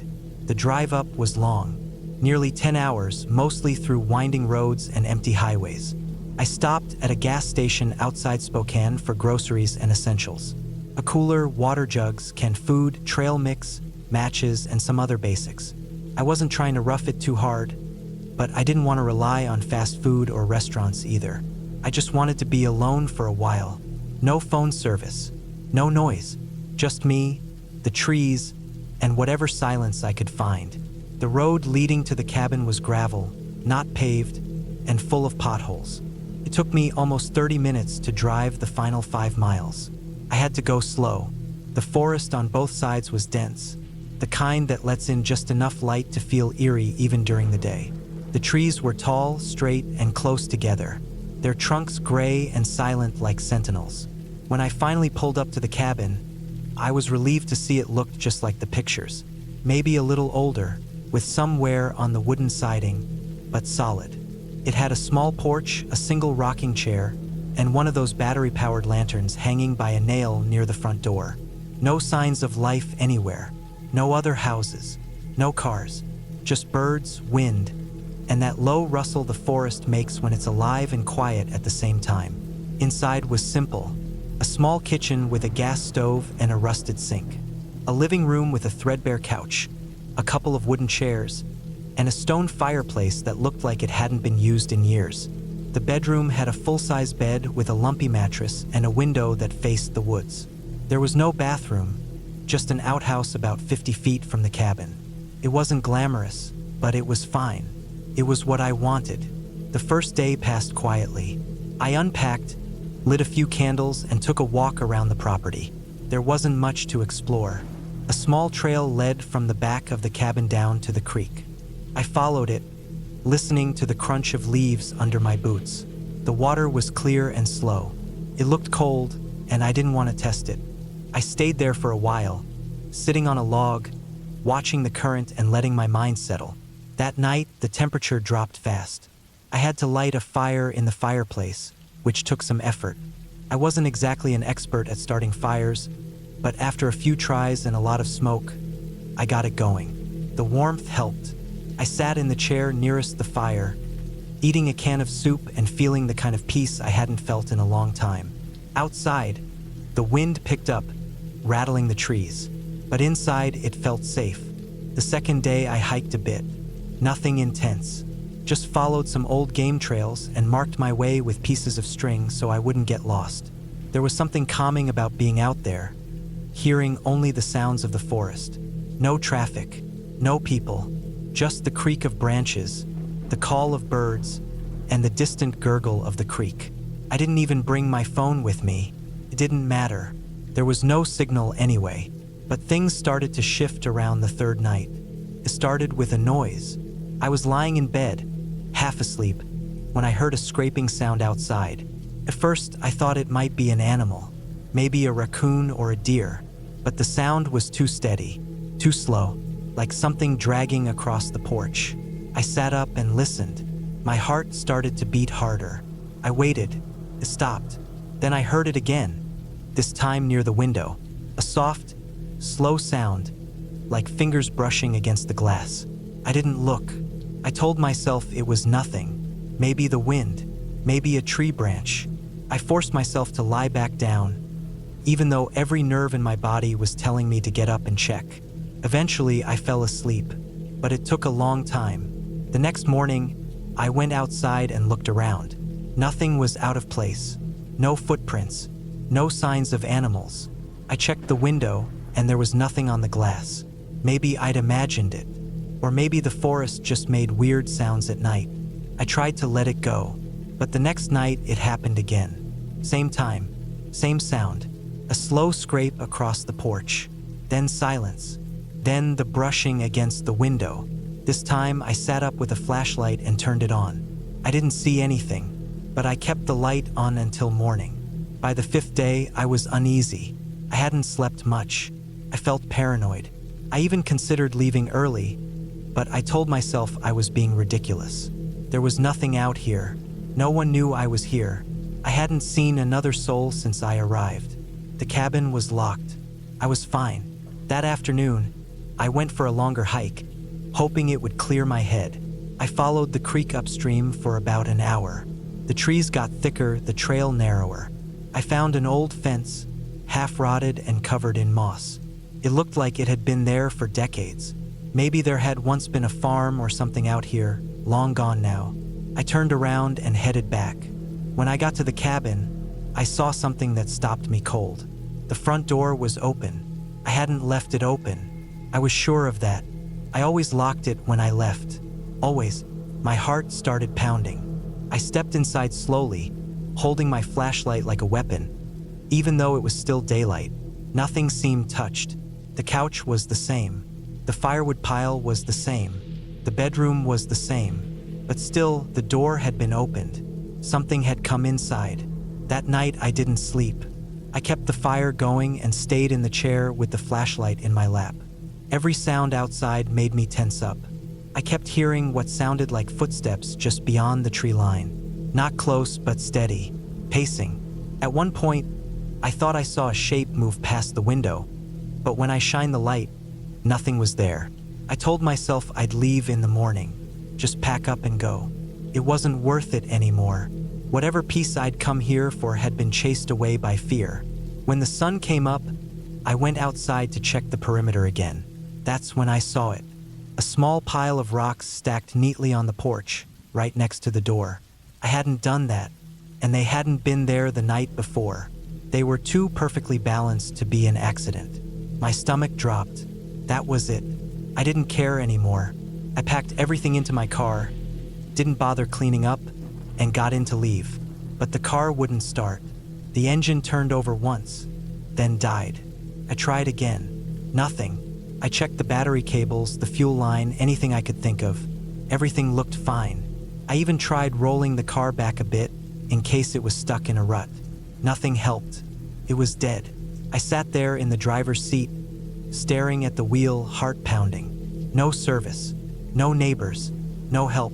I had two choices: wait and hope someone came by, which was unlikely, or start walking.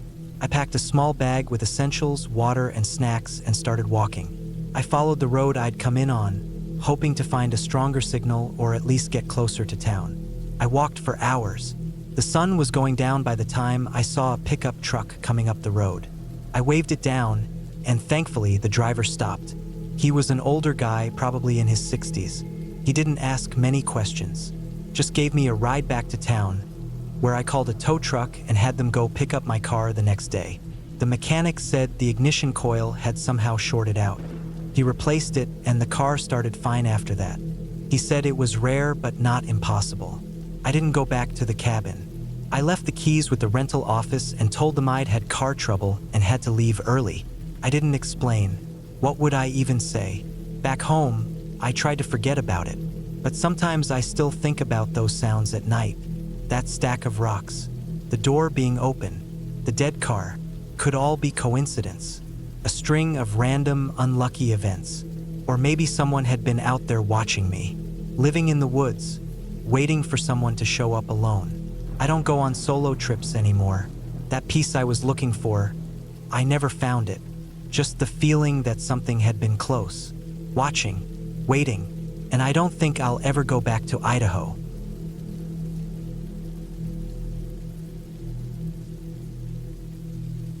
It was the fall of 2018 when I decided to take a solo trip out to a remote cabin in the Upper Peninsula of Michigan. I was 32 at the time, recently divorced, and needed a break from everything: work, people, noise, stress. My job in Chicago had been eating me alive, and I was at the point where I couldn't even remember the last time I had a decent night of sleep. So when I found an old cabin listed for rent by a private owner on a small outdoors forum, I followed. It felt like the perfect chance to get away. The cabin sat on the edge of the Ottawa National Forest, way off the grid. No neighbors, no cell reception, no Wi-Fi. The owner was an older man named Carl who lived about 20 miles away and said he didn't visit the place much anymore. It used to be a hunting spot for him and his brother, but they hadn't used it in years. I wired him the rental fee through a money transfer app, and he mailed me a physical key. That was it. No contracts, no apps, no check-in. It felt old school in a way that appealed to me.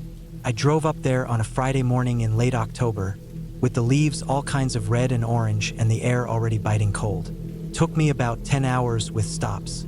The last 45 minutes were on a narrow dirt road with barely enough clearance for my SUV. The tires crunched over fallen leaves, and at one point I had to get out to move a tree branch that had dropped across the road. I didn't see another car the entire way in. When I finally pulled up to the cabin, it looked just like the pictures. Small, square, made of old timber with a rusted tin roof. A little chimney stuck out one end, and a stone porch wrapped around the front. There was a hand pump for water out back and a woodpile beside the door. No power lines, no streetlights, just woods. Inside, it was simple. One main room with a bed in the corner, a small table and 2 chairs, a wood-burning stove, and some open shelves with canned food and basic cookware. There was an outhouse a little ways out back, tucked into the trees. The place smelled like dust, pine, and old smoke. I dropped my duffel bag and stood there for a while, letting the quiet sink in. No city noise, no buzzing lights, no voices, just wind. The first day was peaceful. I lit a fire in the stove, unpacked, and walked a few hundred yards into the woods before turning back. I found the trails barely marked, just faint paths through the underbrush, and I didn't want to get turned around. I brought a map but didn't trust it much. This was deep forest. I cooked some canned chili on the old propane stove and read until I fell asleep early. That night, I woke up to a loud banging noise. It sounded like something hitting the side of the cabin, sharp and sudden, like a stick snapping against the wall. I sat up, heart racing. The fire had gone out, and the room was freezing. I waited, holding my breath, but everything went quiet. Probably an animal, I told myself. Maybe a raccoon or a deer. I didn't look outside. The next morning, I stepped out and looked around the cabin. I walked the perimeter. Nothing looked out of place, but I did notice some marks on the wall. They were faint, like scratches near the window frame. Could have been anything, a tree branch in the wind maybe, or a curious animal. Still, it made me a little uneasy. I spent the next 2 days chopping wood, hiking short distances, and writing in a journal I'd brought. I tried not to think too much about work or my ex-wife. It was just me and the trees and the wind. The silence out there had weight. You don't realize how much constant noise surrounds you until it's gone. But I kept hearing things at night. Footsteps, soft, slow ones, outside the cabin. Once, I thought I heard something breathing on the other side of the wall. Another time, I woke up to the unmistakable sound of the front steps creaking. I stayed frozen in bed, clutching the flashlight under my pillow. Each time, I told myself it was animals. I even started leaving a bit of food out on the far side of the clearing, hoping to draw whatever it was away from the cabin. It didn't seem to help. On the 4th night, I woke up to the sound of the door handle rattling. It was slow, like someone testing it. I didn't move. My heart pounded so hard I thought it might give me away. I had locked the door with the metal bolt Carl had told me about. It was old but solid. Still, the thought of someone or something trying to get in while I was sleeping a few feet away, it chilled me more than the cold air ever could. I stayed up until sunrise, then stepped outside and looked at the ground. I was expecting animal tracks, maybe bear or coyote, but I found none. Just leaves scattered around. No prints, no disturbed soil. That was worse than finding something. At least prints would have made sense. I seriously thought about packing up that day. I sat on the porch, coffee in hand, and weighed my options.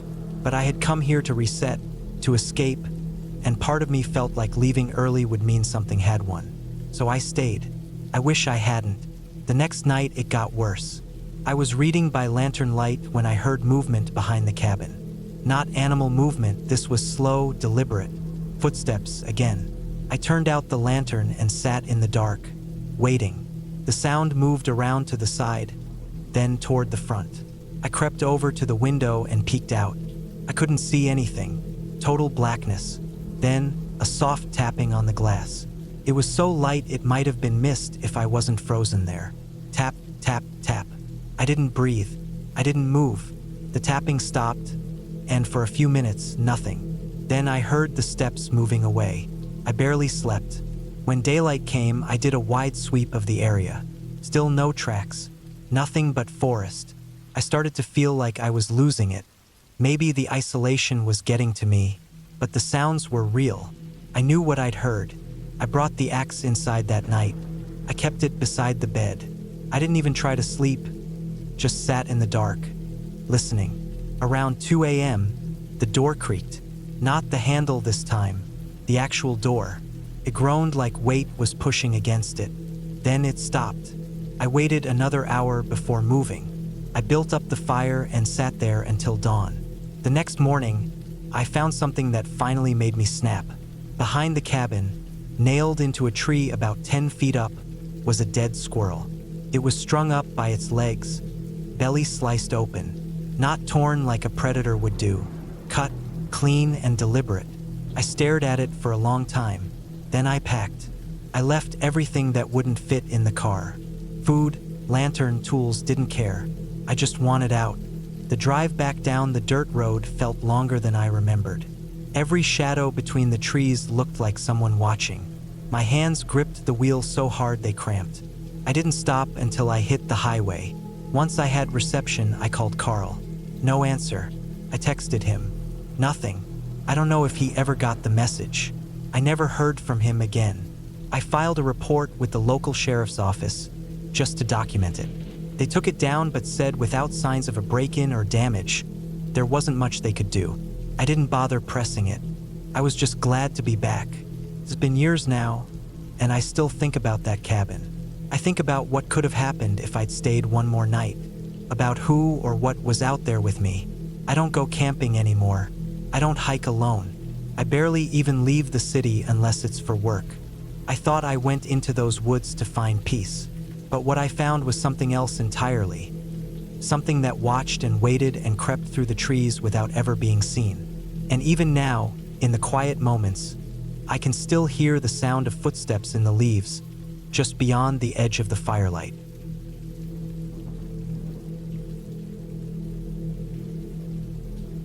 I was 34 years old the year I decided to take a break from everything and spend some time in a cabin up in northern Vermont. It was late September 2017, and I was feeling burnt out. I had just quit my job at a manufacturing plant in upstate New York. I'd been there for nearly a decade and couldn't stomach another year of noise, routine, and the smell of grease and hot metal. I didn't really have a plan after quitting. I had some money saved, enough to coast for a few months. I just wanted some time alone, somewhere quiet.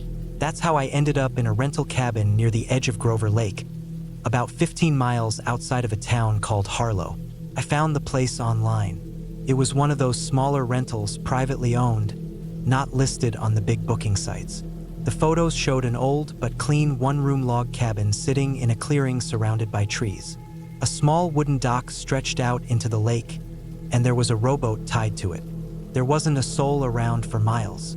That's exactly what I wanted. I booked it for a full month. The drive up took about 6 hours. I remember the road getting narrower and bumpier the closer I got to the lake. I passed through Harlow, which looked like one of those towns you'd blink and miss. Just a gas station, a diner, and a few storefronts with faded awnings. The road turned to gravel about 3 miles outside of town, then turned again into a rutted dirt track that led through dense forest for another few miles. The cell signal dropped out somewhere along the way, and I didn't see another car the whole time. By the time I pulled into the clearing, the sun was already dropping low behind the trees. The cabin was exactly like the pictures. It sat about 50 yards from the lake, with a thin strip of brown grass and a few scattered rocks between the front steps and the water. The place looked worn but solid. The logs were gray and weather-beaten, and the roof had some moss growing on the shingles. I let myself in using the key the owner had mailed me. The inside was one open room with a small wood stove in the corner, a kitchenette with a sink and a 2-burner stove, a table, a single chair, and a cot with an old mattress in the far corner. No electricity, no plumbing, just a big water jug and a chemical toilet in a closet. It was quiet, the kind of quiet you only notice when you haven't heard it in years. No cars, no hum of machines, no voices, no TVs. Just the wind through the trees and the occasional call of a loon on the lake. I unpacked my bags and sat on the steps for a long time, watching the sky darken. I slept better that night than I had in months. The first week passed in a blur of slow, repetitive days. I fished in the mornings, cooked simple meals over the stove, read old books, and walked around the lake. There was a trail that circled the water, sometimes close to the shoreline and sometimes deeper into the woods. I didn't see any other people, but I saw plenty of wildlife. Deer, squirrels, even a black bear in the distance one evening. The nights were long and dark. I had a lantern and some candles, but mostly I just went to bed early. I liked the solitude. It felt like I was finally letting go of something heavy I hadn't even realized I'd been carrying. But during the second week, things started to feel off. It started with a noise. One night, maybe a little after midnight, I woke up to the sound of something tapping on the window. Not scratching, not banging, just a light tap, tap, tap. I lay there in the dark, holding my breath. Came again. 3 quick taps. I didn't move. I just stared at the ceiling, listening. It happened one more time, then stopped. The next morning, I checked outside. Nothing. No footprints, no marks on the window, no broken branches. I told myself it was probably a branch in the wind or maybe a bird. But the trees weren't that close to the cabin, and I hadn't heard any wind that night. A few days later, I noticed something else. The door to the cabin was slightly open when I woke up. Just a crack, but I knew I had locked it the night before. The padlock was hanging loose on the latch. I checked around the cabin, thinking maybe an animal had nudged it open somehow, but nothing seemed disturbed. Still, I felt uneasy. I started locking the door with a small bolt from the inside every night, just in case. One afternoon, while walking the trail around the lake, I found something that stopped me cold. It was a pile of rocks, 7 or 8 of them, stacked in a neat little tower about a foot high. It was just off the trail, sitting on a tree stump. There was nothing else around it. I looked closer and saw that one of the rocks had a smear of what looked like dried blood on it. That was the first time I felt something close to fear. Not panic, not danger, just a prickling unease at the back of my neck, like someone had left it there on purpose. That night, I barely slept. Every little sound outside made my heart jump. I kept the lantern on until it burned out. The next day, I thought about leaving. I packed a few things and even started walking to the car. But when I got there, the rear tire was flat. Not just low, completely flat, rim almost touching the ground. I checked it and found a gash in the rubber, like it had been slashed with a knife. That's when the fear turned sharp. Someone was out there. I drove back into Harlow on the spare the next morning. The guy at the gas station patched the tire, but I didn't tell him what happened. I didn't really know what to say. I just kept thinking about that stack of rocks and the tapping. When I got back to the cabin, I found something else. Sitting on the front steps was a small wooden carving, roughly shaped like a person about 6 inches tall with long arms and no face. It hadn't been there when I left. I didn't touch it. I just stepped over it, locked the door behind me, and sat inside for hours, trying to decide what to do. I stayed 2 more nights. I don't know why. Maybe part of me didn't want to believe it was really happening. Maybe I thought I was imagining it or that it would stop. But it didn't. The second night, I heard movement outside. Not just footsteps, heavy movement like someone dragging something across the ground. I peeked through the window but couldn't see anything. I didn't sleep at all that night. The final morning, I made up my mind. I was done. I packed everything, loaded up the car, and didn't even look back at the cabin. I drove until I hit pavement, then kept going until I was back in New York. A week later, I got a package in the mail. No return address, just a plain brown box. Inside was the wooden carving, the same one I had left on the porch. I burned it in my fireplace that night. I never told anyone about what happened. Not my friends, not my family. I didn't want the questions, and I didn't want to think about it more than I had to. But I never went back to that cabin. I don't camp anymore. I don't hike alone. And I don't ignore the feeling when something doesn't feel right. Whatever was going on out there, it was real. There were no ghosts, no monsters, no curses. Just someone, something, watching, waiting. Maybe they were trying to scare me off. Maybe they wanted me to stay. But I left. I got out. And that's all that matters.